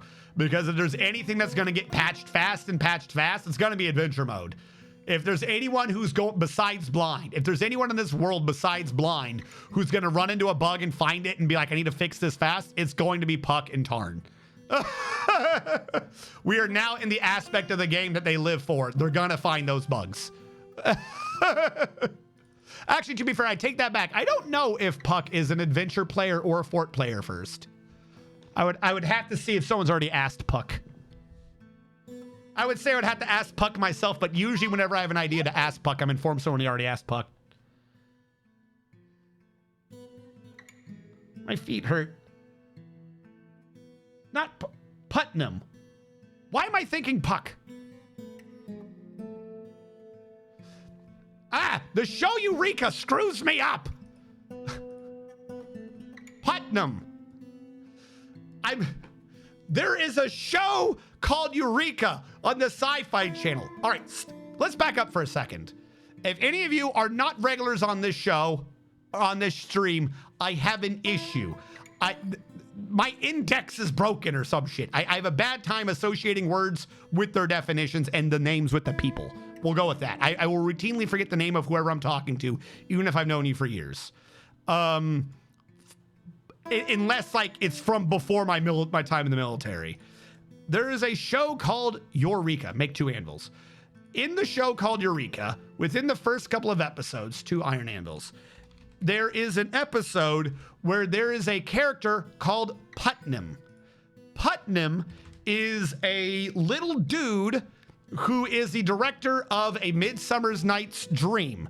The main character's daughter, her B-plot during that episode is that she ends up playing Puck in A Midsummer's Night's Dream. And everyone in the entire show keeps talking about, he's like, oh, I got to get the costume to my daughter Zoe for her part of Puck. I got to get the costume to her. I got to get the costume to her. And everyone also keeps saying that Putnam is a genius. So unfortunately, Putnam's name is Putnam, and my fucking mind, every time I think of Putnam, the IRL person, my mind keeps supplementing it with a small boy and Puck. For whatever reason, I meant Puck the entire time. Puck is the name of the character in A Midsummer's Night's Dream that was directed by a character named Putnam in Eureka. The person named Putnam is IRL, is not Puck. And sometimes I call her a him because I'm thinking of the boy. I do not mean to do that. Putnam is not a him. I don't know if I dropped that in earlier, but no, I've got the character backwards again. I apologize. I blame Eureka. The RNG show starring Pandasaurus Rex. I know that TV show. It was super good at the start, then it became shit. Panda's laughing because I haven't gotten her to the good part. Panda's watched like the first 3 episodes. And the first episode is a pilot, which is not good. Even is so bad at remembering who people are that is mistaken me for, in no particular order, a random city guard, a goat, an enderman, absolutely literally nothing at all, and the city-state Yerevan. And the city-state Yerevan. No! So yes, I'm sorry, Putnam. I half wonder as a side thing, because like Putnam I think has shown up in a few Dwarf Fortress streams. I half wonder if I've like insulted Putnam and they will never show up in my stream. Because I'm willing to bet at some point they were in the stream quietly and I kept misgendering and miscalling Putnam. So I'm willing to bet Putnam's never going to show up. Like I have horribly and grossly insulted Putnam and there's just no way at this point to like apologize and fix it. Like I've done it too much. So it's just never going to be fixed. I'm sorry. Like I can tell you why I make the mistake, but I can't stop making the damn mistake. And it's always the same character.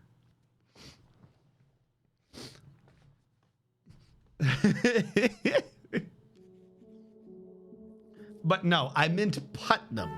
If there is anyone more so than Putnam, more so than Blind, who would find the errors in Adventure Mode Dwarf Fortress, it would be Putnam and Tarn. So there's going to be some bugs. They're going to get fixed pretty fast as far as I'm aware. I'd rather wait till after the wave of updates. Putnam sees a bug report from RNG, deletes it. Holy shit. So here's the thing. You say that. I'm not saying that that's a thing that happens, but like I don't submit proper bug reports either. Like to be clear, I'm not even sure if I'm doing it wrong, and I don't know why I started doing it. What I will do is I will record a video of me reenacting the bug report. Like literally, I'll submit a bug report and there's like, you have an associated file. I will do a video of me doing the bug and then I will explain how I think the bug is happening. Just to be like, I have so much evidence on this, even if perhaps I am unliked. They will have to grudgingly accept the bug report. Because, like, Blind will make a complaint. Blind will be like, oh, that thing felt 2 milliseconds late. And that shit will get fixed 5 minutes ago. My bug reports I have to make detailed. I'm fairly certain, because I always sound grouchy and I can't remember anyone's name. I'm fairly certain I'm constantly on and off the company shit list. I have no proof of this. I'm being like, I'm half joking. I don't think I'm ever being blacklisted or anything, but I genuinely think I keep like going in and out of the we like the streamer list.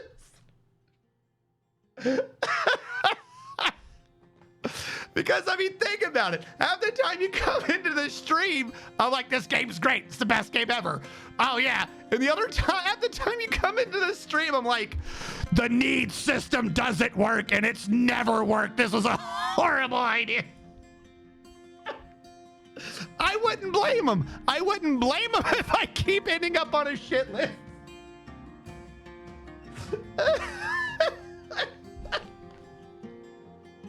I get angry at me too. Imagine spending all that time on this game and you go into someone who's like, I love this game, and you just see me like, fuck this. That one dwarf died. Fuck this.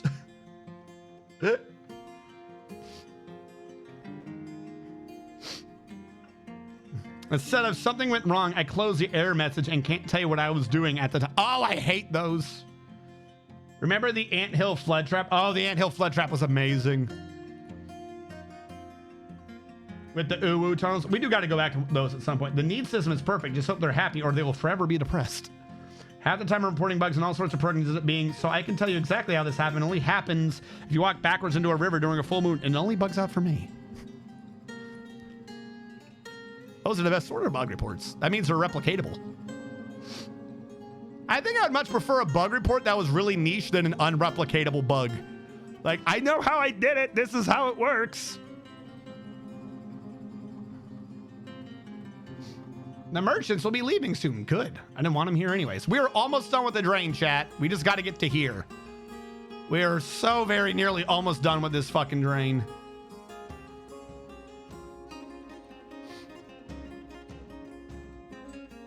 They usually aren't because of the only broken for me part. I always get the weird bugs. Oh no! Boom.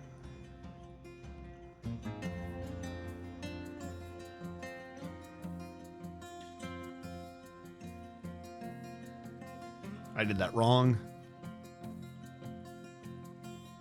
Oh, you would do that one, you little shit.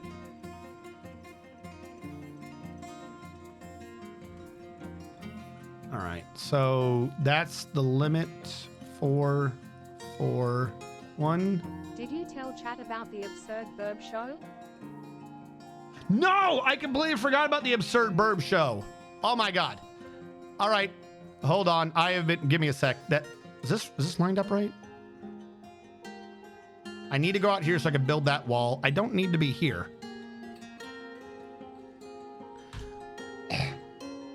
I got screwed in EVE Online after a certain point. I couldn't make new notes. That entire feature was dead to me. Oh no. Things just break in my vicinity to the point where me breaking things is a meme in my friend group. I much prefer a bug report where I go, why are you even doing it like that? Then it sometimes does this. I can't tell you why. So, for those of you in the viewership who are married, Lightning Runner and Sir Thunder have married. Oh, you fucking nerds. Lightning Runner and who? Give me a sec. We gotta change some beds around. Lightning Runner and Sir Thunder. Hey, can y'all please be like next door to each other? That'd be great. Lightning Runner, where are you? Where did you go? Lightning Runner, rooms. Lightning Runner and Sir Thunder. That's what I thought. Okay. I gotta find Sir Thunder's room. Or actually, yeah, I gotta find Sir Thunder's. Hold on. Curses 18 has to switch with Sir Thunder's old room. Curses 18 needs Sir Thunder's room. Curses 18 needs Sir Thunder's room. Curses 18 needs Sir Thunder's room.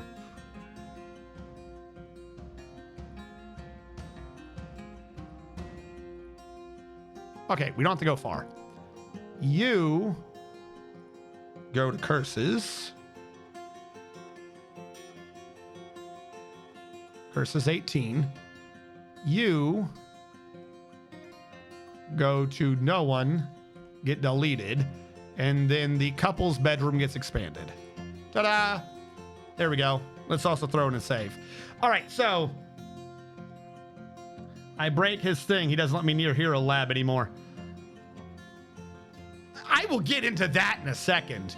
For those of you in the viewership who are weebs, who watch the animes in whatever degree you watch on, if you have not watched a show called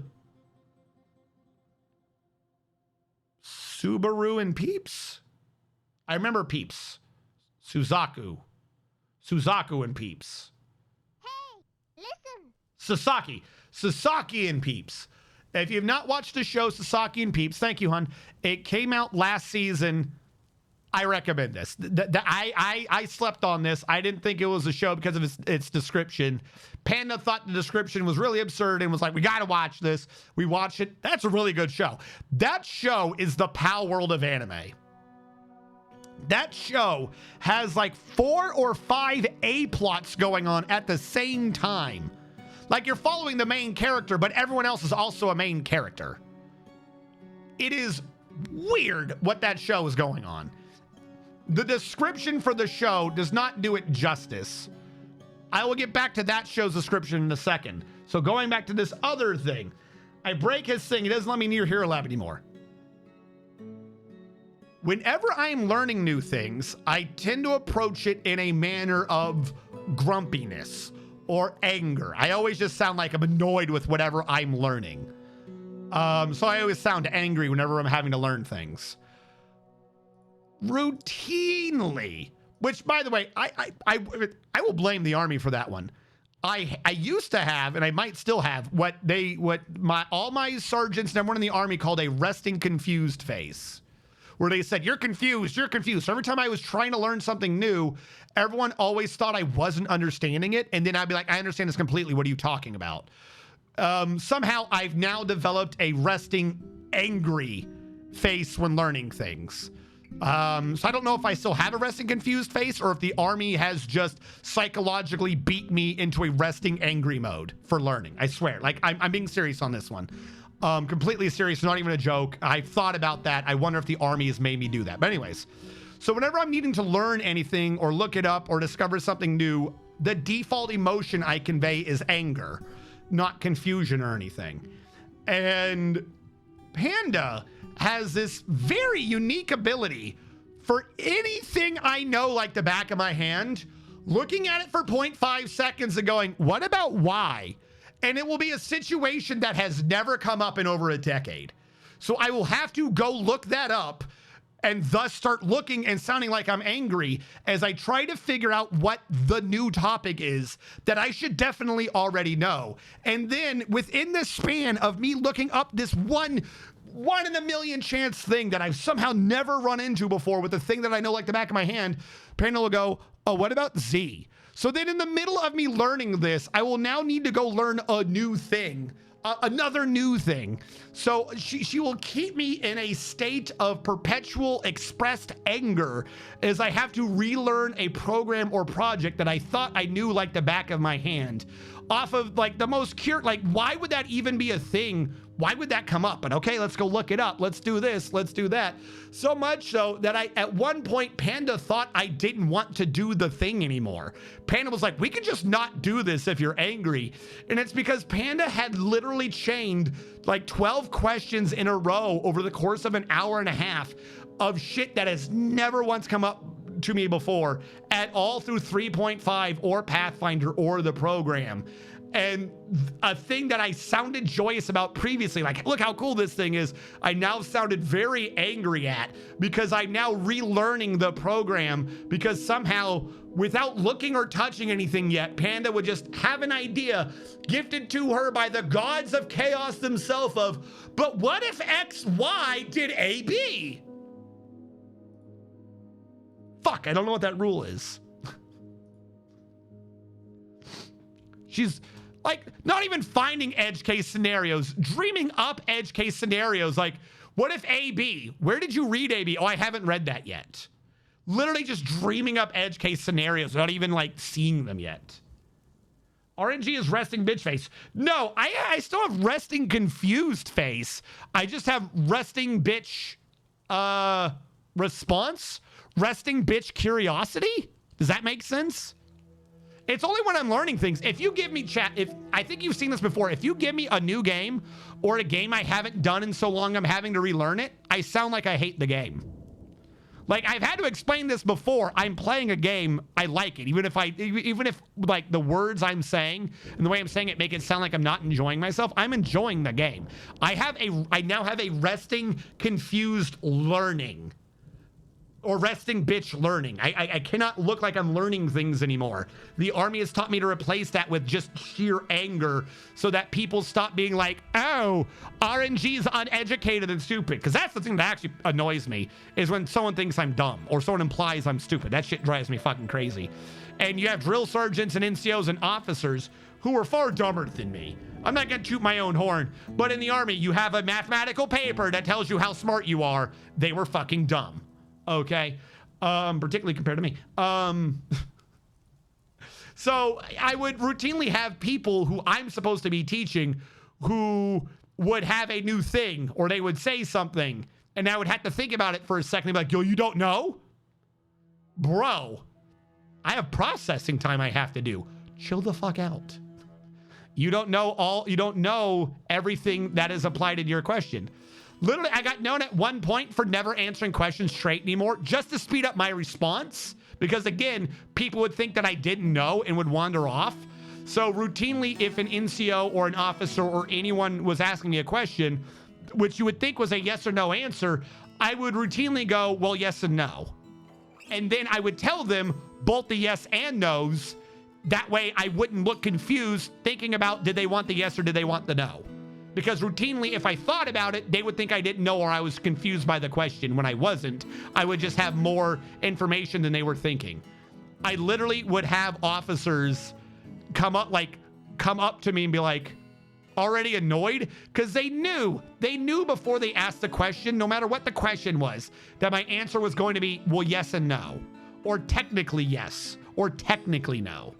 And thus they would have to ask for more context. They would start getting annoyed at me. Like, I used to be a very curious person, but the army has taught me that impatience and anger is a better way to respond to questions and curiosity than being curious. Angry engagement. Yeah, I've got resting angry engagement.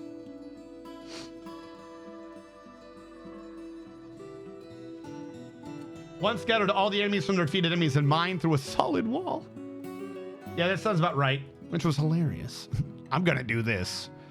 But I don't remember where. Okay, so back to the show real quick. The Subaru and Peeps. Subaru and Peeps. The description is middle-aged, average Joe worker at a trading shop is very lonely, so he buys a bird. And then Bird's like, hey, by the way, I'm a wizard. Let's go to another universe, and whisks him away. It sounds like a really dumb idea for an isekai. This show has an isekai, but it's not an isekai. It's like 9 other genres crammed in. So the dude can come and go as he pleases to the other world. It's like, it's a merchant show isekai, right? We'll go with one of those off the rip. But he spends most of his time in the real world. He goes to the other world to get money for the real world because the bird wizard wants him to buy Kobe beef. And he's like, well, I don't have the money for that. He goes, well, we're going to go to my world and make money. Okay. So in the other world, there's political intrigue, there's merchanting, there's magic. People are wizards. So your main character is learning wizard. At the same time, in the real world, while he's becoming a wizard and can do magic powers, he sees a lady under attack, so he shoots the bad guy with an ice spear, thinking, great, now I gotta explain that I did magic. And she goes, oh, you're an unregistered psychic user. You are now joining the Men in Black, and we're going to go hunt other psychic users. My man's not a psychic user. He's a wizard. So suddenly there's a reveal that there's psychic users. Everyone has got special, unique powers, and he's got to help the Men in Black fight them.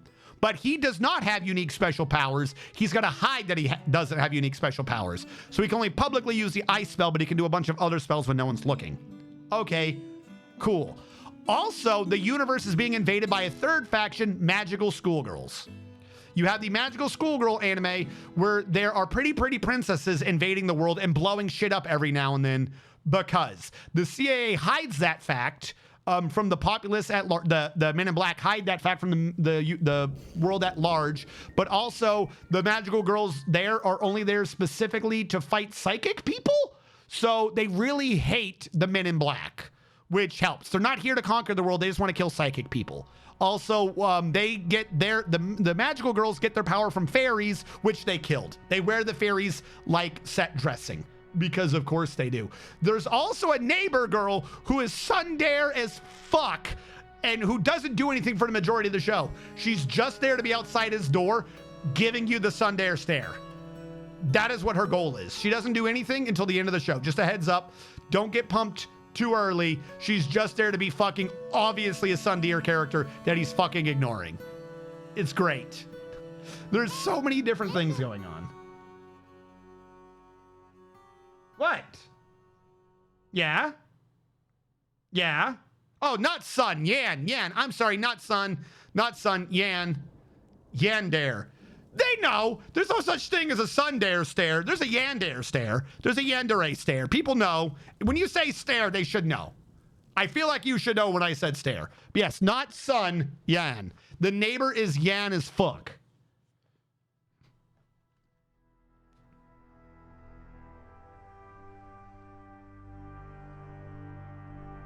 Yes, sorry. So there's like 4 or 5 A plots going on.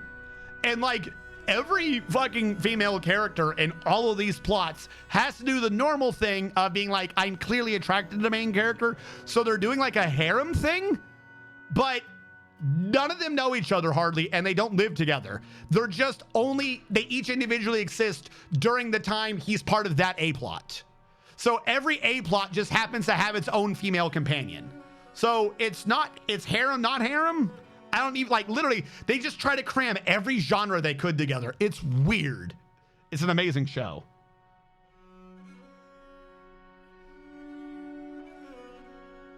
Yeah. Oh yeah, no, straight up. He keeps giving her cookies and she's just outside her room every night at like midnight. And she's like, my mother won't let me in there while she's with clients. What did you do today? Okay. Have a good night. And then sometimes he comes home and she'll be like, I heard a voice in your room. Who's in your room? That's it. He just has like 1 or 2 words with her and then he just goes to bed. Like she's just there so that he can be oblivious that this chick is going fucking bonkers. It's like, is her mother alive? Did she murder her? Why is she out here every night? Like there's one of the parts where she's like, he hasn't been home in 4 days. Like it just cuts to her by herself outside his apartment sitting on the ground outside his apartment going, he hasn't been home in 4 days. I wonder what's keeping him. She's just there. She's just there to be creepy. It is the power world of animes. It is fucking fantastic. Yeah, that's like literally everyone's questions. Like she says with clients, she's like, I'm not allowed in there when my mother's with clients or something like that. And it's always at night or midnight. So either she's lying and murdered her mother or her mother is a prostitute. I don't know what yandere is. It means that, let's break down the words because I don't think the words are proper words. The words are mixed together. I know you probably know the other words, but to be clear on this, there's a 3 or 4 letter word that means like a personality type. TSUN basically means like bitchy or angry or whatever.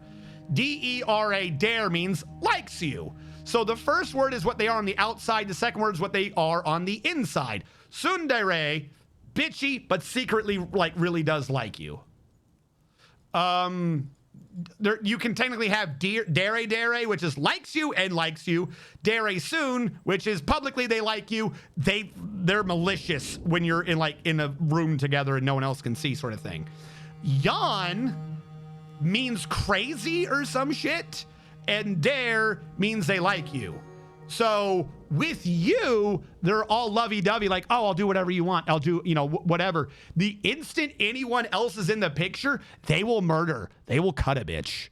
So literally it existed before Future Diaries, but there's a pink-haired girl in Future Diaries called Yuno who popularized it. Like this thing exploded after Future Diaries, particularly because I believe she made the Yandere stare be a thing where you would just catch her in the background doing this at the main character. Just like the instant she doesn't think she's being looked at, essentially, like by the main character, she gives up all pretense of like, hey, I'm a happy, normal person. The instant she's not being looked at, you catch her in the background going, just being crazy looking. So yeah, there's this girl who's just there as a yandere character. Usually they're the primary they're like the primary secondary character. They're like the right-hand person because they murder anyone else who tries to take the position from them. But this girl's just there. She's just there to be crazy. It's hinted at, I'm not going to say what happens because I don't want to do spoilers, but by the end of the season, because they got a second season, she starts to have a plot, and it's hinted at that she'll have bigger and bigger roles in the secondary one. There's too many A plots in season 1 for her to do anything yet.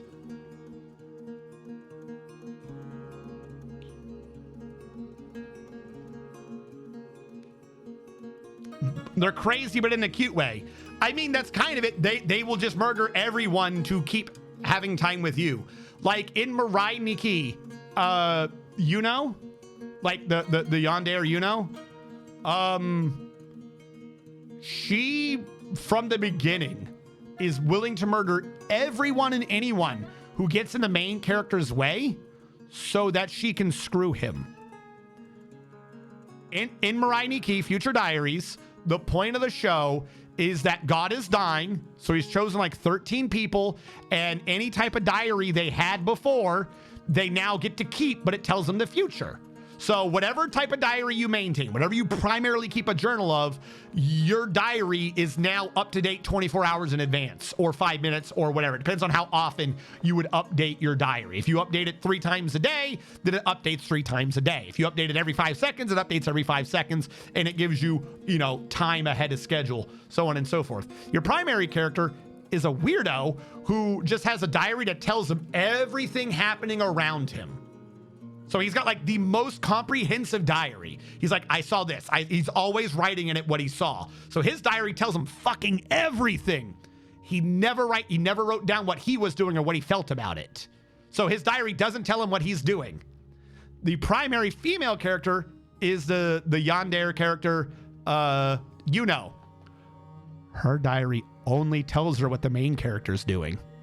Every 5 minutes, on the 5 minutes, her diary tells her what the main character's doing.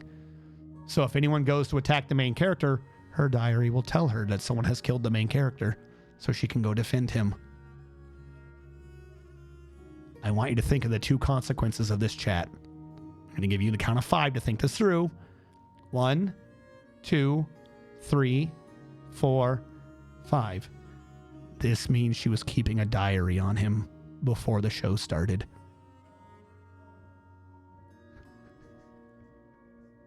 It's not like she was granted a new power.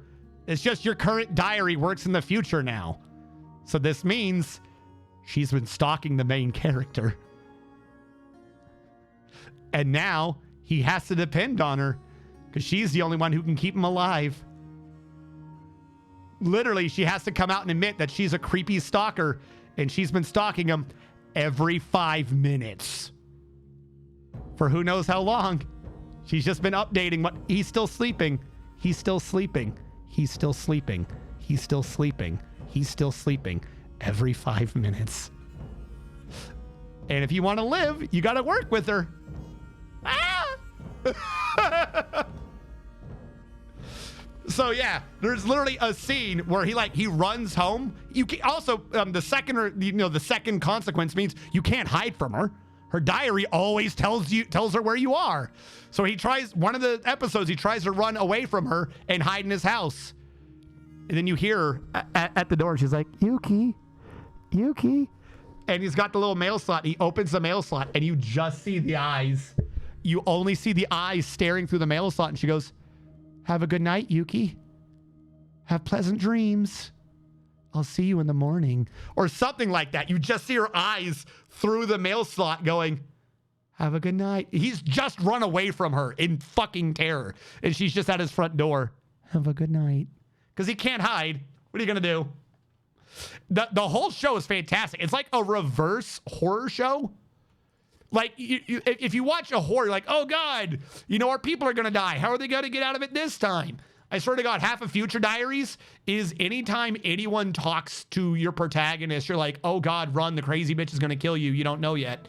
You're watching a horror show from the perspective of the murderer.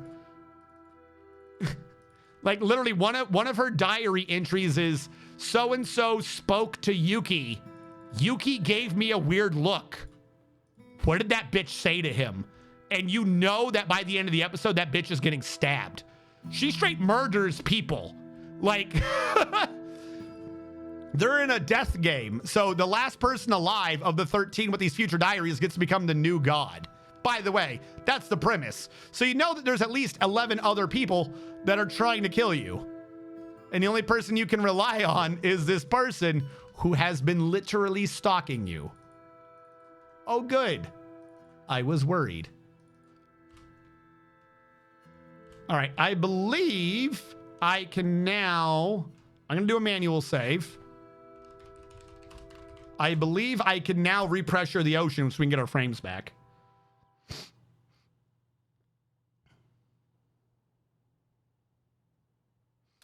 Does she count as Yondir? Mika from Death Note's just a fan. I think in like the universe of Death Note, I don't think she's Yondir at all. I think she's just a fan and has a Death Note.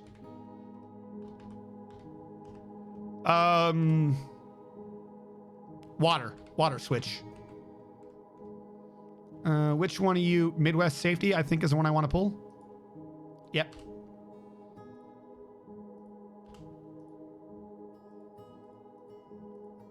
Once Midwest Safety is pulled, we should see the ocean filling in.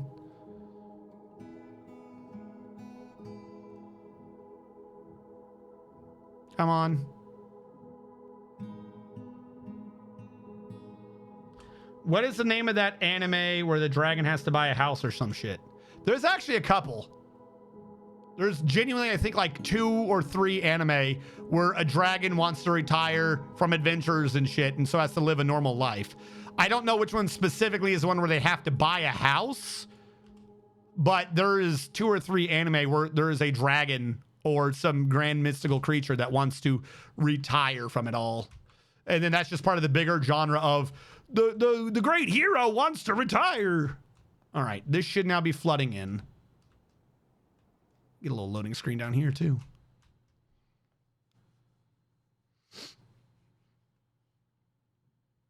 It's the NPC diary. Yes. I don't know where I saw it, but I thought it was kind of funny. Anime goes off the wall. Doesn't she sleep? It's just like one of those questions you have to ask yourself. It's a good question. That's a concerning one, isn't it? Don't you sleep? I would give more answers, but it's literally like the entire B plot of the movie is to figure out how crazy she is and how far she's willing to go. Because like I said, it's the last one surviving gets to be God. It's like literally the major B plot of the show is, who is this bitch? Because he doesn't know her. Like, this isn't like a girl he happens to know. Like, oh, it's that girl from down the street. We talk every Tuesday. He doesn't know who she is. So that's literally the B plot of the show, is a mystery of trying to investigate this lady before she maybe murders you. But also, could you? Is it possible to murder her?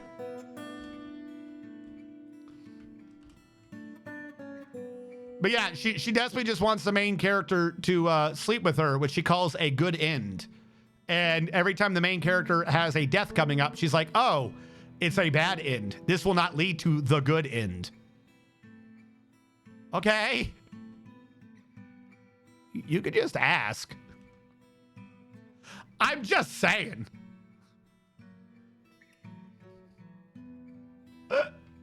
Just ask.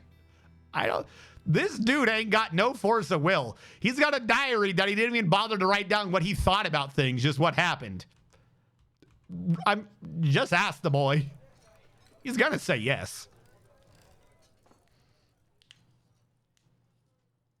Yeah, that's what I'm saying. I don't think that she's full yandere. She's, like I said, she's just supporting the cause.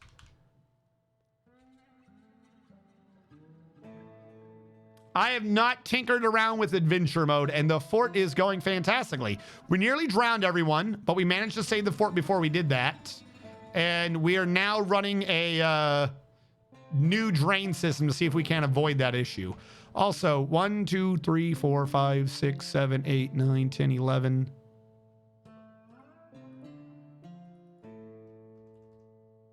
12, 13, 14, 15, 16, 17, 18, 19, 20, 21, 22, 23.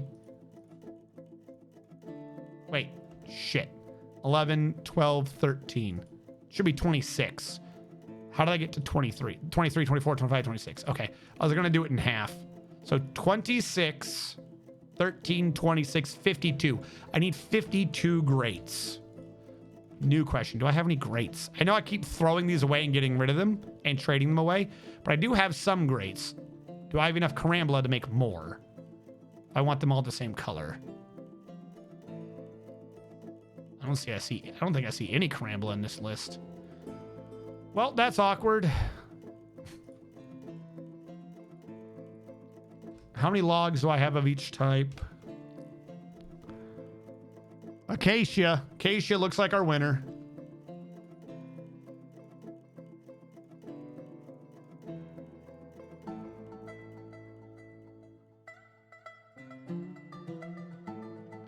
What did I say? 32, 64, 128? No. 32 was the double, 64 was the thing. Go 64 acacia grates.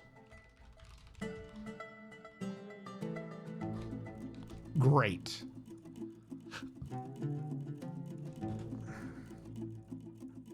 Acacia.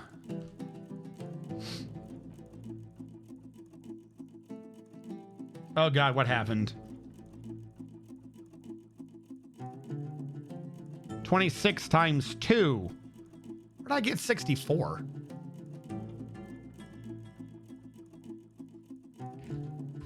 All right. We'll go with that. Thank you. No, that would look weird and bad. I don't like that idea. We do still have to get this hooked up to the ground, though.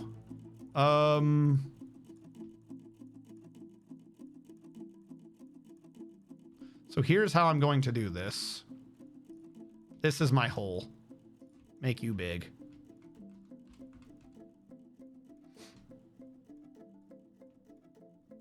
And we're going to save now anyways. I'm just going to do that one channeled, no grates through this vertical tunnel. I'm going to dig out, channel it, fill it back with wall. I don't want stairs. I don't want nothing. I want only water in those tunnels. I don't want to keep fixing this if something gets stuck in there. So, with that being said, I'm doing it to here. Channel that down. This one, I'll probably like put a floor or something on. Actually, I don't need a floor right now.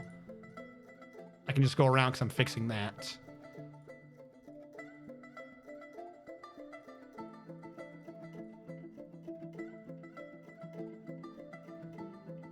Build construction wall.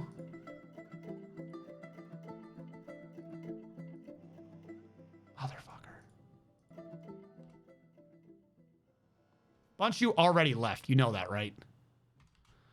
Okay. A vile force of darkness has arrived. 1, 2, 3, 4, 5. Where's the hallway?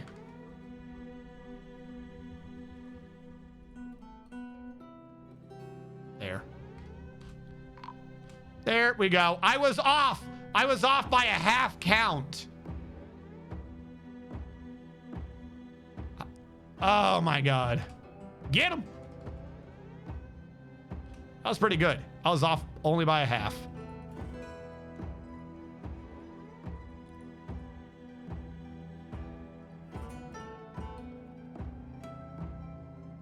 All right, back to what I was doing.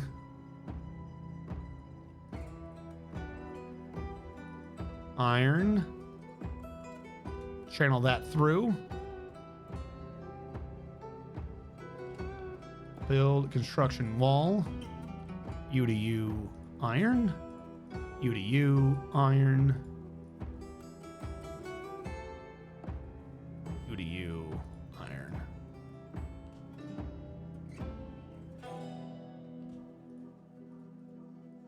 All the way down. Iron tube. Iron tube. Iron. And then when that's installed, I'll put sand block back here.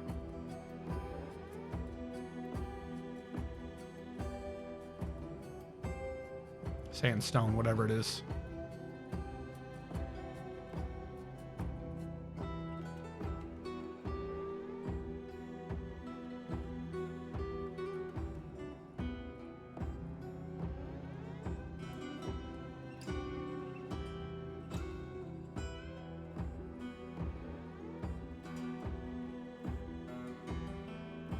Oh, fast dwarf is still on from when we had slow frames. Hold on. I was like, they're moving real fast. I was only on so we could, you know, have things happening when the frames were still bad. Regular gameplay during regular game. All right, that's getting installed. Doo-doo-doo-boo.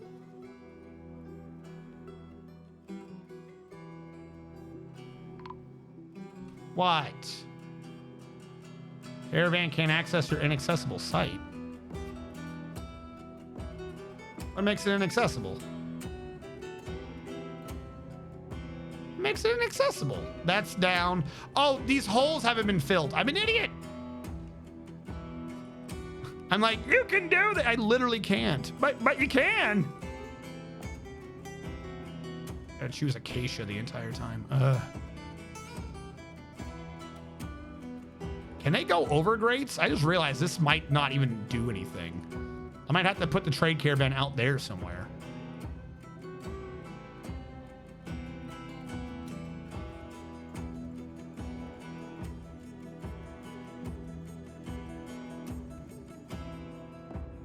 I wish I could say just choose closest one, but Carambola's in the option. Ugh.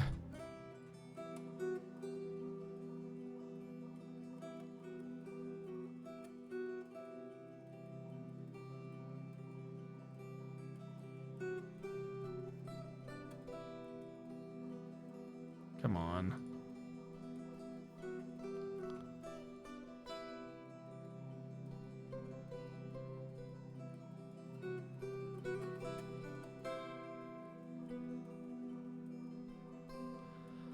I keep misclicking.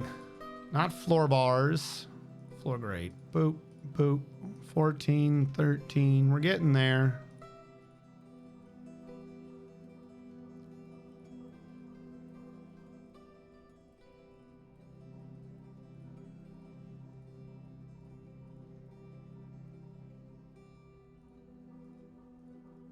There we go. That should help. You guys can go away. You've done fantastic. Thank you. And I knew it. I absolutely knew you'd screw that up.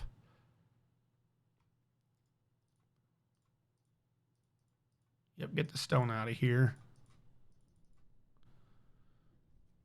Gonna go forge. Okay. Little late. I've been here. A drop pile trade depot? Time to rebuild the whole bridge one tile wider so a trade caravan can get in the trade. No. That would require the bridge and the under part. The ocean would be drained for too long. It would cause way too much of a problem. If this is genuinely an issue, I'll just move the trade caravan out there. He wants another anvil anyways.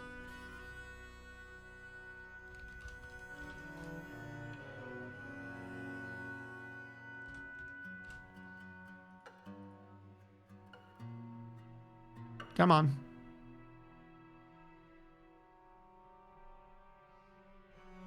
I think we're nearly where I want to be anyways. Because I got to test this. I got to test the bridge system. There they are.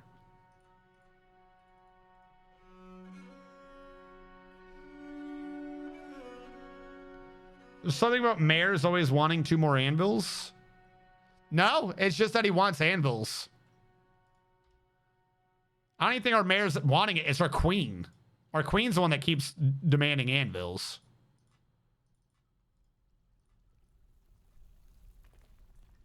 Wait for the iron blocks to come up. Yeah, okay, they got a cross. We're good. Are you dwarves, I believe? Cool. Undo you. You trade anything that's damaged. Actually, do it this way.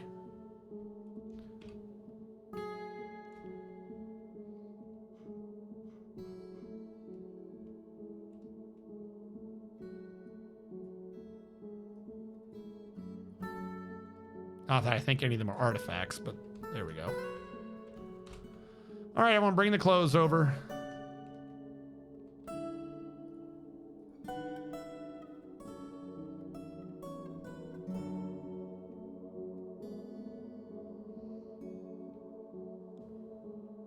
I'd rather just blame Tivik. No, he's good, I think. All right, order all that smooth. I'm not going to redo this entire thing in iron, mostly because I really can't. It would just cause flooding if I tried. And then when this is set up, I will build a wall here. Just. Oh, he's smoothing. Who's constructing my walls? Hurry up. Build construction wall. Sandstone. I'm going to throw the earthenware brick up here just to get out of my list. I don't want to deal with it.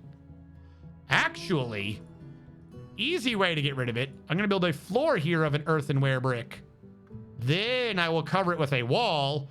And with a little clean const, poof, it doesn't exist.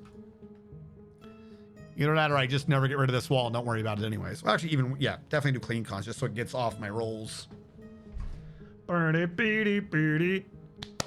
yeah, for the show earlier, if none of y'all have watched it, I would suggest it. It is very entertaining. Much more than I would have given it credit for had I just read the description, which I did. And thus, it's more credit than I did give it for. And Panda's the one that discovered it. So if any of you watch it and you don't like it, it's Panda's fault, clearly.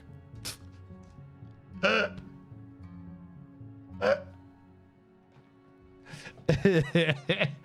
going to find out that she's listening. I came back from Lurk. I heard you talking shit. All right, is all the stuff here? Broker requested.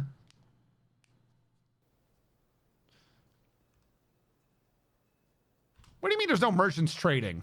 No. What do you, get back here.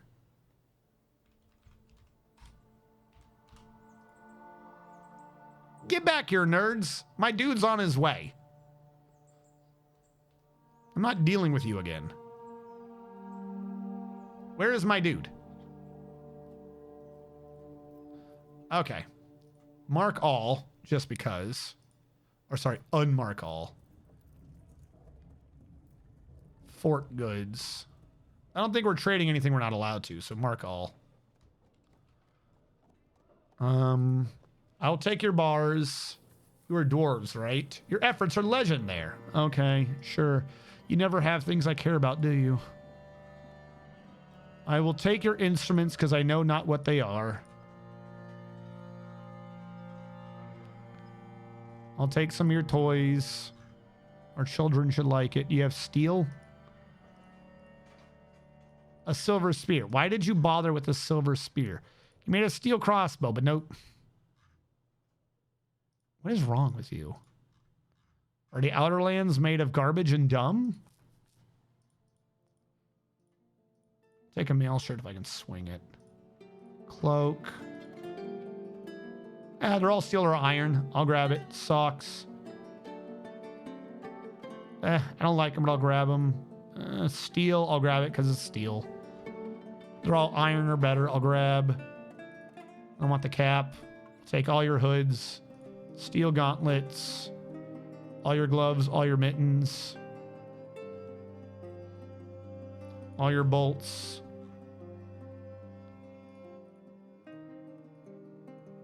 I've got my own meat. I'm not worried. Corey bush leaves. You wouldn't happen to have anything I could, you know, squish for good seeds, would you? I don't need your chests. I'll take these for my library. Where were your bags? I forgot to open them up. Or would they be in barrels? Where's the search everything menu again? Sweet pod and cave wheat. Nope, don't need them. Here we go. Yep. Now you can leave, nerd. Now you can leave. Matter of fact, since I asked you to extend,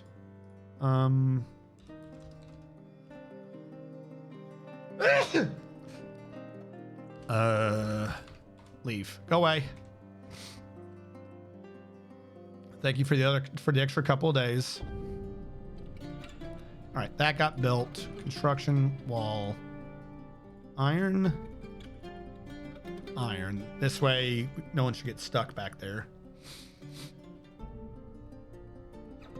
Fill this up with iron, fill that up with iron, fill that up with iron, and we should be good to go. We will, once the merchants leave, we'll try to lock the bridge safely. We will trigger a bridge flood to see if it does work, and then we'll trigger a bridge drain. Make sure that all works. And we'll do a save beforehand in the off chance I've gotten something horribly wrong and we kill the base. I don't foresee that happening, but never a reason to not be safe.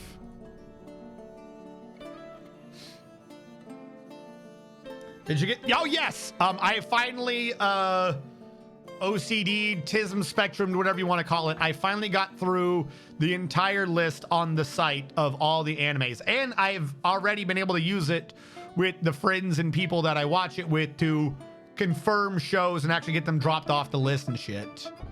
Hammer Lord Bahoon to me! Congratulations! All will see you in no fear before the weight of your hammer smashes through their skull and returns them to a gibbering mass of quivering pain. If they're not, in fact, dead in one hit. And the queen says build probably more anvils. I gotta smelt down a bunch of these anvils. Come on, I need the steel here.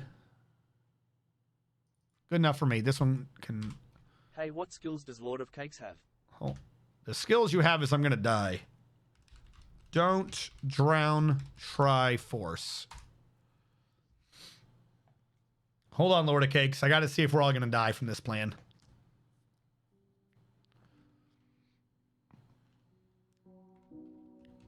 First of all...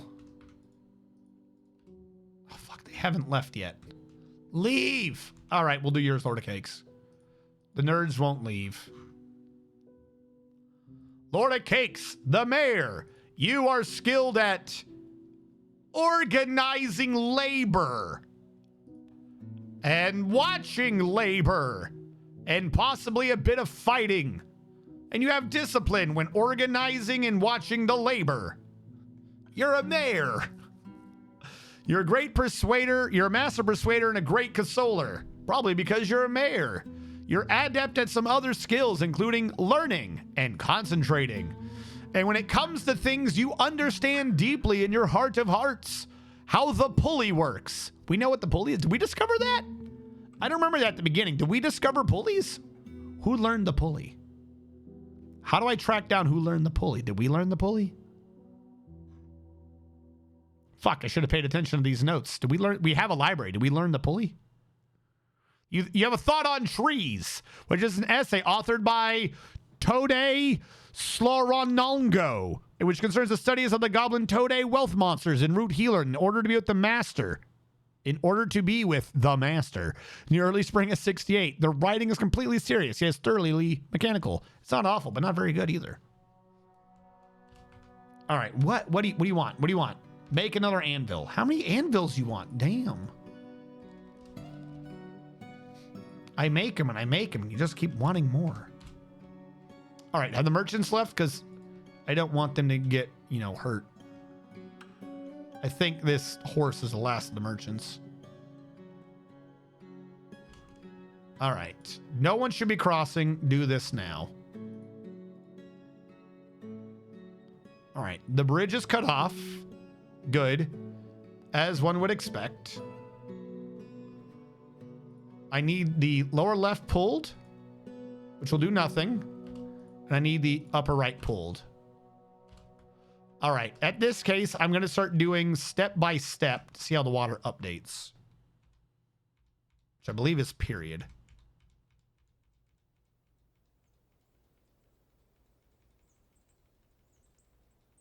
Is it period? Shouldn't be taking this long to get through this. Hold on. I thought step by step was period. Is that a keyboard? Is that a fortress mode thing? One step, period. I didn't think it would take that long to pull. All right. Whoop. Pause. Well, that filled up real fast. And it filled up the bridge. Yes! Okay, that system works. We took off a lot of the upper layer. Imagine... Can we just discuss, one, the fact that that worked, but can we discuss how terrifying that is? There is you see an ocean in front of you with a dark tower in the distance, storm clouds, mist and shit, and you see all of your friends and fellow soldiers go into this like creepy cave in the ground that you know connects to an underwater tunnel to the enemy tower. They all go in there, and all of a sudden the whole ocean goes, huh, and you just hear this noise coming out of the tunnel as all the air pressure, because that water came in fast, all the air went out of the tunnel into your face, and you just know that all your friends just died. We're going to pretend that this wasn't here for that wind effect. It's, you know, watertight, not airtight. Air's got to go somewhere. All right, so that would definitely kill anyone. They are now dead. So in order to do this right, the left lever now needs to be pulled. To close that off. Wait for it to close. And then the right lever needs to be pulled. And if I'm right, we should see a massive reduction in water in the middle area. And then the rest of it should pour down those.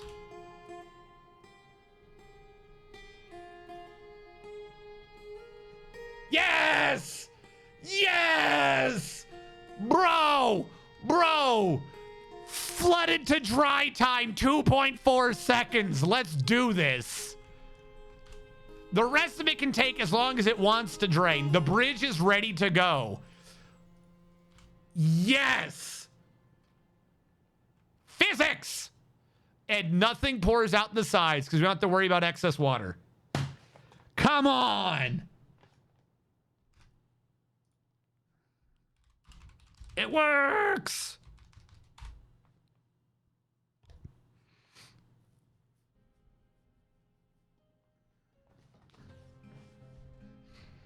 Come on. Come on, chat. You're impressed. We have a little bit of worrying about this popping back up, but, I mean, really, it's not that big of a hit on our frames. Yeah, and it just fills back up pretty fast.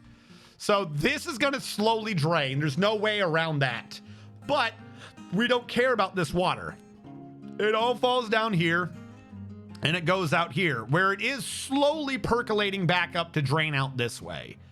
So we've got our little pressure updates going. The funny thing is that none of that is here. Like, this is where the actual pressure is coming from. This is just falling off the end. I don't have a good way to force this water down that way, other than having like a ton of doors or something to be opening and closing. I'm fine with this water working the way it is. And now it's a farm. This is true. The only big thing is like getting this door to shut. I suppose what I could do is like, I don't have to worry about the left one anymore. This was just to contain the water. you know, to make sure it didn't, you know, go that way a bunch or go, but who cares now? This entire back area needs to be filled anyways. But I could theoretically get rid of the left one and not even have to worry about it. That way I could just shut the door early, watch them come in, and then just kill whoever, like the stragglers.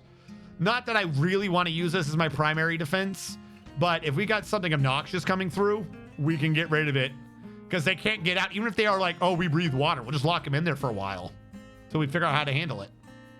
Not a problem. Kill everyone who doesn't breathe water, and then drain the water and kill whoever does. All right, I'm going to do what I did earlier to get rid of the extra squares. I don't know which merchant freaked out and left this. Oh, no, it's because I traded for a bunch of blocks, wasn't it? We're going to install those first and just cover them with walls so I don't have to deal with them anymore.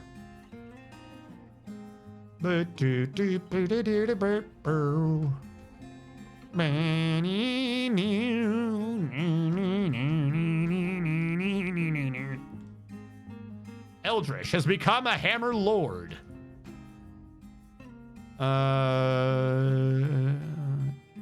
Yeah, get rid of the tetrahedrite block as well while I'm here. Sandstone.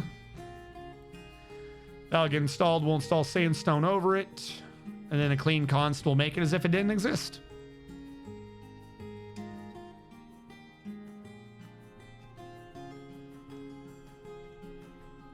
I thought... Why is Suspend Manager not on? Shit. Forbid you. Someone just uninstall this. We'll just redo it manually. Annoyed that that's how that went down.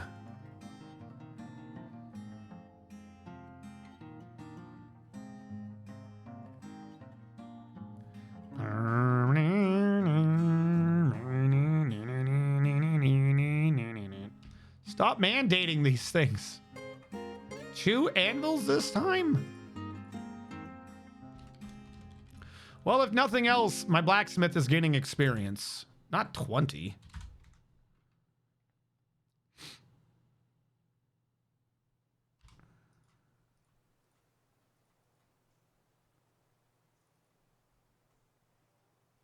There you go. I messed up entirely. Oh. They uninstalled the floor too, meaning half of what I just did was pointless. Unblock the Phyllite block. The point of view is to get eaten in here, so please get eaten like you're supposed to. Thank you. I should really pay attention to those alerts.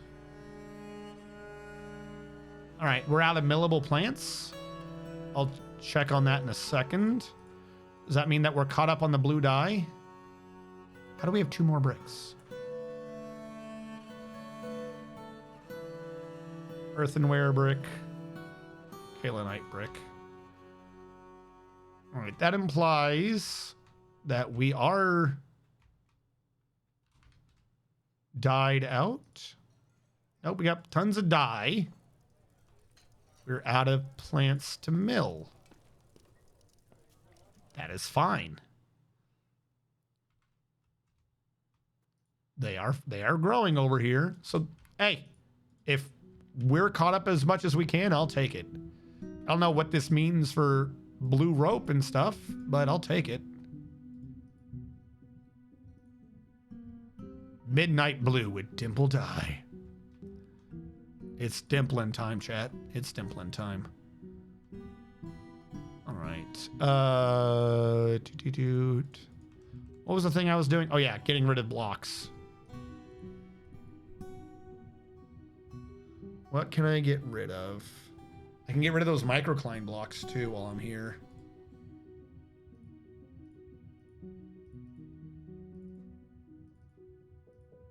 I don't remember why I made those, but I don't want to bother to store them anywhere, so let's just get rid of them.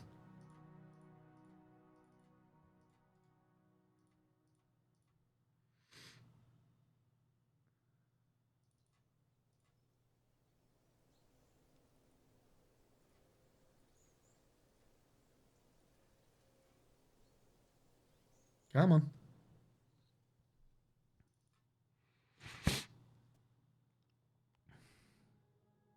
All right, the stone will disappear when we reban it. That was because of some mining. Actually, I don't think we need any stone available right now.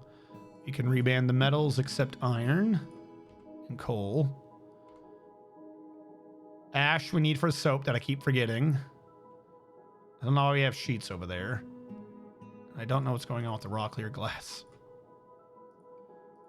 Leave these unbanned for now. I want them to get rid of this thread.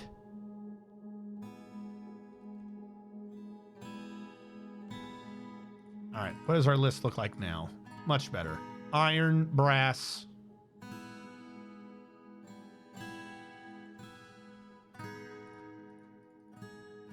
Iron, acacia, and kumquat. Acacia we don't need.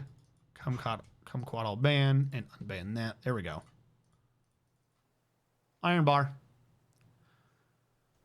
Where was I? Oh, did I? Fuck, I banned the sandstone blocks.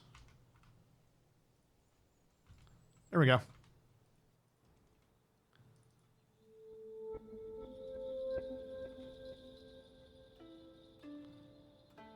And I suppose we could leave it like that. Nah, fuck it. Once that's done, we'll fill them in like normal. Actually, can I do this? Would it only block the... Okay, it would. It knows what to block. The big issue is that is not the right stone. These two diagonals, I would want to make the correct stone at some point. We just don't have that right now. The Queen has mandated the construction of certain goods. I'm going to wait. I'm kind of annoyed at you constantly mandating these damn anvils, and I think the longer I hold out on you, the less anvils I have to make. Because you're ordering way too many damn manuals. That was an impressive bridge mechanism. At first I was like, what does this mad scientist do? Thank you. At least someone appreciates it. God, that took a lot of science and math. I had to count up to like 6 and then subtract 5.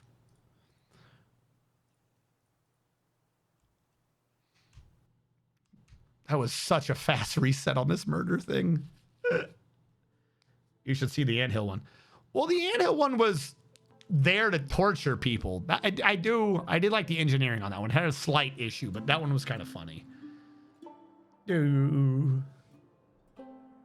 had a lot of water mechanics in that map. Okay, what are you, copper? Okay, I don't need copper here anymore. We can replace that with sandstone. We'll fill that up to here. We don't need this excess space. Get rid of that as copper, order it sandstone, and order sandstone up again.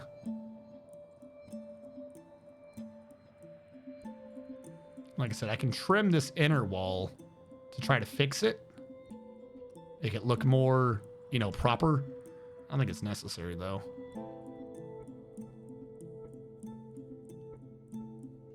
Boop, boop, boop, boop, boop, boop. Oh, the important thing, though. Okay, this water is still percolating. I was going to say, the important thing to remember, though, is when this is done draining, because this is never going to be clear anymore, we have to remember to shut that gate, or we're going to have a bad time. To be fair, as long as we don't shut the right gate, we can't have a bad time. The water pressure from here, I believe, will disappear out the drain first before it comes up as a safety. We just can't have that right drain open. As a matter of fact, hold on. Let's test that right now just to be sure. I'm going to call it the safety release. Safety release valve. There's a good chance we're going to have to reload this save. Just making it clear, I'm testing my knowledge on physics. If I'm right, the ocean will drain. So this is another reason why we have to reload this. So we have to deal with the ocean refilling. But it should not flood my base. If I'm wrong, it'll calculate into the bridge as well, and we're going to have a bad time. But it should not be able to flood the base. I just don't know if the pressure will calculate both ways.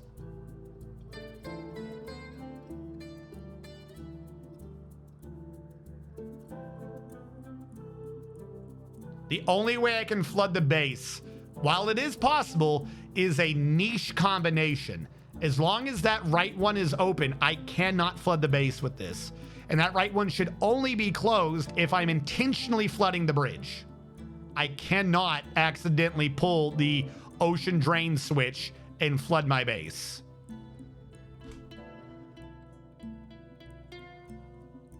I gotta pause this so I can load. We're taking in too much pressure. But this water, it checks for the closest point it can pressure. It can't pressure. The ocean cannot go up this tube because that's 1, 2. Whereas on this end of the U-bend, it's 1 and done. It cannot pressure into my base, no matter how much water there is. I have to shut this door to kill the base.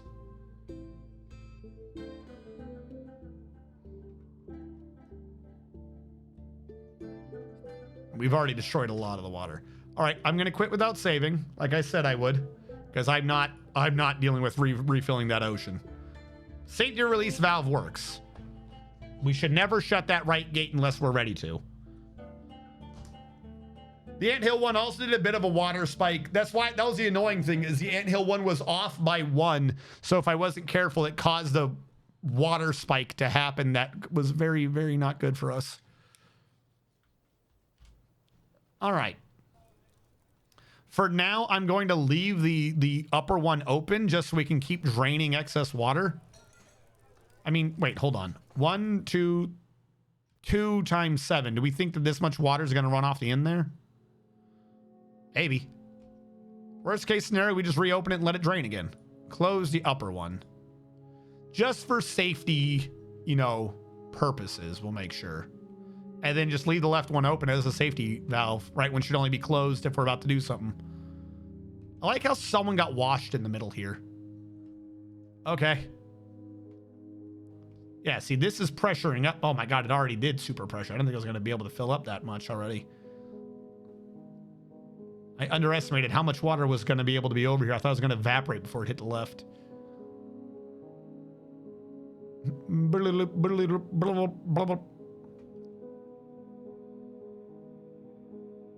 Boop.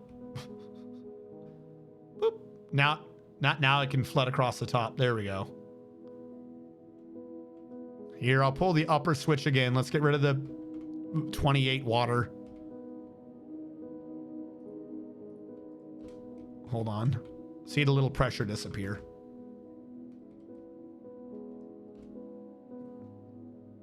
Bye. Bloop. And it's gone again. That's just funny. All right. I'll leave that one open for now just because there's a little too much water hanging around. Okay.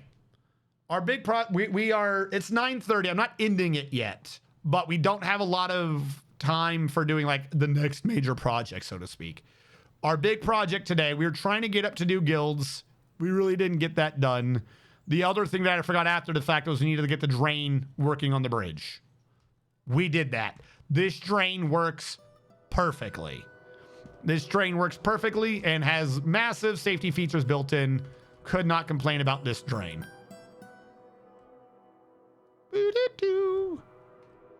All right, we can ignore that for now. We are doing the other things. We have a bunch of the gobos. What were we deciding we were going to do with these guys? Dump them, right? Hold on. Presumably, every dump so far has been off of this. So I'm going to pause this one. Where's dump? Put you more in the middle. And say, dump all these. Dump that, dump that, dump that, dump that. Dump the cartilage.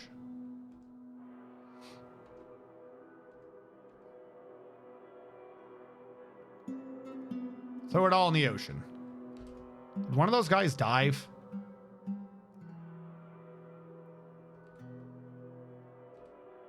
Almost thought for a second one of the dwarves dove in.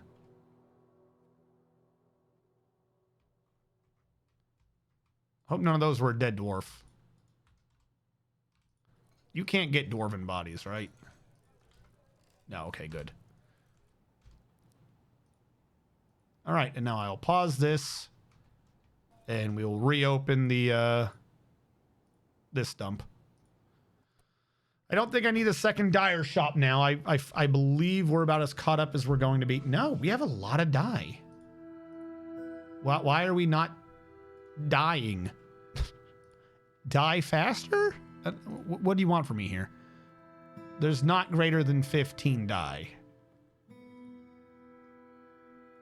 Okay, easily fixed. I'm going to set this down to 5 and your check to 10. You are going to be set down to 5 and your check to 10. Please begin dying again. Because you're somewhere between 10 and 15, right? 1, 2, 3, 4, 5, 6, 7, 8, 9, 10, 11, 12, 13. Yeah. I'd like to get this closer. Die as fast as you can. This is why I have the two of you. Though, if we are at the point where I have to start lowering their numbers, I might leave this after this. This one will just go away and I'll leave this one's number alone. Because we've, from what I understand, we've caught up to the amount of dye we're generating. They've got the dye, but we're waiting on the plants to grow, I guess. Now, the question is cloth. Wish you could sort it by which ones were dyed. You're all dyed. You're all dyed. You're all dyed. You are not all dyed. You are all dyed. We're actually catching up on the dyeing process. Rope reed is where we're going to be seeing differences. We've nearly dyed all of our cloth. Holy shit. Like, that's not a lot to catch up on. 1. And we're about to do 10. 2, 3, 4, 5, 6, 7, 8, 9, 10. Consider that done. 1, 2, 3, 4, 5, 6, 7, 8, 9, 10, 11. There's only 11 more cloth after our current batch to dye up. They're all dyed. Which means we're going to have to start switching at the thread now. Because I wasn't doing thread purely because, well, you know, we have cloth already. Just get the cloth done. That way it's all already nice looking. But it's looking like one more cycle of this and there's just not enough cloth anymore. Because they auto loom, or whatever the term is, the dyed thread. Which is why we have a backup. It's because we were waiting on the cloth to get dyed so we could make sure everything was dyed and start working on the thread. So then after this, we can just work on the thread. And then once that's through, we can maybe restart the clothing industry. We have a lot of cloth. Me too. All right, how you doing? Now, we were supposed to start working on getting things set up for guilds and such. What we got was a library. That's a sort of a guild. Who knows what the hell I'm talking about? This is probably going to go away in its current state because I don't think it works.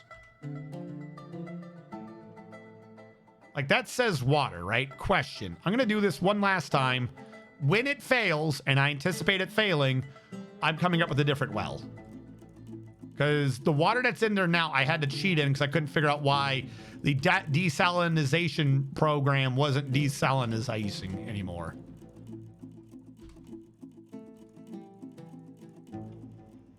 All right, hold on. One, it wasn't desalting, or it wasn't becoming salt water, so that's working correctly. Why are we sometimes getting water, though? It's like calculating pressure weird. That shouldn't be a thing, it does. All right, pull the lever. Someone pull that lever. I mean, hey, that's slightly obnoxious. I will admit that is slightly obnoxious. But we're actually getting invaded this time. But it, boop. Yeah, you better run.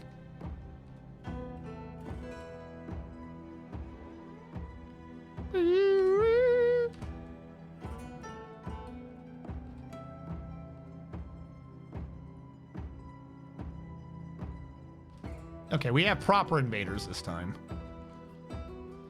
As I was saying, it's coming up, which it really should not be in that case. It shouldn't pressure do its same level. That is an easy fix. If it stays freshwater, then I'm fine with it. I just don't want it glugging up anymore. So what we would need to do is right now we just do that, or that's what we have. All we need to do is that. Do that and the pressure's gone. We don't have to worry anymore. I'm presuming that there's a slight oddity happening because it's ocean. Ocean's always a bit weird for pressure.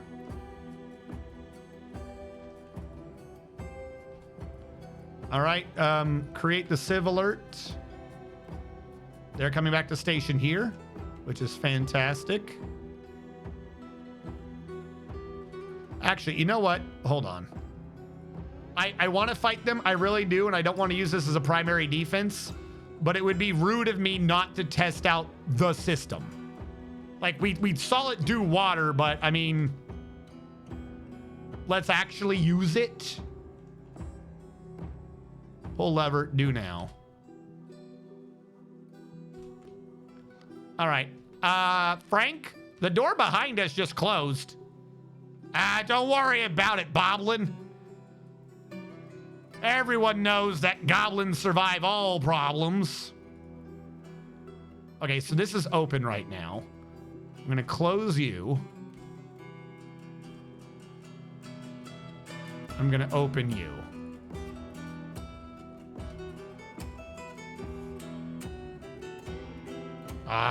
Frank, I hear a lot of weird noises happening.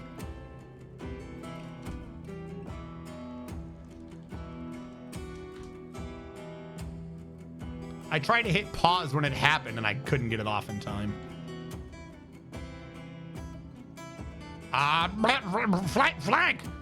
Flank, there's a lot of water.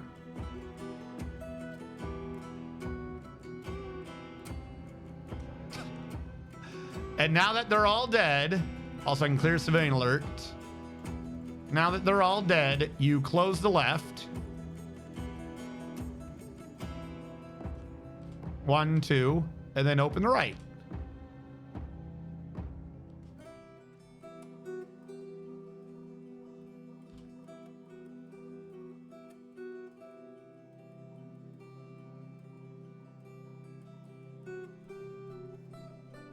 There we go. And now it's already bone dry. Oh, that's so good.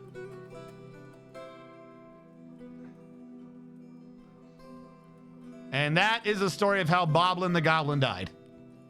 Never to be seen again. Natural causes, some would say. Hold on. Does it? What does it actually say for cause of death? Does it say drowning? Also, clean const because I can.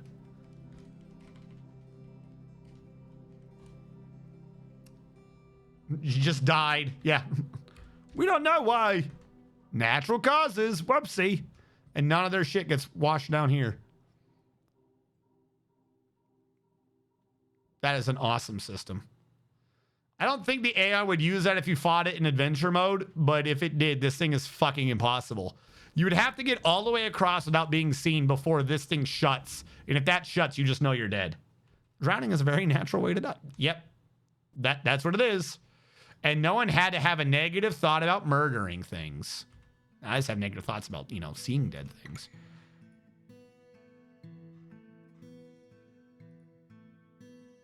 All right, how much dye do we have? You don't have greater than 10. Shouldn't, oh, fuck, it shouldn't be greater. It should be at least.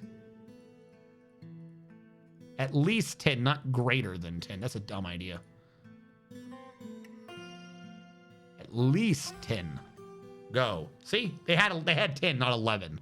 And the whole point was make sure we have 10.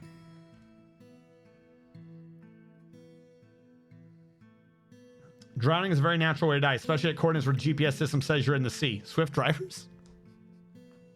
I always liked some of those things where it's like, okay, now proceed to drive across the Atlantic Ocean. Okay, thanks. I feel like you just kind of told me to fuck off, but whatever. All right.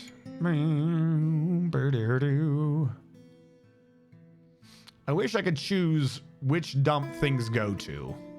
Like clothing only goes down here and bodies only go up there. We have some excess things that do need to be dumped, but I don't want to deal with them.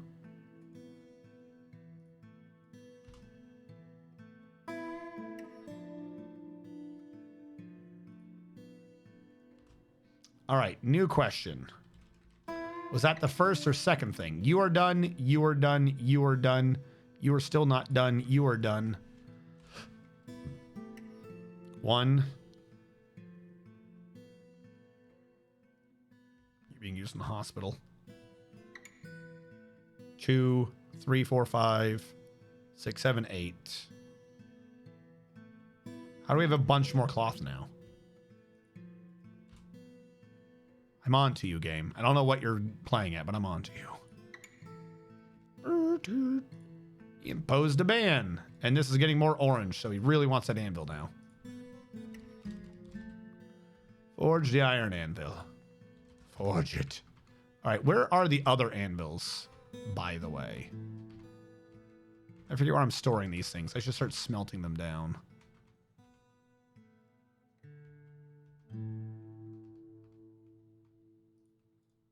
Where are the anvils?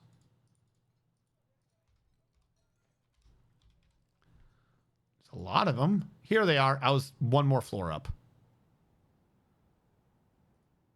All right. You are not the sun. Go away. You are literally not you. Can't smelt you. People get bitchy. Might use you to replace the other thing.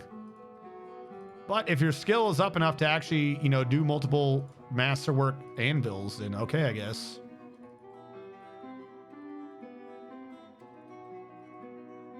And that one was steel. Don't undo the steel one. All right.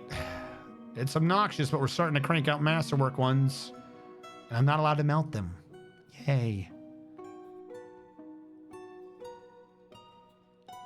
You. Ah, you can choose what job they're in. That's pretty nice. I like that. However, you're not the one I'm looking for. Metal object, repeat. Metal object, repeat. And the thing for you, Smelt Burrow, you are allowed to leave. GTFI, I'll say no. Well, yeah, we'll say yes on that one. Brew Burrow, you should be on no. The only one that should be on right now is Smelt.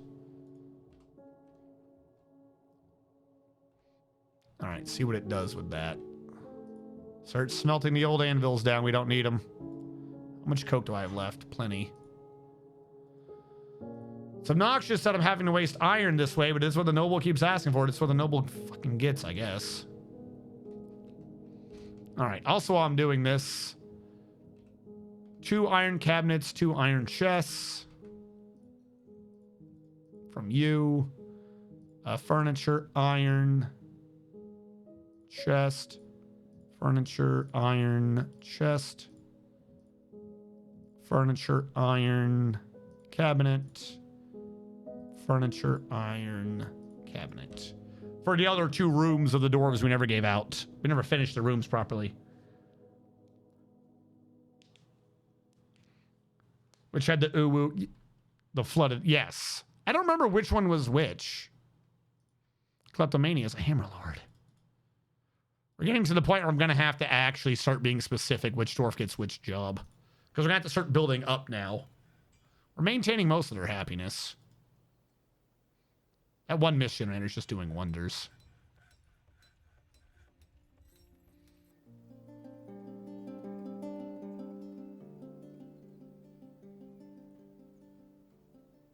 All right, and where was that room? Furniture cabinet is the closer one in. Cabinet, go. Cabinet, go. Chest. Let me look. Yep, iron. Iron. And everyone else is children, so they don't need rooms anyways. And the most sad is a baby right now. Okay, that explains things. I was about to say, like, why is someone angry? It's a baby. Babies be angry. If someone complains, I can just suplex them. Someone comes in to bitch, you're just like working out. What?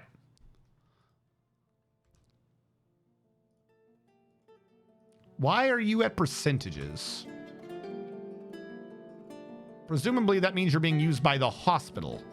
New question. Why is the hospital not using their cloth? You have cloth. Use your cloth. Why aren't you using your cloth? That doesn't make sense. All right, so how would I fix this? The whole thing needs to be out one, over one. Fuck. I'll leave it as it is. We got our water back. I'm fine with refilling it the way it works now because it seems to finally predominantly be working. So I'll just leave it as it is.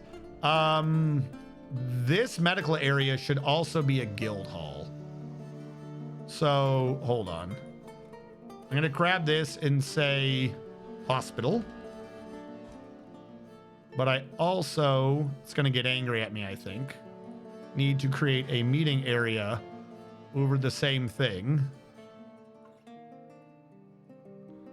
Especially considering it's not worth much.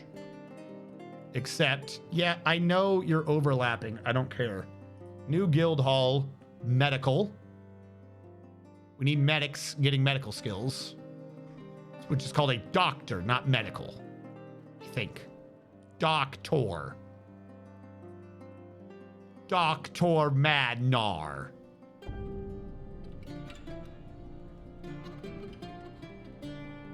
Where is Doctor?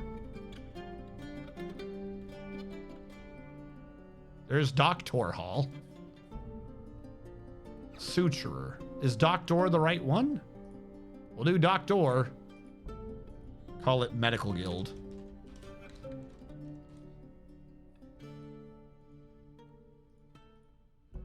You know what I can do? It's angry that some of it is overlapping. What if I split up the hospital? Would that, you think that would do things? Hold on, this is dumb. This is dumb. I admit this is dumb, but can this work?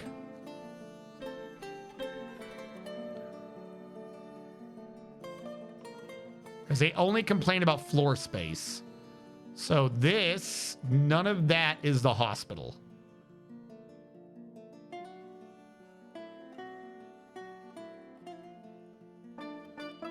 I probably need to create another thing later, and I'll take that one off because I take that one out regularly. I'll create another thing later for the, I got to put the traction benches in each room. Now, we're gonna accept this. We're going to go to the medical guild, and we're now going to subtract the rooms from the medical guild.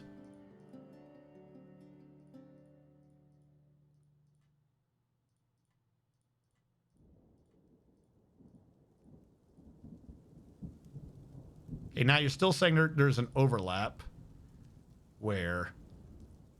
Down to there. Okay, medical guild. You don't have access to the well.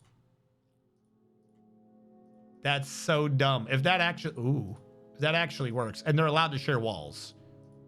So I should be engraving the walls. I can't engrave the walls in a way to benefit both the medical guild and the hospital, though. Very strange. I have to think about how to do that. My first thought is, this is clearly medical guild, so I don't need to think about it. And then this is all clearly hospital.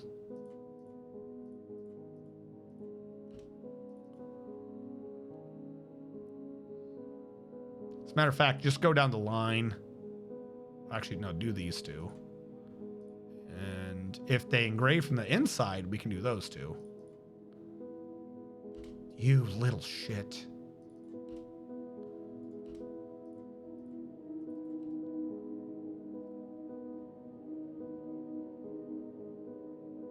Even if they're not good, we have some engravings happening.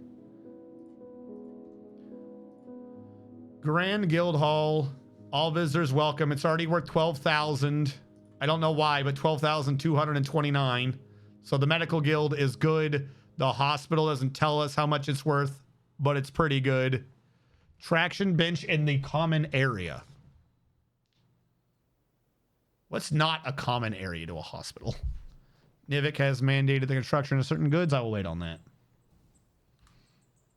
Just OP and soloing. Every time you hit a basic attack, you either heal or do bonus damage depending if the target is facing you or not. Oh, that's really strong. What? Why? Why would you make an item that's just like, yeah, whatever, do whatever you want, I guess. All right, I have to start moving some of these out. I'll have to probably wait to another stream. Before we go further though, pause you. Unpause you. Dump those corpses. I don't think you can do anything with hooves in this game. I always get confused on hooves. And anything that says hair, get rid of. Antlers, I think you can use. But get rid of hair. I don't want cow, reindeer, cow. I have to figure out how to split that up. Anything back here? Hoof. Go away. Antler. Hair. Go away. That way we don't accidentally use it in thread or some other nonsense. We're not trying to give people cowpox here. All right, we good? I think that's everything. Fantastic. And we will re-enable you. I didn't know how strong it was and fought a baloney using it. They were full HP the entire fight. Oh no, that's not good. What a fantastic thing to go on. We will fight you. The Etin Mata Nithros Dosla Kusalna Min has come. A giant humanoid monster with 2 heads. I am down. Let's do this.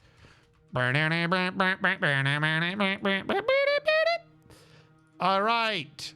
Civilian alert. No one go outside. Also, I see an arrow. I see you. Forbid.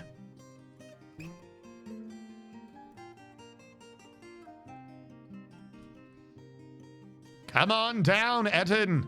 We've got a party for you. And the first one into the fray is the militia commander, Azra Khan the First, who was going to dodging demonstration. They've already killed it. It's dead. That Etin is no more. Who did lethal to the Etin? Probably one of these two, I'm willing to bet. The Hammer Lord bashes the Etin in the left head with their steel warhammer, bruising the muscle and fracturing the skull of the left head. The Chief Medical Dwarf stabbed the Etin in the upper body with their iron spear, tearing the muscle and tearing out the left lung. Before that, the Swords Dwarf stabbed the Etin in the right head with their copper short sword, tearing the muscle and fracturing the skull in their right head. Head, and lungs, usually enough to be lethal. Y'all don't need a station anymore. You've already killed it. Congratulations. Look like he's cleaning up the blood. Only they can clean up the mud. That's the one thing. I need like a mud-free zone. Angori Bear has become attached to his copper short sword after he cut off a Etin's head with it. I don't blame him.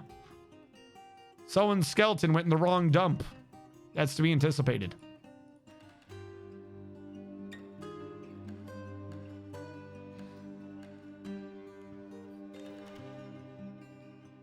It gives 15 physical power and 20% attack speed. The passive gives 0 point for every basic attack you hit on God permanently. Why wouldn't you get that? Any item that's a snowballing item, why wouldn't you just get? Starts off with pitiful stats. I don't care.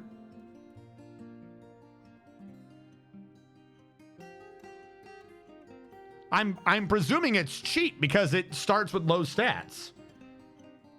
Well, you have to stack it. Yeah, keep attacking. I don't see a problem with this. I like snowball items. I love snowball items. It is very cheap. There was an item in League of Legends that I would get on Warwick that had something to do with his attack speed too. Before, I think they nerfed it or they got rid of it or something. I would jungle with Warwick. I don't even know if he's a jungle anymore. The more I hit people and killed people, the faster I went. That fucking weapon was amazing. Or item, whatever it was. I think that's how it worked. It's been a long time.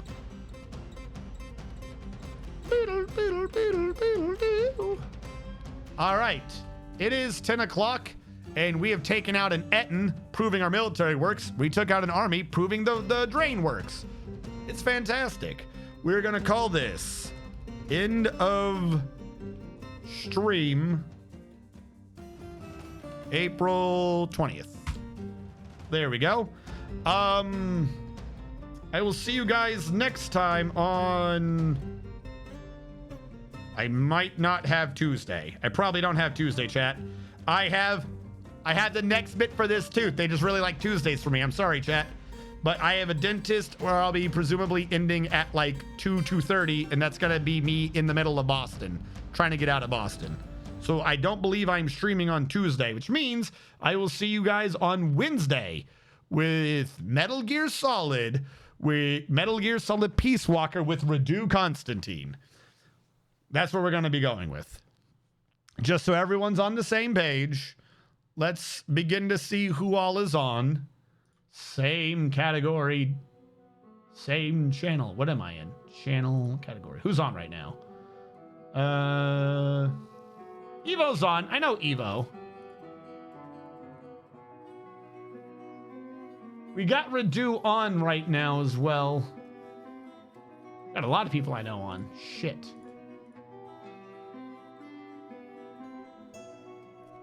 All right, presumably, are they on or let me do one thing. Let me see if they're on.